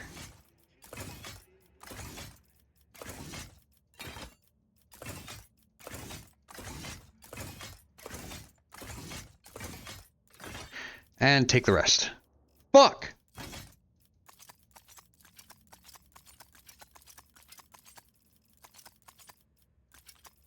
I'm a stupid asshole.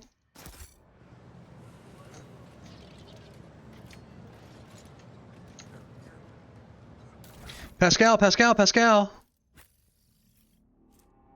Throw those shitty frags in the fucking trash. This is more your speed, big dog.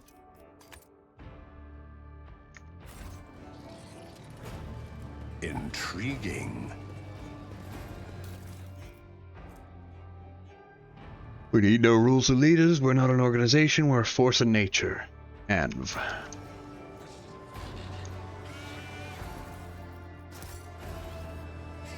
What's the fucking servo skull doing? Oh, look, a shotgun.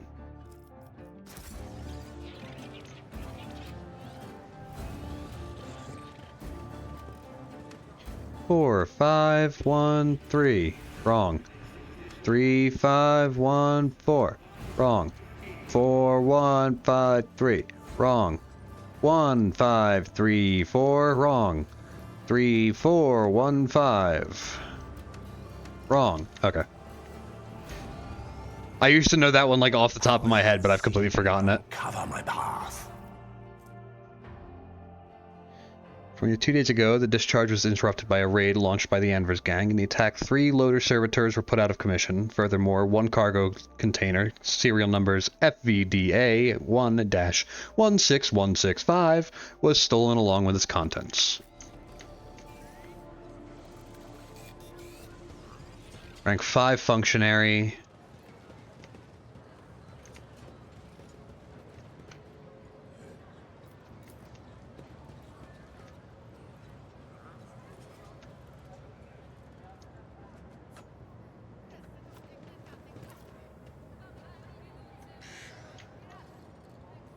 Embrace true power. Our time, not theirs. Go to their homes, drag them out of beds, carve open their bodies like carcasses at a slaughterhouse.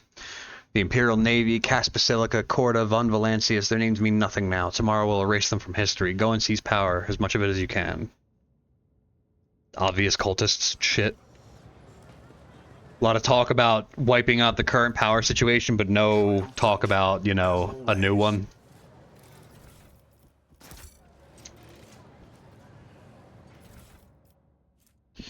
Psi-conductive frame. More willpower and more maximum wounds. Here, birdie, birdie, birdie.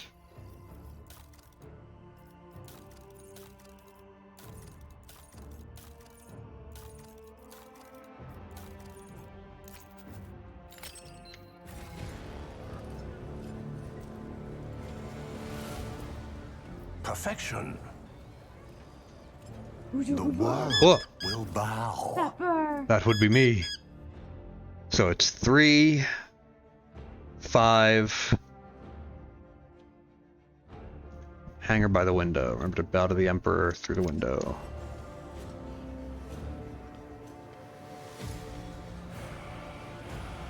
Three, 5, 4, 1.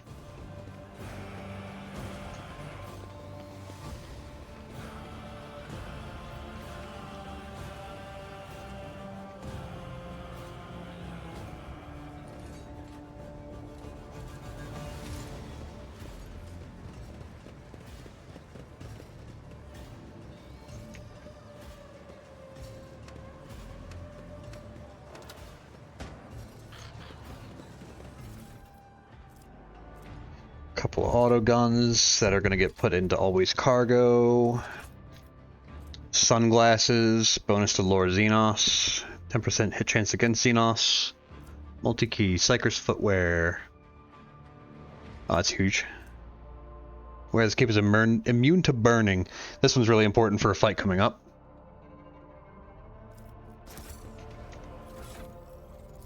Bevel Snarred. What cape are you wearing again? Oh, that'll get rid of burning anyway. Okay. Who needs a cape?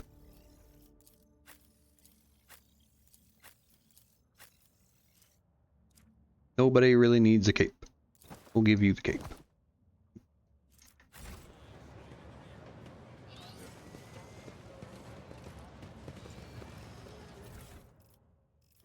Itchy.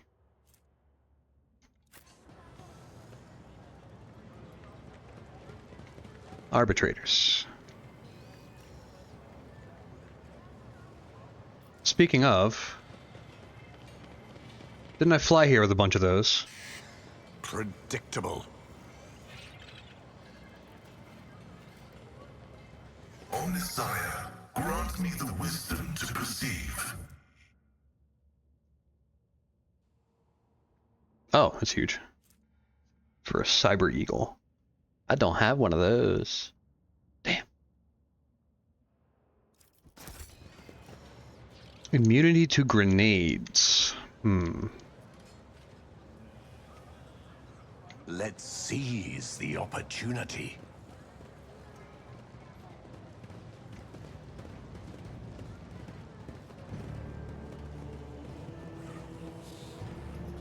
Look, Rust Stalkers. The tall, hunched tech priest stares at you unblinkingly. A breathing mask conceals his gaunt features. The skin on his hands is of a sickly gray hue, while the augments show a sign of combat damage and are plated in black chromium, giving him a general air of lugubriousness. Initiating identification procedure. This unit is defined as Logis Opticon 22 and is a fully authorized representative structural part of the Cognizance Fleet and the priesthood of the Adeptus Mechanicus. Access has been granted to the following options: information exchange, strengthening of diplomatic links, trade deals, donations. Initiating official greeting procedure for esteemed high-value visitors. Glory, success to House von Valancius. A binaric aria begins to flow from the scratched fox attached to the tech priest's chest. Requesting information exchange regarding contractual obligations Logistica Theta. Pascal and Opticon 22 exchange glances and a short series of binary signals before bowing their heads in satisfaction. Opticon 22's head bows noticeably lower than Pascal's. What is Logistica Theta? I'm gonna Google to see where I get the third DLC companion.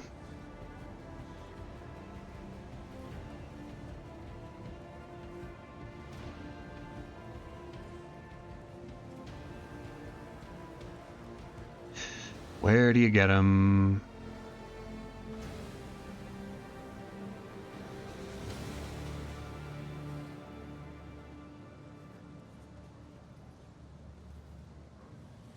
Okay, you get them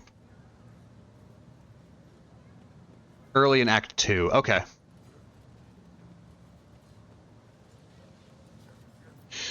Under the contractual obligation in question 34.761 Terran years ago, the Explorator Cognizance fleet received from representatives, authorized units of the Von Valencius dynasty a volume of high-grade promethium equal to the fuel capacity of 6 Tantalian void tankers. Received it, and they didn't pay. Compensate, remunerate, settle accounts. Should I go on, or is that enough synonyms? The stipulated payment reciprocal offering from the Cognizance fleet can be made to Von Valencius assets at the current time, after which the contractual obligation will be fulfilled, archived. Confirm your status regarding the acceptance of the payment reciprocal offering.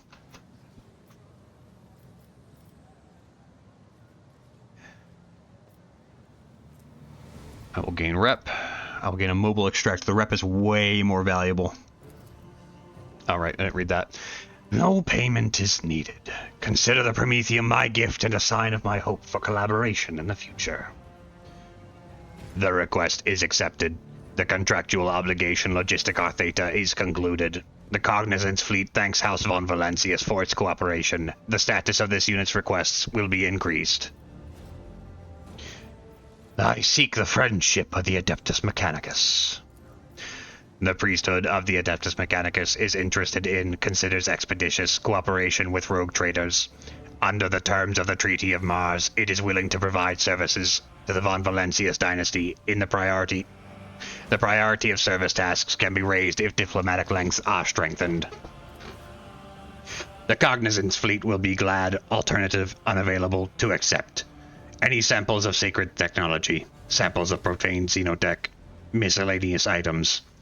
Reminder, storage, study, and or disposal of the aforementioned objects with the exception of 3 miscellaneous items is the preferential right of the Adeptus Mechanicus. The Explorator fleet will also accept information about planets in the Coronis Expanse that have not been previously recorded in the Planetary Register. I want to make a trade deal. Yeah, this is why you take the rep over the payment, because you can just come back later and get a fucking ton of these. It's rep 1, or it's rep 2 rather. No, it's rep 1. Okay, I was wrong. But still, this helps me out a lot later. And give me all the shit. I use these gloves a lot, I think. Parry melee attacks with a ranged weapon. Yeah, I do. Okay. Uses a ballistic skill? Okay.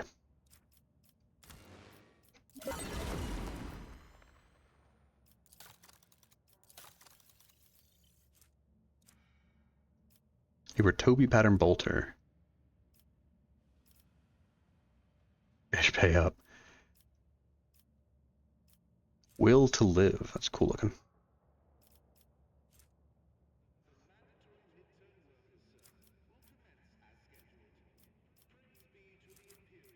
Hey, we shouldn't have this. That's an Eldar grenade.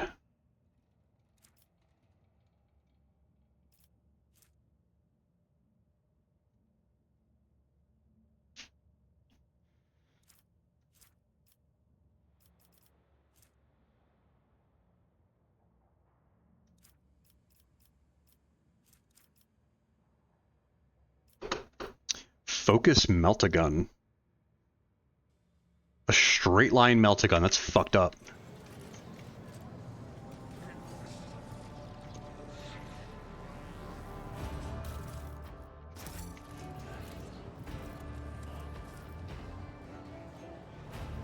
You are in the presence of House Orselio.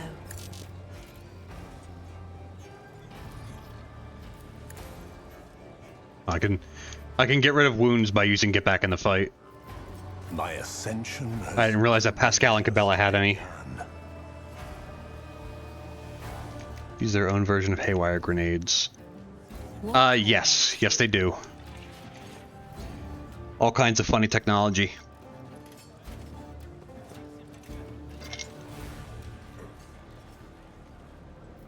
I guide humanity between the stars.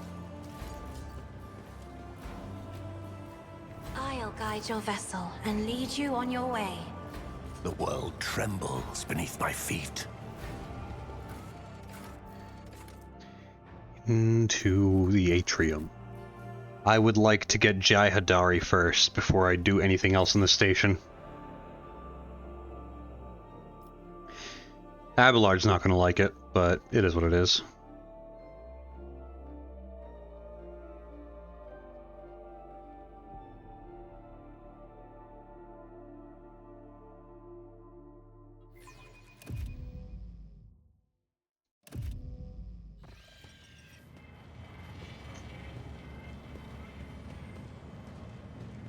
There's so much shit to do here. I am forever astonished that Reverend Hieronymus makes do with that shoebox of a chapel in the atrium for his sermons. Footfall has several temples, far more befitting his status. The holiness of the temple does not lie in the height of its vaults, but in the generosity of the sacrifices offered in it.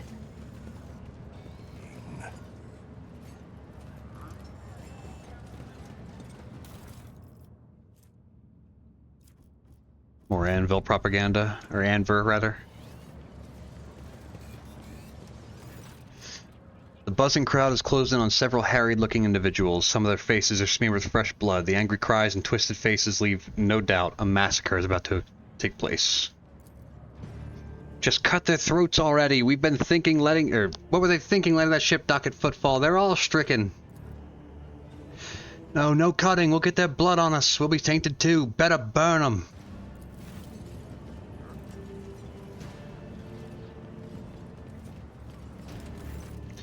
Hieronymus Doloroso. Be quiet, you scoundrel! A priest clad in a simple black raiment cuts through the crowd like a void ship crossing the sky. You dare pass judgment on others! What arrogance to think you have the right! Reverend, these are heretics, real heretics. Their whole planet is plagued. Folks say they all died over there. And why is that, huh? Because they're all heretics, and the Emperor punished them. We're no heretics. One of the people surrounded by the crowd raises his chin. We ran from the heretics, barely escaped with our lives, and there was no plague on our planet. Only the archenemy's minions, a whole army of them. He splits on the ground. And if you want to blame anyone, blame those who abandoned our world. Blame the governor, blame the tech priest, blame the masters of Kava Gamma who forsook it in our darkest hour. What's going on here? Several dozen gazes bore into you. And who are you supposed to be? A concerned citizen. No, I am Arteri, rogue trader of the Von Valentius dynasty. The rebel rouser's expression changes completely and he makes a clumsy attempt at a bow, then crumples to his knees. Your lordship, I'm sorry for not recognizing you, you see. It's just that it's your first time on Footfall and we didn't know. Terrified, he falls silent. We were just, rooting out heresy here. The scrawny ones, they from that ship that came from the bowels of the Coronis Expanse. They've got plague there, and mutants. And now they're spreading that rot everywhere. The taint, they're all... Silence! You must be completely out of your minds. A band of woefully dim-witted reprobates who think themselves bringers of justice. Who are you to pass judgment on anyone? All you ought to be doing is suffering and repenting till the end of your days. And what's so wrong about that, Reverend? We just want to put these heretics to death. We're not heretics. The haggard man is on the verge of tears. "We're refugees, I swear it on the golden throne. We served the Imperium faithfully until they hung us out to dry. Where were the protectors that were meant to shield the lands of humanity from nightmares? Traitors! Traitors and heretics, the lot of them." A murmur runs through the crowd. The people gawk at you, at the priest, at the wretched group huddling in the center. How tiring. The motley sea of colors that fills this restless crowd is hard on the eyes. So many hues, but most of them are acid yellow streaks of fear. Their red buds swelling, ready to burst and paint all who are gathered here. Cassie looks at the crowd of troublemakers wearily, and they shudder at the very sight of her. Cassie, open your eye.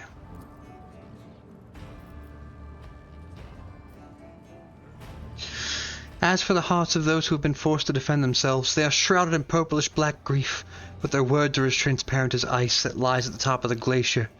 But commoners are always deaf to others' suffering, for such is their nature. Interfering in the affairs is hardly worth you or me, Arta.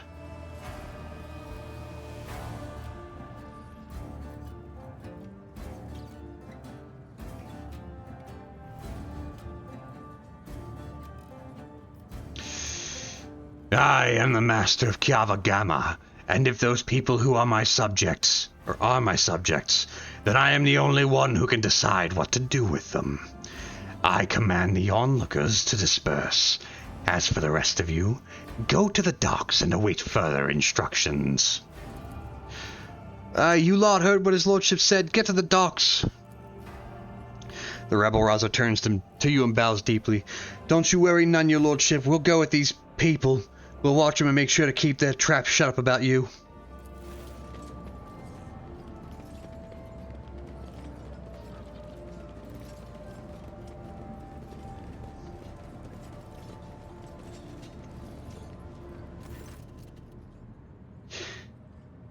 The arrogance and self-righteousness of a malefactor. The priest shakes his head disapprovingly, then his eyes shift to you. I am Reverend Hieronymus Doloroso, head of the Drusian mission here on Footfall. I thank you for stepping in. Please come see me when you have the time. We can talk then. Hiccups.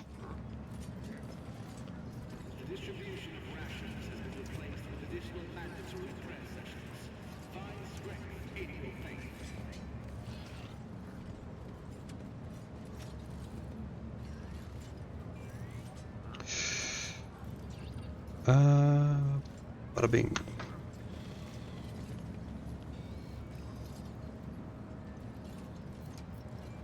Lower Imperium.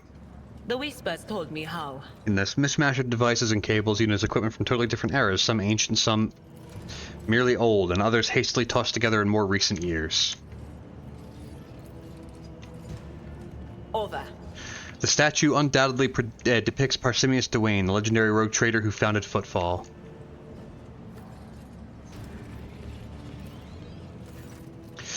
The sight of this cogitator would be enough to break any tech priest's heart. The machine is leaning slightly to one side, grimy, covered in scrawled drawings with frivolous writing scratched here and there on the casing. Several keys are missing, and the rest are coated with dust.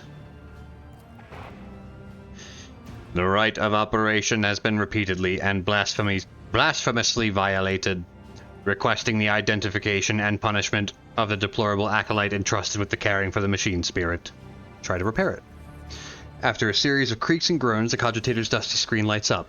On it are several lines of text, section headings. Praise the Omnissiah. The machine spirit of this cogitator is aggrieved but willing to serve. Accompanied by the crackling of a binaric prayer, Pascal's mechadendrites gently place a couple of keys lying on the floor back into place.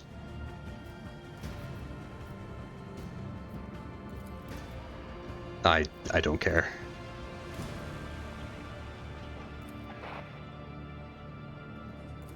I made a mistake hitting that. That's all like side lore shit. Oh, hold on. I have access to my servo skull now. There it is. This is beneath me. Can I not equip it?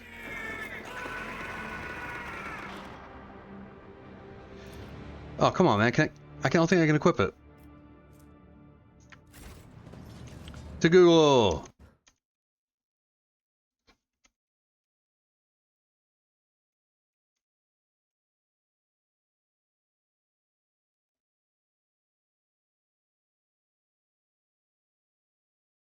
Oh.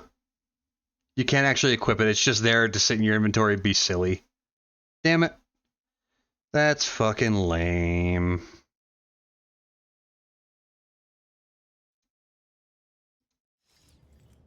I tread a path unexplored.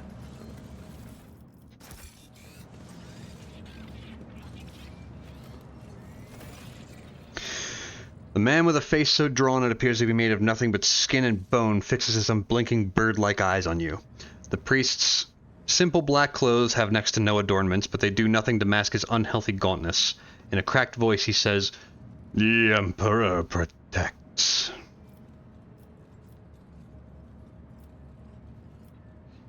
Throw him a couple of coins. "A holy man, are you? Here, some alms for you." "I have no need of baubles. Play with them yourself if they bring you joy. Money can buy neither peace nor salvation." "And you must be the young von Valancius. That name carries weight, and it is a burdensome one, for its reputation suggests that Theodora encumbered it with many transgressions. I wonder, will you seek to shed them, or will you carry them onward, picking them along the way like ripe fruit and savoring their sweet poison?" "Have no doubt about me. I'm a complete reprobate and an inveterate miscreant, whose existence is an affront to the Emperor." He studies you for a moment with his heavy gaze, then erupts into a fit of laughter, his voice so hoarse you fear his vocal cords are about to snap. "Well, at least you're not lying to yourself. You are a filthy blasphemer and a blight in his eyes. As am I. As are we all. This is the Coronus Expanse, and there is no virtue here. Only profaners steeped in villainy."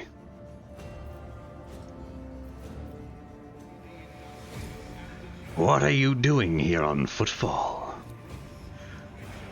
"What am I doing in this den of blasphemers, pagans, and the vilest of souls, you mean to say? Well, Footfall is the first and last stop in the Coronus Expanse. It is the point of arrival for those who have just started on their path, and it is also where those who are reaching its very end return, their souls wounded and bleeding. I embrace both the former and the latter so that they may cast an honest eye over their impurity. Furthermore, rumors from across the entire sector amass on Footfall." Oh, fuck, big yawn. Ugh. "If I hear crewmen whispering about a reclaimed shrine world or expressing desire to carry the Emperor's light into the darkness among the stars, I help my flock in their sacred duty. Devoted trailblazers need assistance, both spiritual and material. Tools, equipment, even garments and simple everyday items. Anything that might help pilgrims in their long journey, and during the first days of the harsh frontier life is worth its weight in gold to us. May any help you offer to the effort of gathering such things be blessed." Fuck! Another paragraph.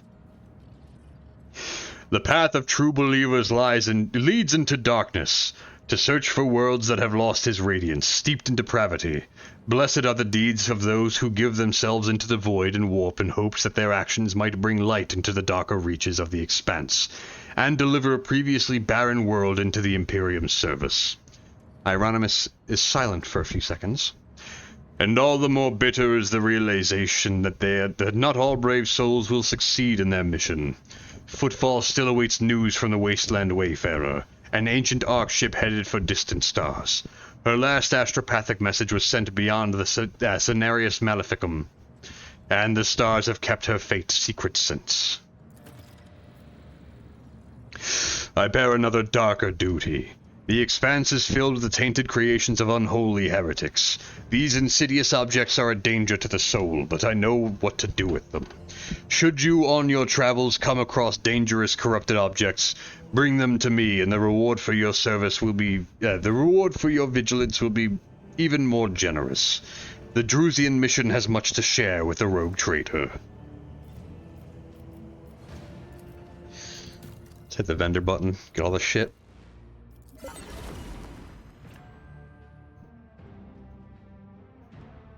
Whenever a shot hits cover instead of the wearer, the attacker gains 3 stacks of exploit. Oh, well, that's gonna go on Pascal.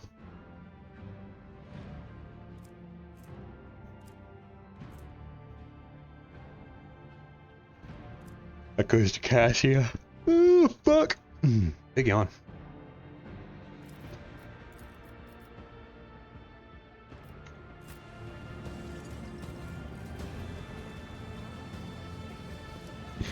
Also, if you come here loud and proud, you get this servo skull that announces your presence, and you can just have it all game.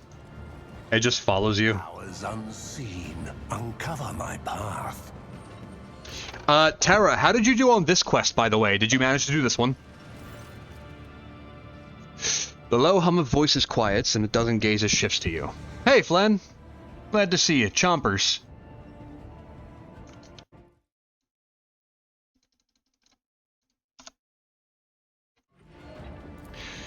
The tall man with a shaved head is rubbing his hands together. You figured it out. Now, did you get the correct ending, or did you get an ending? What did you figure out?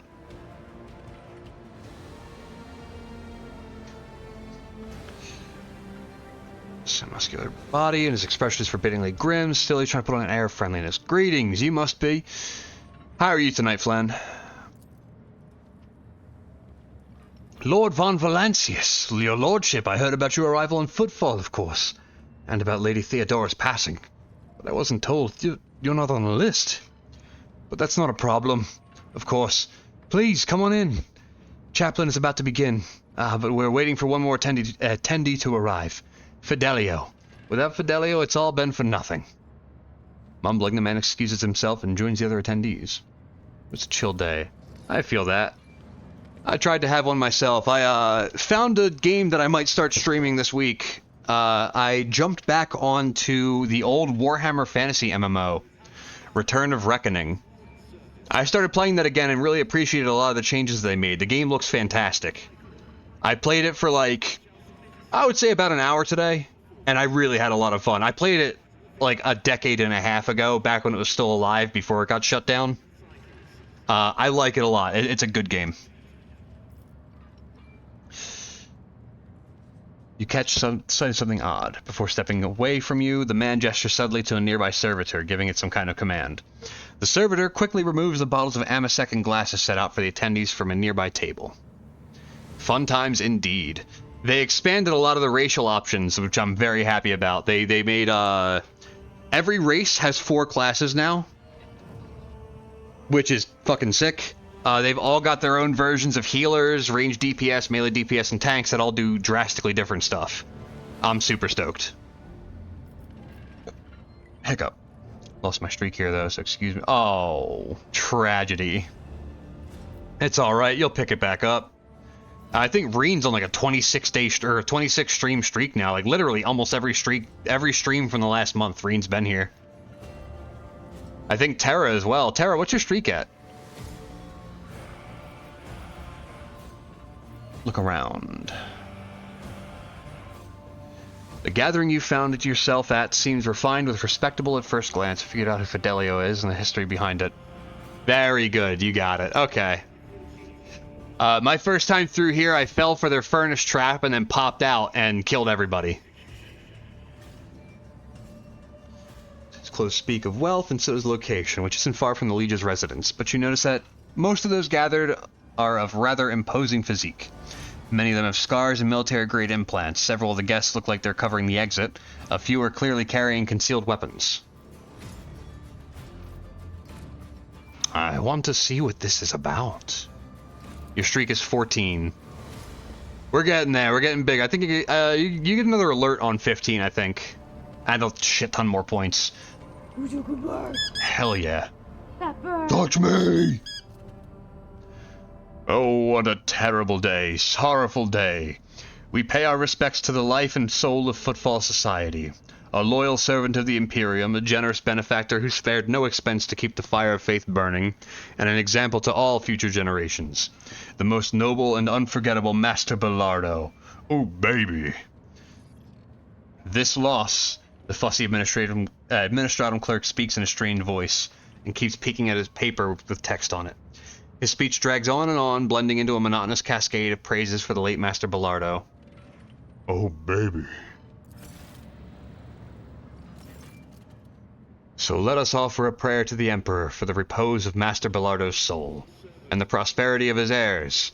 I now pass you over to our most reverend chaplain. A formidable-looking man dressed in the attire of an ecclesiarchy missionary glares at the gathered crowd.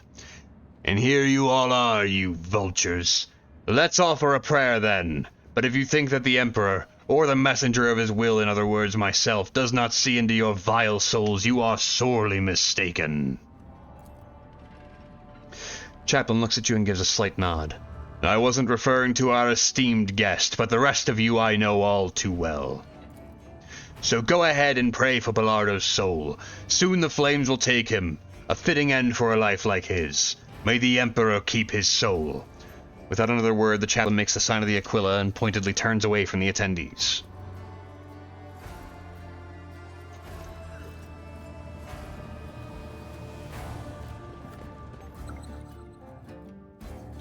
Ooh.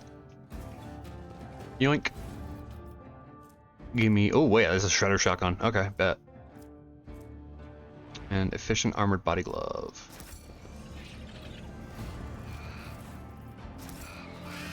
Woohoo, the trap didn't go off. Weapons. Let me see about our weapons. Since I can parry with a gun now, I'm gonna get rid of the sword.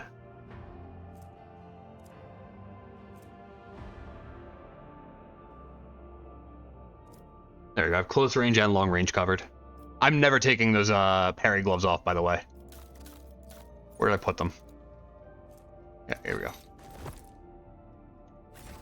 Ridiculously good gloves. You just keep upping your ballistic score, and that's that. The opportunity. That wasn't so difficult. The Amasek has been poisoned. People want Fidelio dead. Fid. The other letters are scrabbled. Someone signed the book with Fidelio. My Auspex has detected something.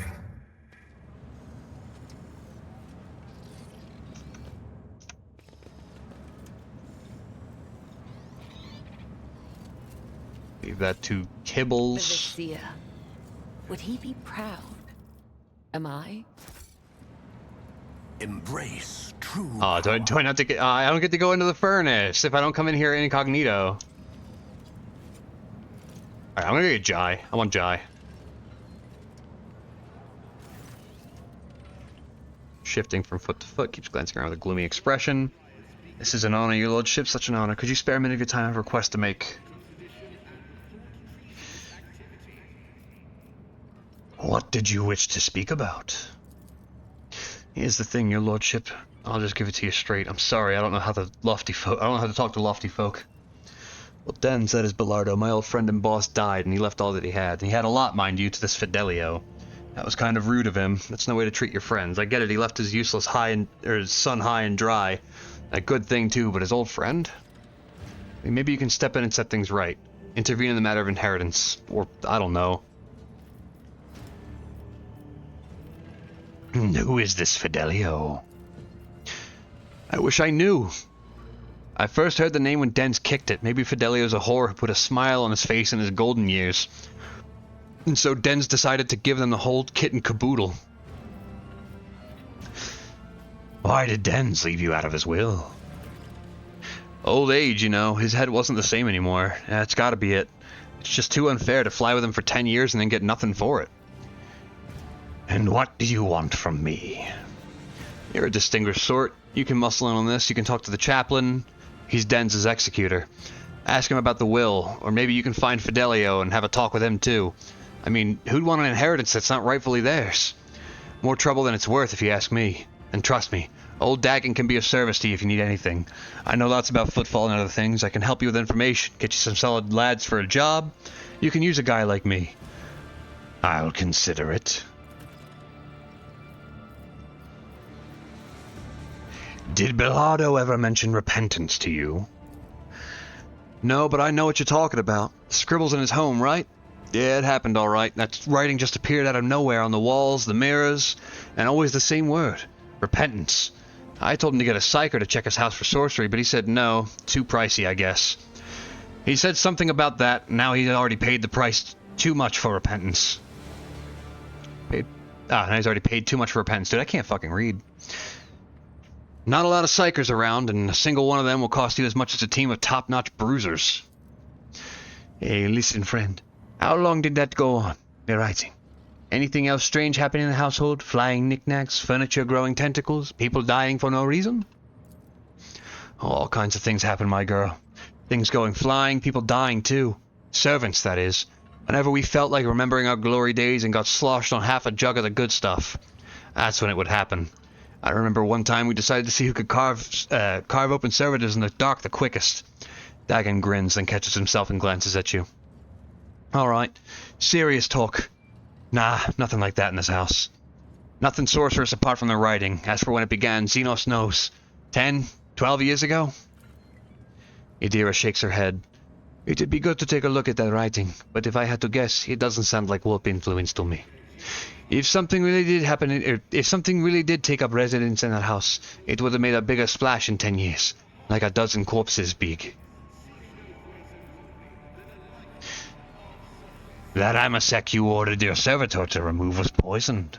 What a fascinating coincidence. He looks you in the eye. Poisoned? No, it can't be. Must have been a bad batch. Fucking liar. I'll be back for Jai. I'll be back with Jai.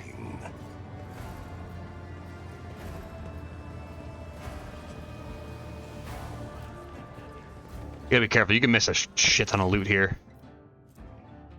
More Anvers leaflets. Dreadful Xenos. Why is my camera up here now? Okay. That dude really does look like a Dark Eldar, though.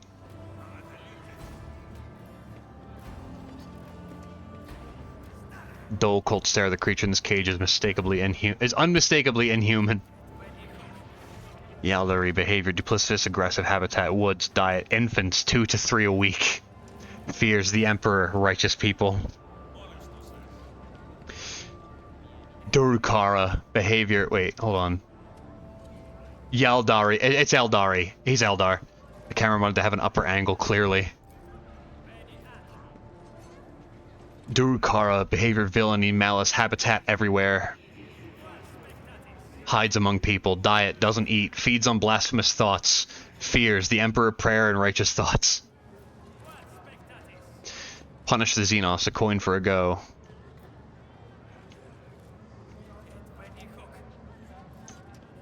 Carnival Barker.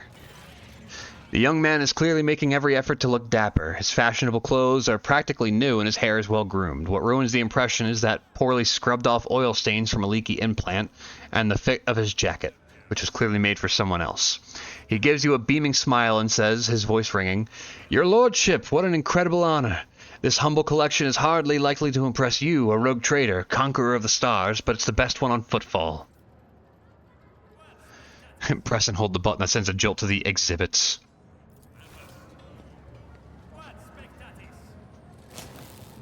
Zap. A buzzing electrical discharge pierces the captive's bodies, making them shake convulsively and scream in maddening pain. The man watches with approval at first, but when the smell of burnt meat begins to spread through the air, he glances at you with a worry. Pardon me, your lordship. You'll damage my exhibits if you keep doing that. Press the button harder.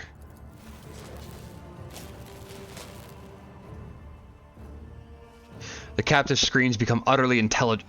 Alright, Cat, you have yourself a good night. Thanks for stopping in. Gurgling sounds. Some of the exhibits bite off their tongues and begin to choke on the bloody foam pouring out of their mouths. A few moments later, the charred bodies slump to the bottoms of the cages with a sickening snap. The exhibition owner just stands there, his mouth agape and wide-eyed, swiveling his head back and forth between you and the smoldering remains of his collection. Oi. G.I. Come to think of it, you've disappointed me just as much. Oh god, the autocannon. He doesn't even have the chance to object. His body crumples in a gorish heap next to the cages.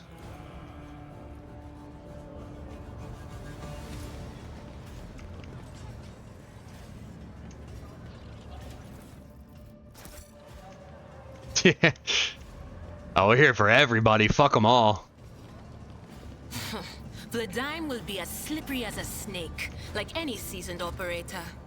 I don't need any voices in my head to predict that. Some leaders hold onto power with an iron fist. But Takara isn't the type.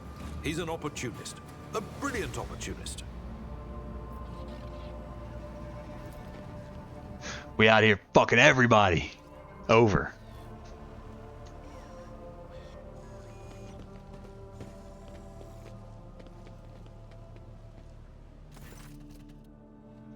My patience. You remember the way out. Dismissed. The tall man in austere gray clothes makes a show of looking past the woman he's addressing. Vladime, Vladime, Vladime. What Aji put such harsh words into your mouth? You talk like you're an imperial clerk, not one of us. The woman who is standing with her back to you lets out an ostentatious sigh. Then her tone changes dramatically. Where is my cargo, Vladime? Falco has it, doesn't he? So that's how you do business with your old friends these days. So you don't remember. Then their help will remind you. Guards, escort her out. Hey, Dari, move. The massive guard leans down to the woman and says in a lowered voice, Jai, get going while he's letting you. Go drown your sorrows in the Amasekis and thank your lucky stars you were able to walk out the door. You won't get the chance next time.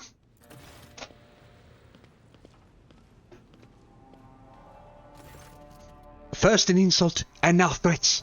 I see courtesy and tact are no longer a valid commodity on footfall. Oh well, I'll find myself a better deal. She turns on her heel and heads towards the exit. As she passes you by, she gives you a quick once-over, winks at you, and then immediately turns away with a flip of her jet black hair. Bye-bye, Jai. The tall man, who has long since noticed your presence, is studying you intently. Vladime Toskara, lead your footfall. Let us please proceed to my office. A spread befitting a visitor of your rank is waiting. Your entourage will be accommodated nearby. Certainly. Let's go.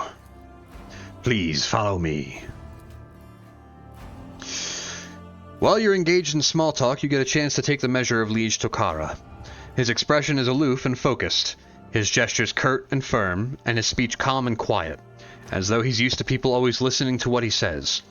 Judging by his observant gaze, he's been studying you in turn this whole time. Let's talk business. On behalf of the elite of Footfall Station, I offer you my condolences, Lord von Valencius. We mourn Lady Theodora's loss, and hope the sentiment is taken as a sign of our good intentions and willingness to cooperate. Reply in High Gothic. I doth accept thine condolences. That's High Gothic. He gives you a long look and says calmly, I'm not versed in the language of the aristocracy, but I do hope that you didn't say anything unsavory. Either way, you've established a certain distance between us, and I will make note of it.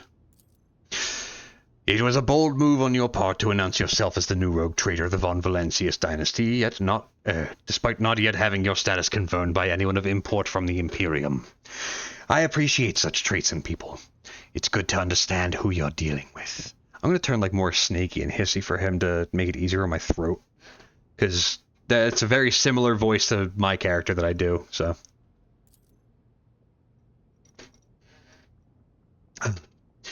As you may have noticed, Footfall is currently in a state of crisis. Its people would benefit from the patronage of figures such as yourself.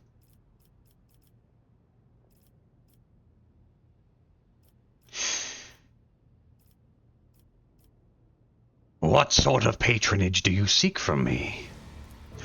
Protection.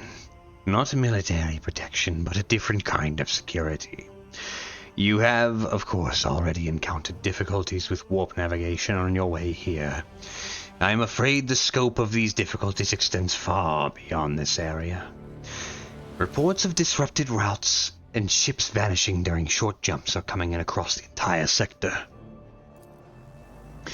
Communication with the Calixis sector has been extremely unstable. One of the ships that have dived into the maw in recent years, none yet have returned.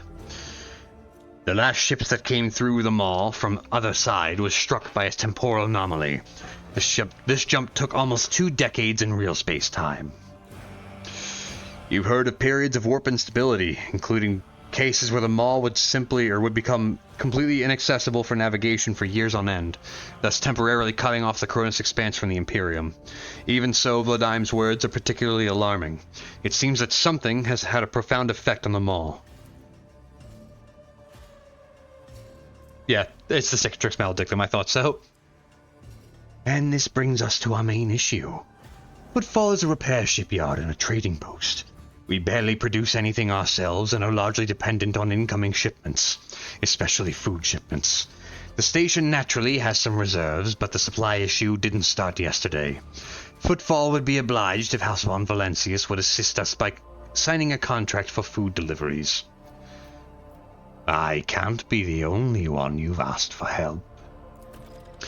Naturally, I tried contracting other rogue traders, but the terms of House Scrotor would have bled Footfall dry, and as for the esteemed Caligos Winterscale, instead of a food shipment from him, I received a transport, the Navica, packed with refugees. I had to send them off to Foulstone. So many extra mouths to feed would have only worsened the crisis further. I suppose all these warp fluctuations must have created more pressing concerns for Lord Winterscale. And so I put my faith in you, the third and last of Footfall's allies. So what are the terms of this deal? It's simple. Delivery of food shipments from your fertile worlds. Janus, I imagine. I'm quite familiar with the jewel of the Von Valencius Protectorate, in exchange for fair payment.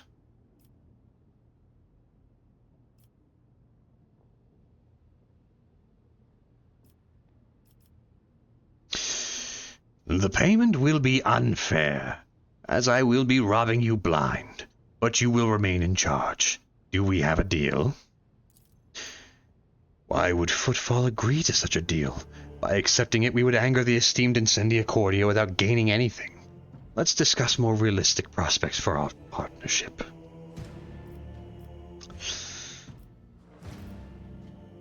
Very well, I will help you with food shipments. Vladime takes a quick sip from his glass. I am immensely obliged, your lordship. I assume you're going to need time to get these shipments up and running. I can wait. On my end, I promise you complete cooperation with your endeavors.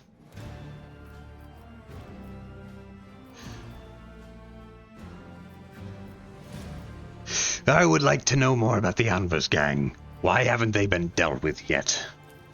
He grits his teeth slightly before answering.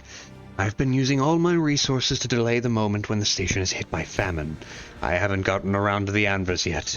As detrimental as they are, they're no players. When their leader dies, the rest will scatter.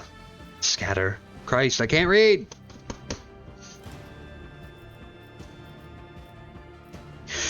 Where does one go to make a few deals here on the station? Here I am the main dealer on the station, and it would be disrespectful for me to suggest that you take your business to Footfall's traders of lesser importance.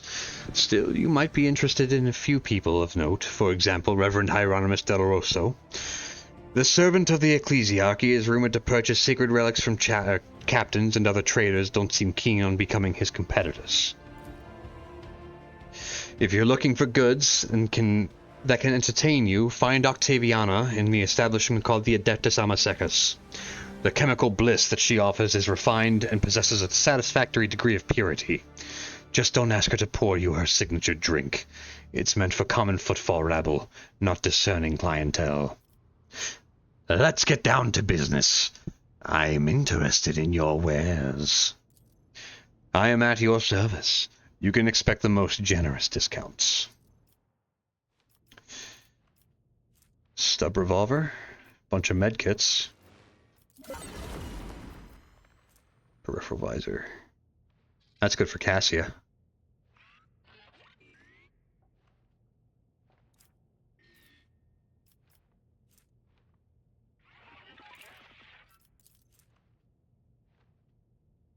Oh, wrong one. Whatever. Mine Scrambler Grenade.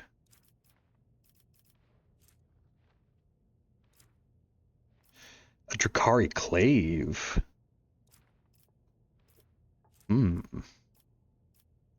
If I can get a Reaper Shuriken Thrower, I'll go actually fucking Ookers, rather. Ooh. He's got an Eldar Sniper Rifle. What the fuck am I wearing? Oh, the Twitch goggles. Based on Resolve.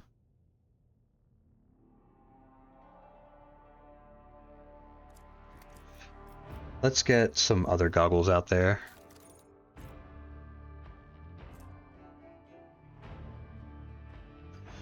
So if I was running it, that I shot, not sniping.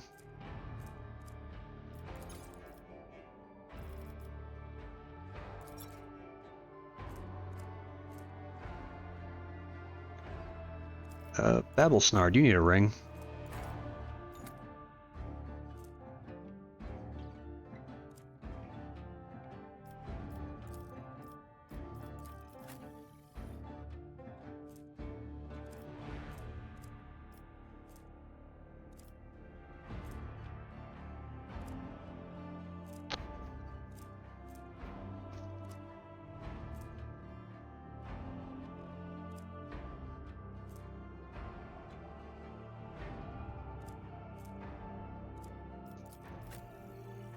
She's fine. Alrighty. Let's go catch Jai. Lord Captain, I'm pleased to report that the inspections have been completed and all identified system failures have been resolved. The Void Ship is ready to depart Footfall. The crew is waiting for your further instructions, and there are also a number of issues that need to be addressed. We also received word from Proctor Sulamorn Anthar, the arbitrator whose squad we retrieved from Rykad Minoris. He has requested an audience with you and said he will be waiting at the Footfall docks. The world will bow.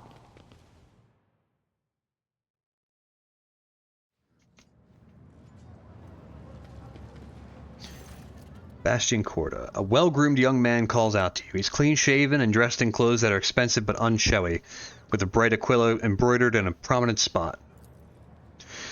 Your lordship, I humbly ask for a minute of your time. I am Bastion in Durama Bastal Corda.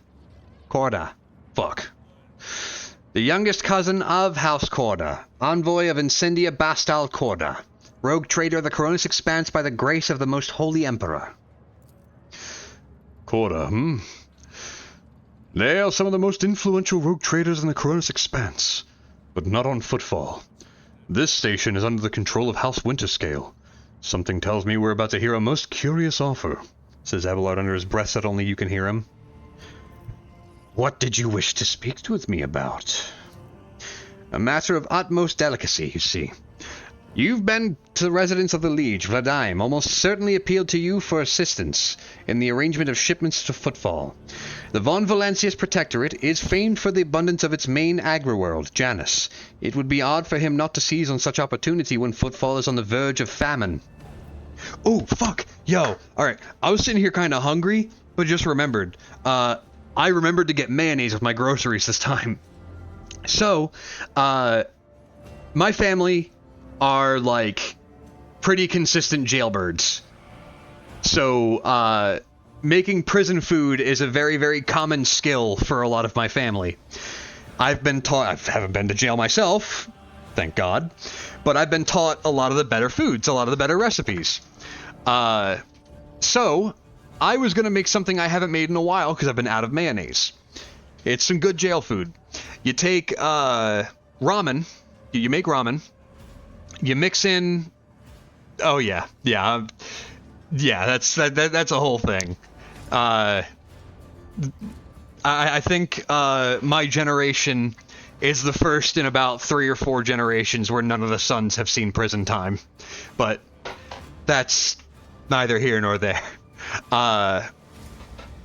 So you take ramen, cook it up, dump the water, and then you mix in, I think it was like a tablespoon per pack of ramen of mayo, and then hot sauce with that mayo.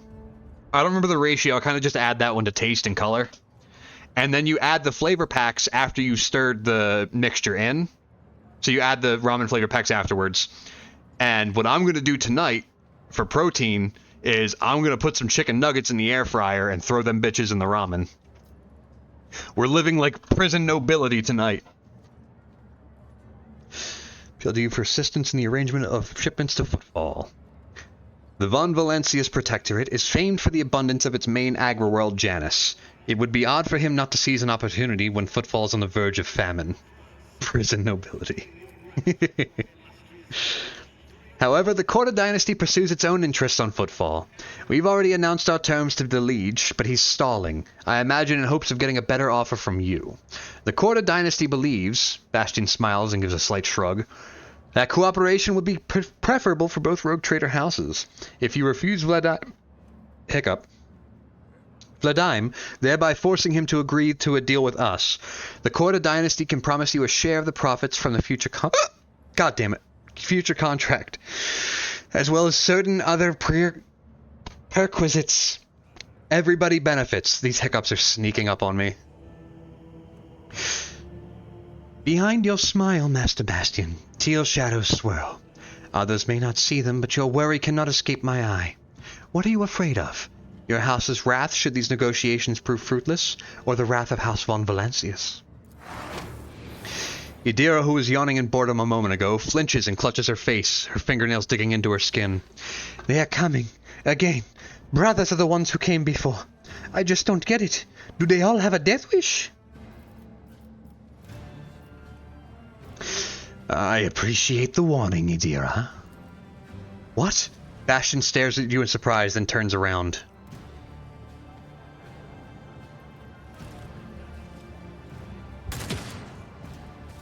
The sniper.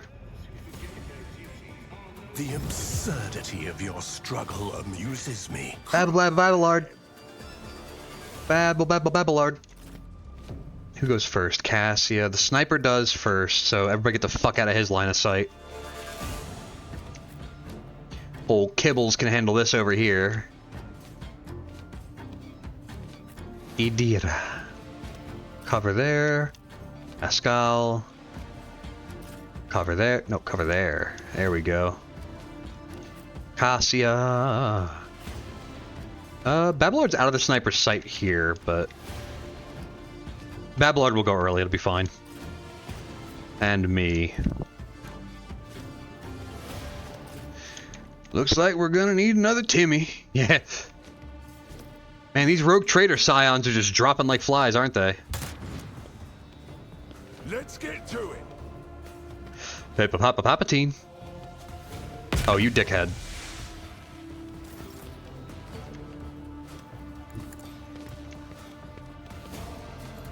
If I may. So anyway, the particular degree of fucked that you are is near undescribable. Step aside. The navigator is coming.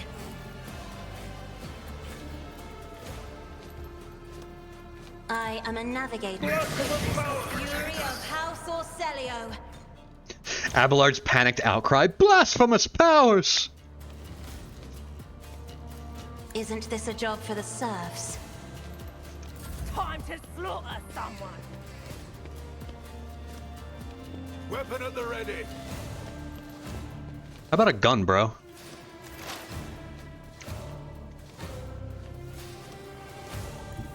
Cover me.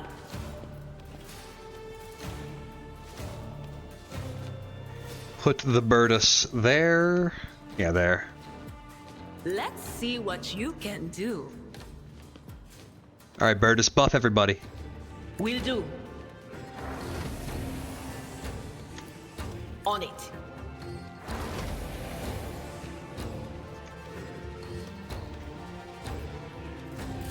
Hold on. Footfall seems to be a bad place to be a noble. You are not wrong. Shotgun. Let's get to it. The ass kicking you're soon to receive will be legendary. Oh, you... Wallahi, you're cooked. As the tenets demand. As honor ordains. Uh-oh, uh-oh, she's getting closer, guys. You better run.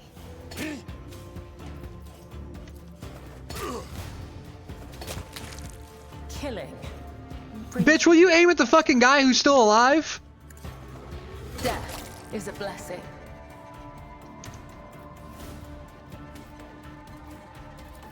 As honor ordains. Here we go.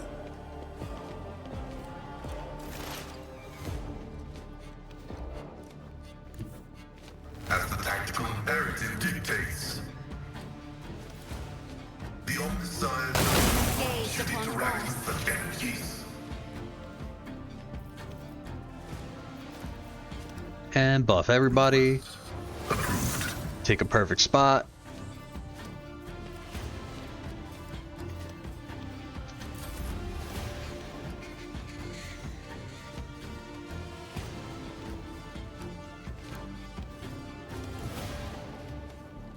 Descend upon the weak. Hey, buddy. Autocannon. This is gonna hit, but god damn it. You fuck. I need no guidance. Purpose guides me.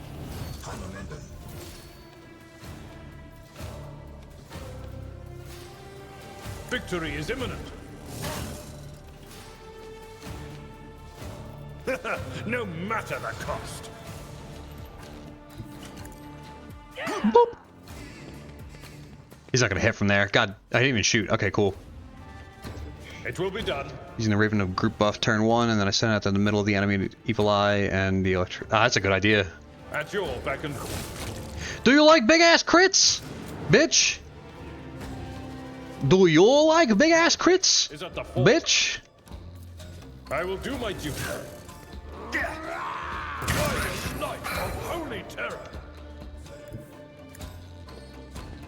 Do you like big ass? Damn. Indeed. Beware foul sorcery. Where's that sniper? There he is. Hey, buddy. So this is Abelard, and you're not gonna be walking away from him.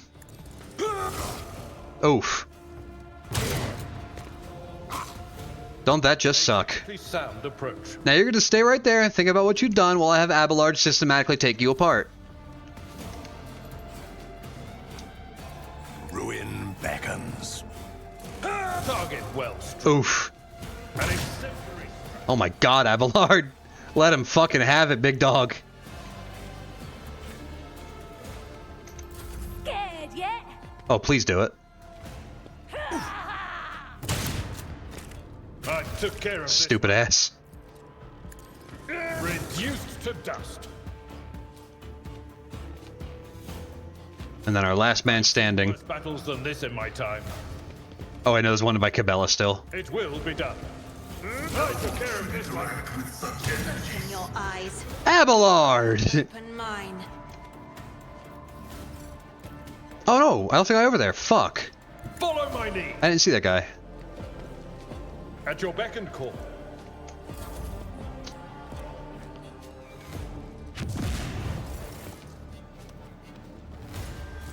Oh, hey guys, don't worry, I did all the work already.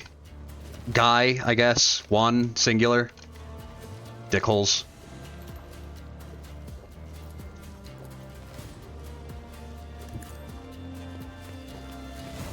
Yeah, he is a little trigger happy. Me.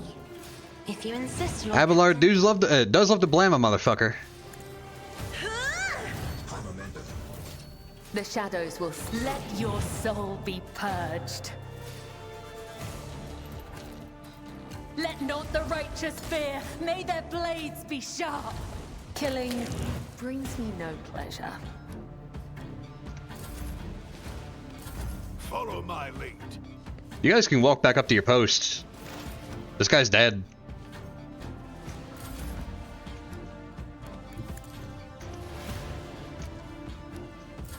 My faith strengthens me. My faith strengthens me. Advance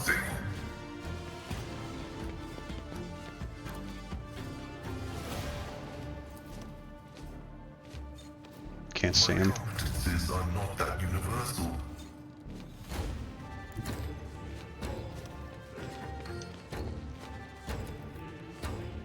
I reject the very idea. I will triumph. It will be done. Oh, buddy. I think that's a wrap for you, big dog. Abelard, get him. He lost voice of command, didn't he? Fuck. Okay, that's fine. Abelard cut him clean in half, like straight bisect him from the top down. From gob to gullet. Indeed, one fewer target. Look no further. Stun grenades for me. Give me the loot. Oh, hell yeah. Sin skin for our light armor wearers. A fucking chain axe. That's kind of metal.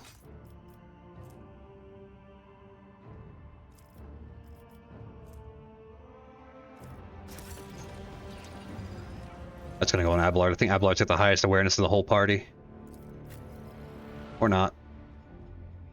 Who has the highest? 70 on Adira. 65 on Cassia.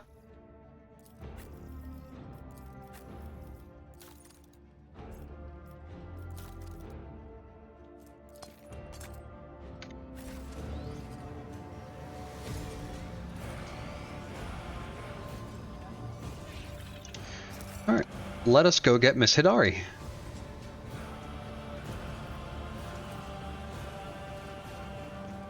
This explorator is There's probably some bodies I didn't hit, I just realized. Nope, they're all gone. Okay. Not like I won't be coming back here anyway.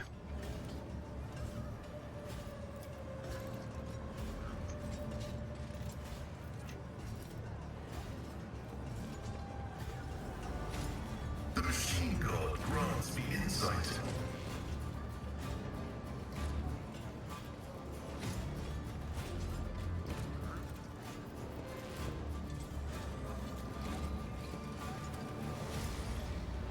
Nothing's A impossible for this old revelation was officer. sent to me.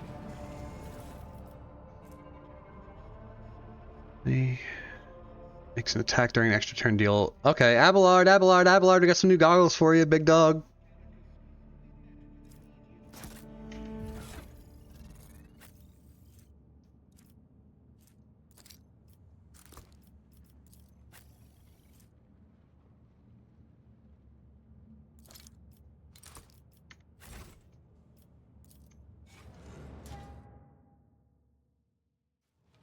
Hey, a dead body. The whispers told me how. ANV carved into his shoulder blade.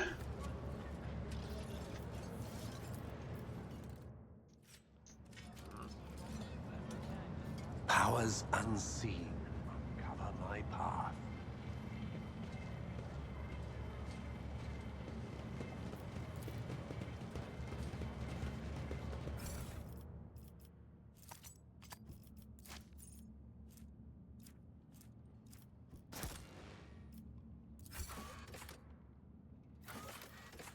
Shadow quarters. That'll probably be the last fight we do, is the Jai Hidari fight. That'll be the wrap up on stream. Ooh. I'm gonna set up a new bot periodic reminder, I think, in chat. I felt like it's kind of greedy doing it, but I realized that subbing to a Twitch channel for 1 month gives me more than I would get if a person was here for every stream and watched every ad for a year. Subbing one time pays more than ads do for a year for a single person, so I'm definitely going to add a reminder for that. Because I don't like having people sit for ads. I hear strange. So I definitely want to... Oh. Breathing, full of poison and disease, masquerading as prayer. Yeah, it's $5 for a month, and one viewer gets me about, like, not even 2 cents for an ad. Like per ad.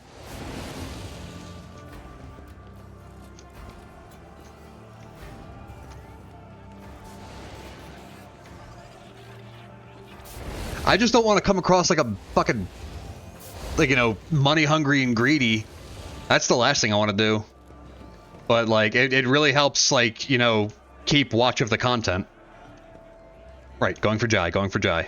The world I gotta keep reminding myself. beneath my feet. Fuck out my way, son. I'm a rogue trader. I don't wait in lines.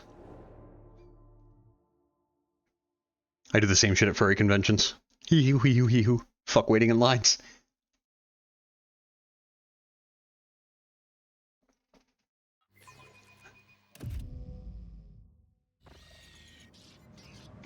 Oh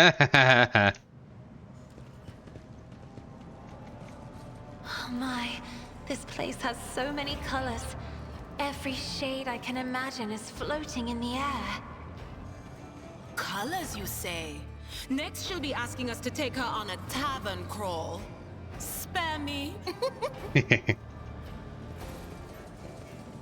Embrace true power.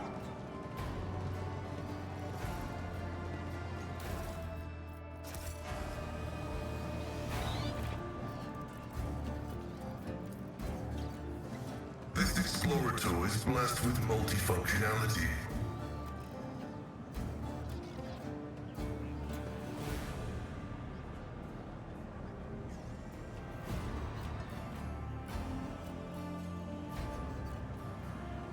Rough day? You have no idea. I just might. That's the second bottle you've downed. Jai Hidari.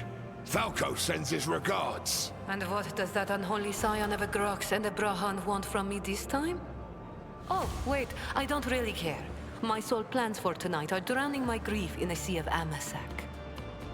We'll give you grief, all right. Get out!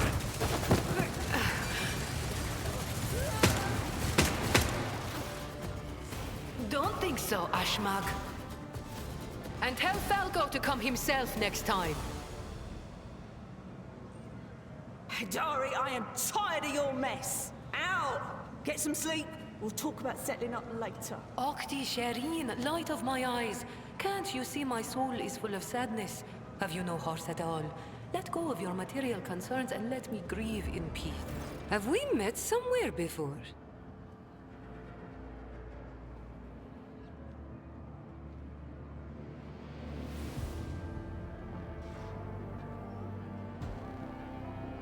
Okay.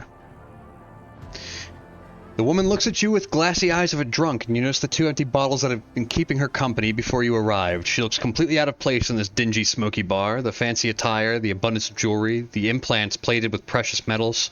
Her appearance not only screams wealth, but also audacity, for only an audacious person would flaunt their wealth in a place like this. Greetings, Shireen. With whom do I have the honor of speaking?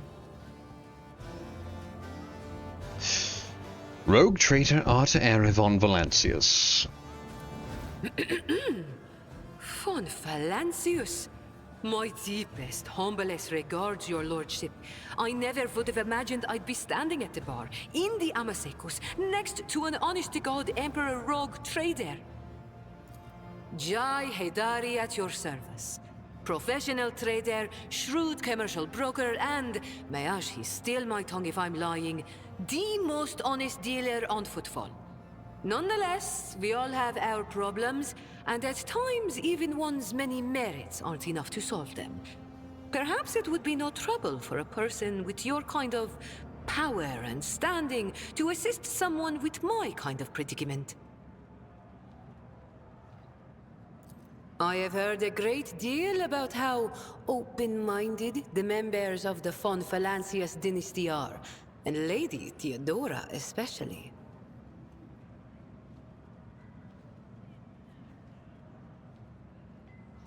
What do you need help with?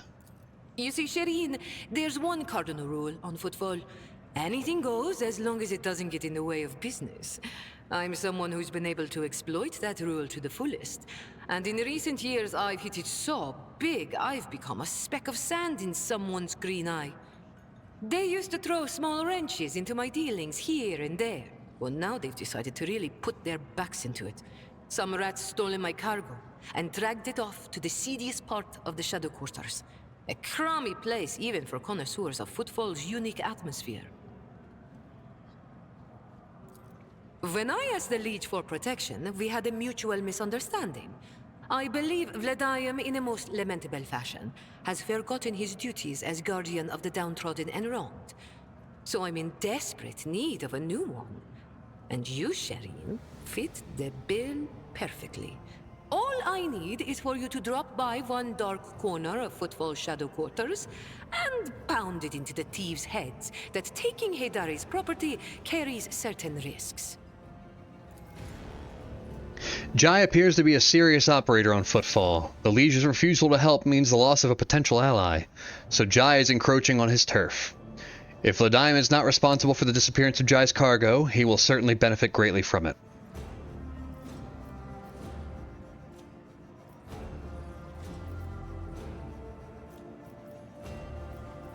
I suspect that Vladium wants to keep the cargo out of your hands, and I want to put him in his place.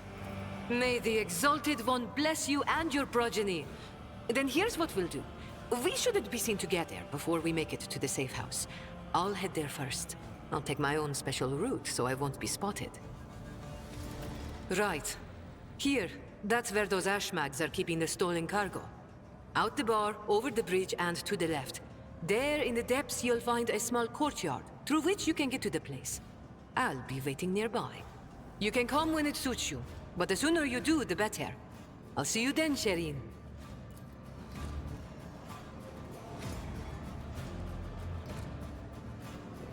The world will bow.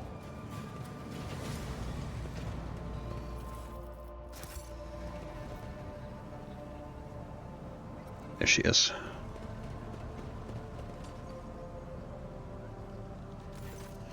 The woman looks to be in her 40s, and she's surveying you with interest. Her right eye appears almost black against her dusky skin, while her left eye emits a greenish light filtered through the smudged lens of a prosthesis I can't read. It's alright, stream's over in technically 10 minutes after the next fight, so I don't need to read much more anyway. Her arms are tattooed all the way from the base of her shoulder to her knuckles. Looking for something specific? You buying or maybe selling? Don't be shy, just ask. Old Razor knows all kinds of folks. My boys will fetch you anything your heart desires. Grandpa Bakval says hello. Riza's face breaks into a broad smile. That old rascal. I thought he'd croaked in the mines a long time ago, but old man Bakval's still alive and kicking, you say? Me and him have been through a lot of interesting scrapes together. And oh, all the weird and wonderful things we acquired. Bakval wouldn't send his regards along with just anyone. You must have done him a good turn. Because of that, old Riza is going to give you a special discount. You gained a 5 profit factor discount items for the Fellowship of the Void faction. Nice. Bayonet knife.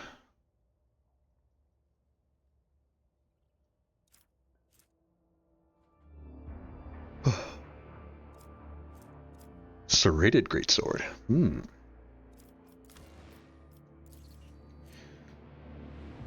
The user's weapon damage is calculated using their intelligence instead of strength and ballistic skill instead of weapon skill. Huh.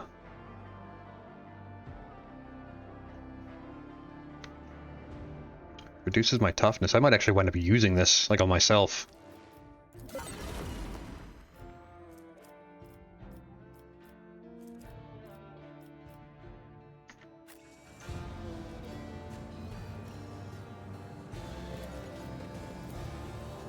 The machine god grants me insight. Let's seize the opportunity. As soon as I unlock the ability to get my augments, I'm probably going to be using that. What's my intelligence? I mean, I can just respec again. I think intelligence is one of the stats I can increase as an officer, so...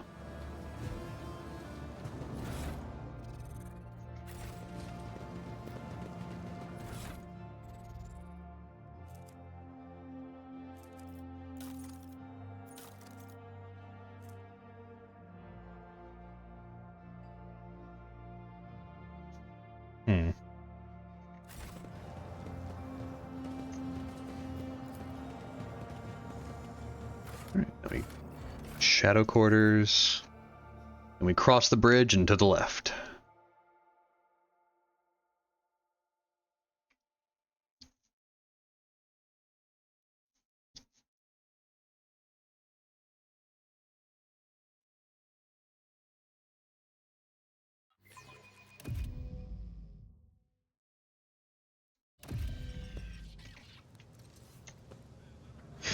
So I've watched a lot of my friends do this fight, and it always amuses me how people do it differently, but this is one of the fights that people do consistently the same way every time.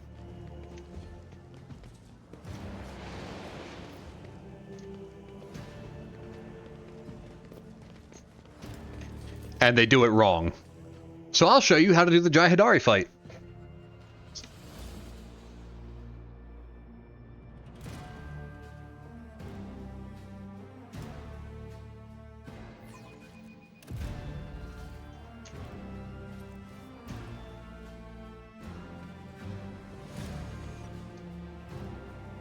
What a joy it is to see you. Follow me, please.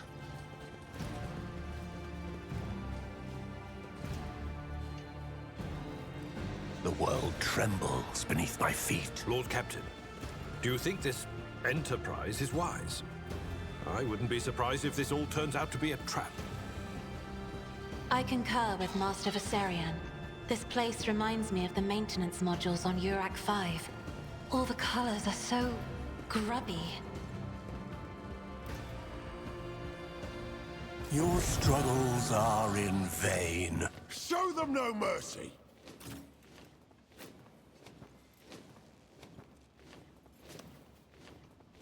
These guys are stealing all the damn cover.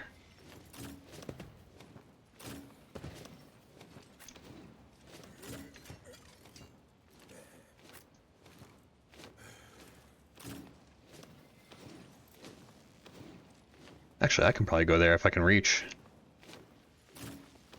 I can't reach. Alright, Pascal it is.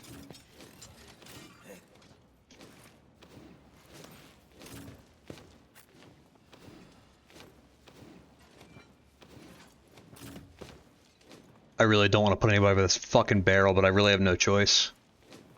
My character is one of the tankier ones in the party. Yeah. Only person tankier than my character is Avalard, I just realized. Where's the music? Why did the music stop? Oh my god. Okay, hold on, I got this.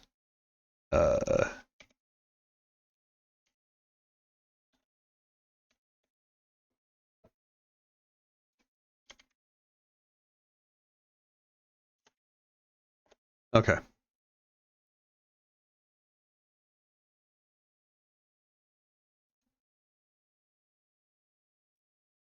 Here we go. This will do.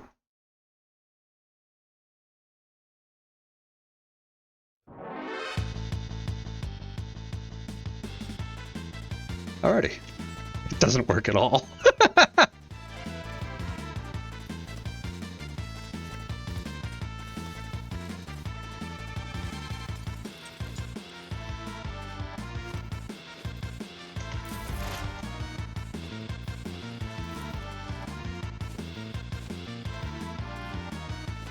Quiet whispers. It's my toy, and I'm gonna control it myself. Ah! Ah! Boom, boom, On in, maggot.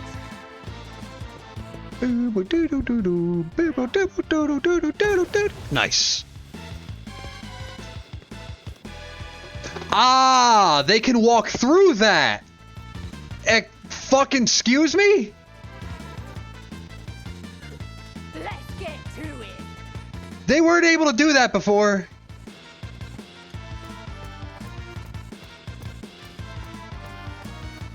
Hey now.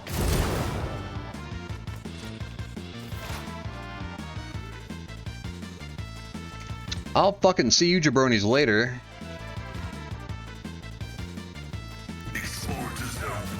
Oh. Forward. My vow is to serve.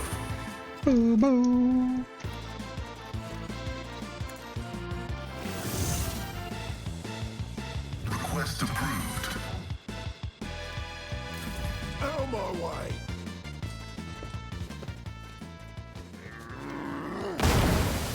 Let's Nice. make it quick.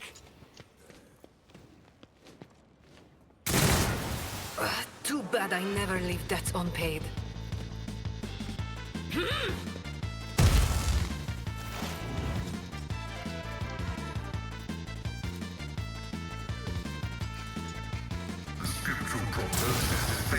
Go down, you fuck! Significant value.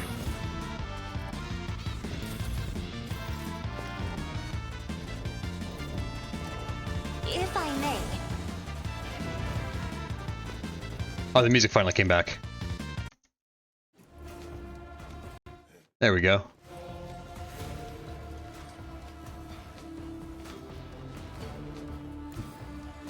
This is mad dangerous, but huge payoff. try to die with grace at least. I'm not accustomed to being ordered around.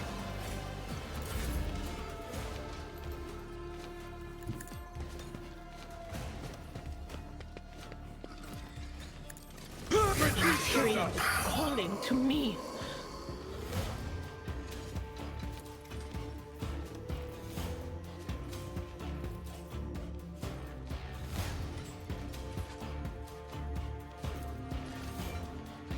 At your beck and call.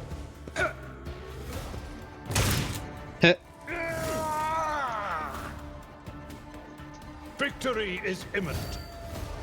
I will do my duty.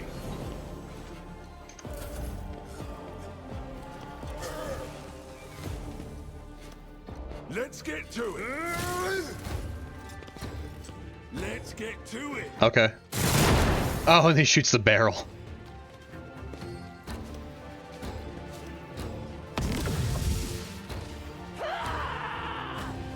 Show me what you've got. Help me, Lord Captain.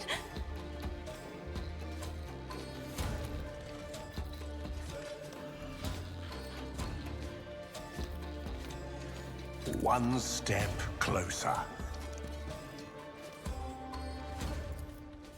Purpose guides me.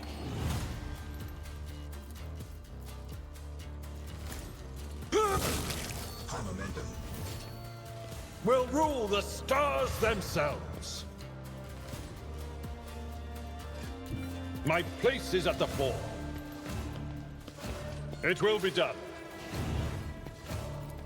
Indeed. Grey hair, sure hair. Ah! We love a good friendly fire incident. At your beck and call.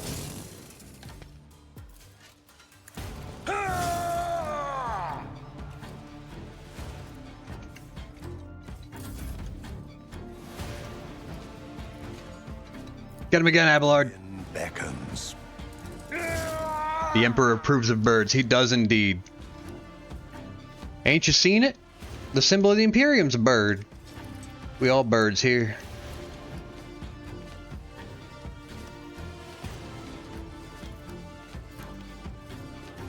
Fucking damn it, Pascal. Friendly fire instance, that's hilarious. Sorry, Abelard, hope this doesn't hit you. I will try to bend the flesh, shatter the spirit. I won't waste my time on that.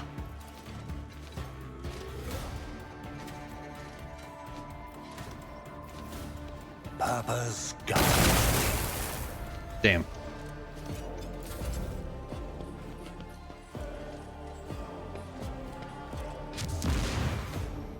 Wow, that actually hit. Time to slaughter someone. How'd you like this? I've suffered worse. I don't think they actually even touched his health. They still haven't actually touched his health. Abelard's far too beefy.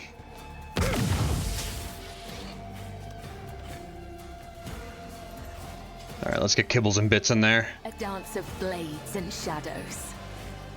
I will not die in dishonor. As the tenants.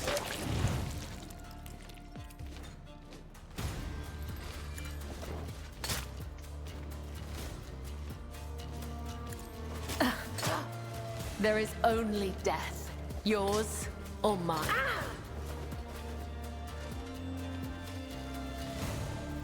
as honor ordains. Come, the other side awaits. Yay, kibbles and bits. Stop taking poison damage. Goddamn.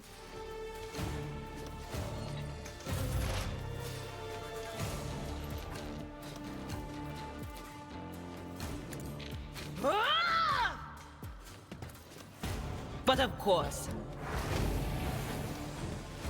Anything else? Scared yet? I'm here, maggot. What'd you walk away from him for? Hey, where you going? What? Pain and duty go hand in hand. What an asshole. Just walked up to die.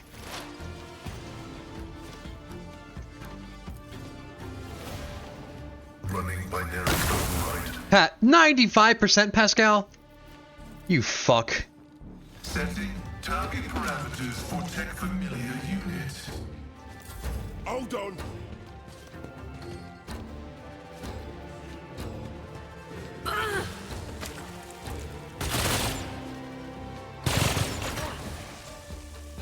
That's a pretty funny gun you're using, Jai. You just kind of wave that thing around, huh? You know that fucking Xenos tech? Me? If you insist, Lord Captain.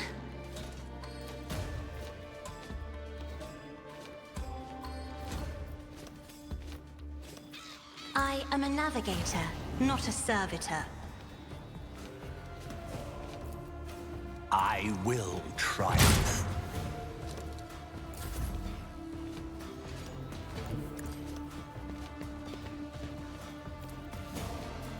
Me? If you insist, Lord Captain. Okay. So Cassia either friendly fires or doesn't hit anybody. You love to see it. Really no in between there. Tried and tested tactics are the best ones.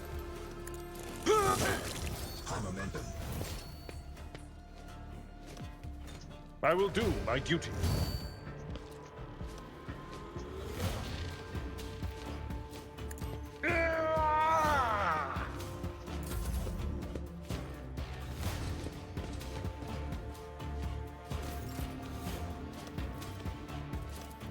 There is no mercy found in my heart.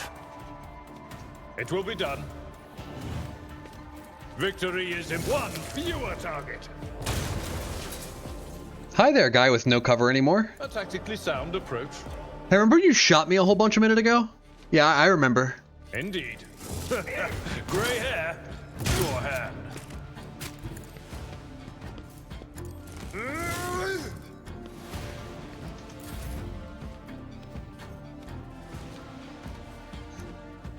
Ablar, do it again. Step closer. Fuck that guy. At your beck and call. I took care of this one.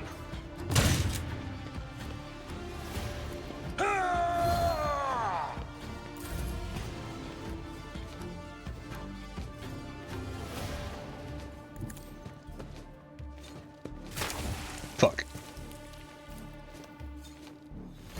The ruin beckons. It's a bet. How do you miss a stationary target?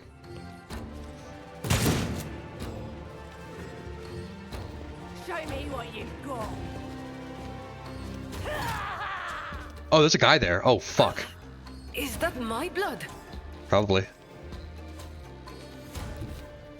I bring mercy and retribution.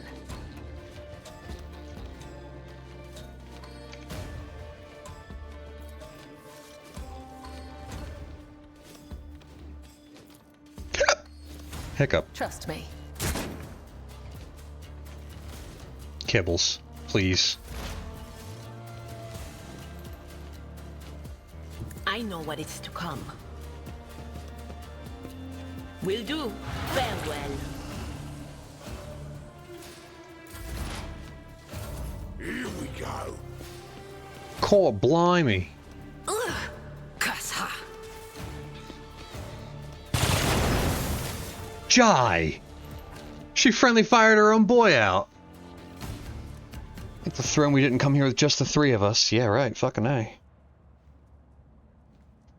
Oh, big ass stretch. Shut up and get moving, Core. We need to open up the passage into the tunnels and let our guys in. Jai, on your signal.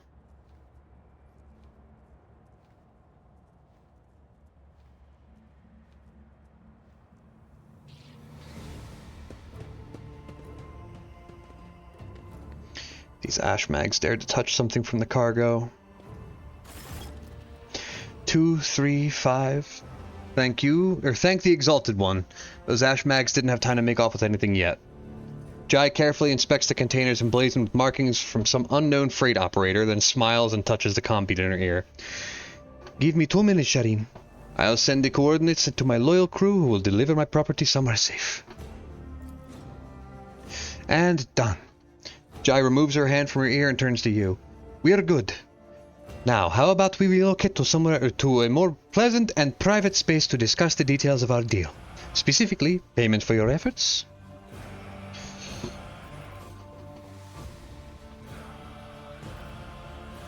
What, we're just going to leave your priceless cargo here, unattended? Nothing to worry about. After all the ruckus we've caused here, I doubt anyone will go anywhere near the containers. I am, however, infinitely flattered by your concern for my, now our, property. Let's go.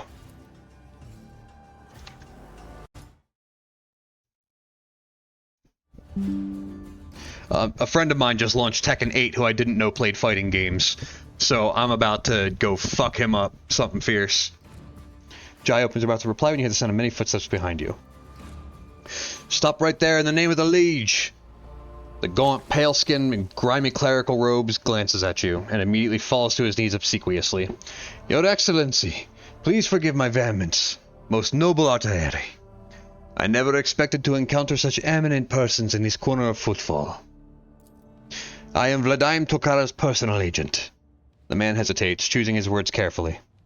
I came here to remove from criminal circulation a shipment, the distribution with which is banned in the lands of Footfall, horrendous xeno-heresy that has been fraudulently delivered to a bastion of the Holy Imperium. He looks at Jai. I do not doubt for a moment, most noble Artaeri, that your presence here is merely a misunderstanding brought about by another's manipulations. It's too great a coincidence that the Liege's representative should arrive in the Shadow Quarter just after Jay has recovered her rightful spoils. It seems the guards reported the problem with the shipment over the Vox, not just to anyone, but to the Liege's personal agent. Vladaim Tokara knew about the shipment from the start and planned to take it for himself and get rid of Jai if he could. Behold, the grubby underhanded struggle between cold traders, and had it not been for your impromptu deal struck in the bar, Vladaim might have succeeded.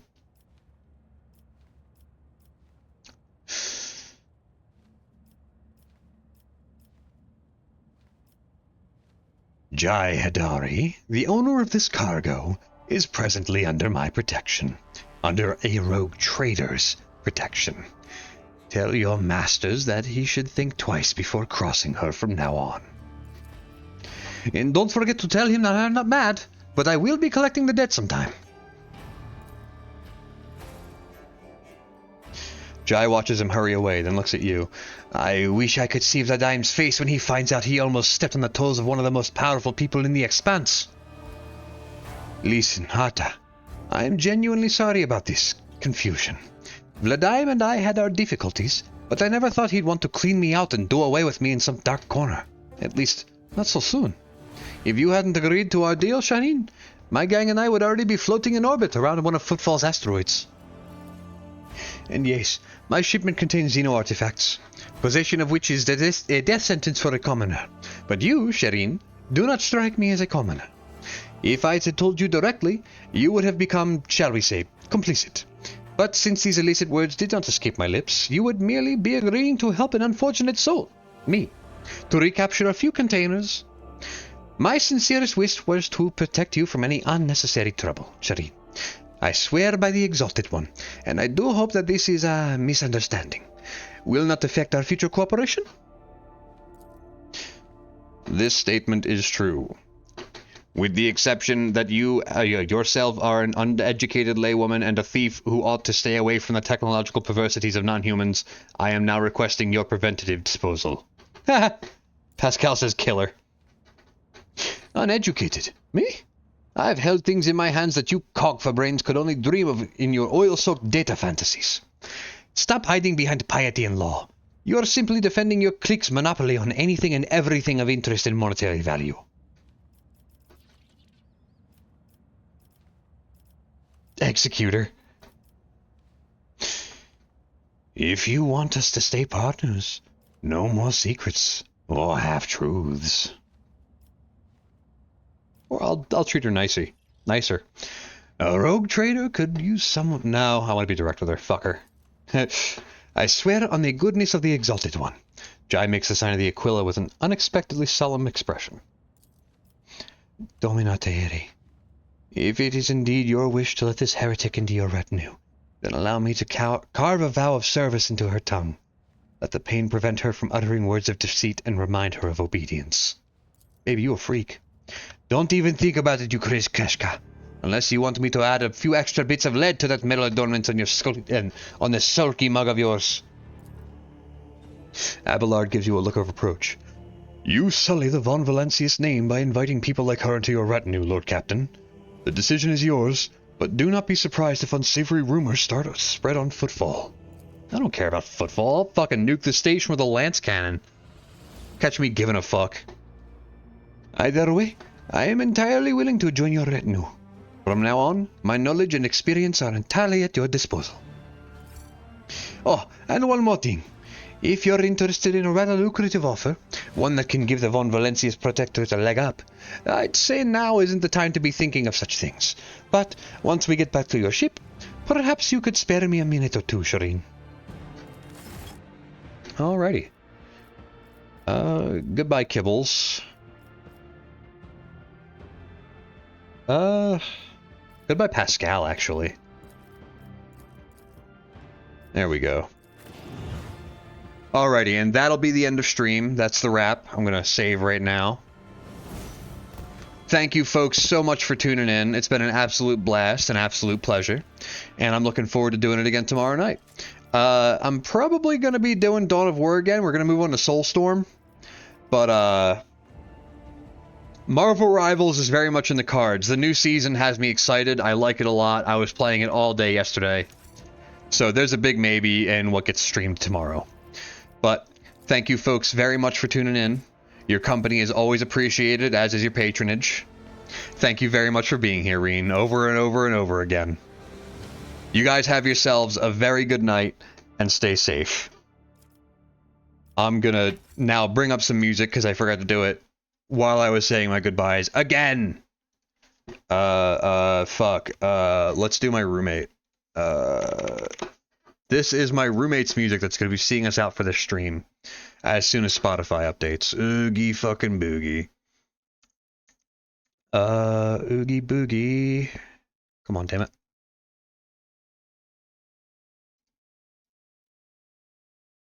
There we go. This is Blood Roses on Spotify.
you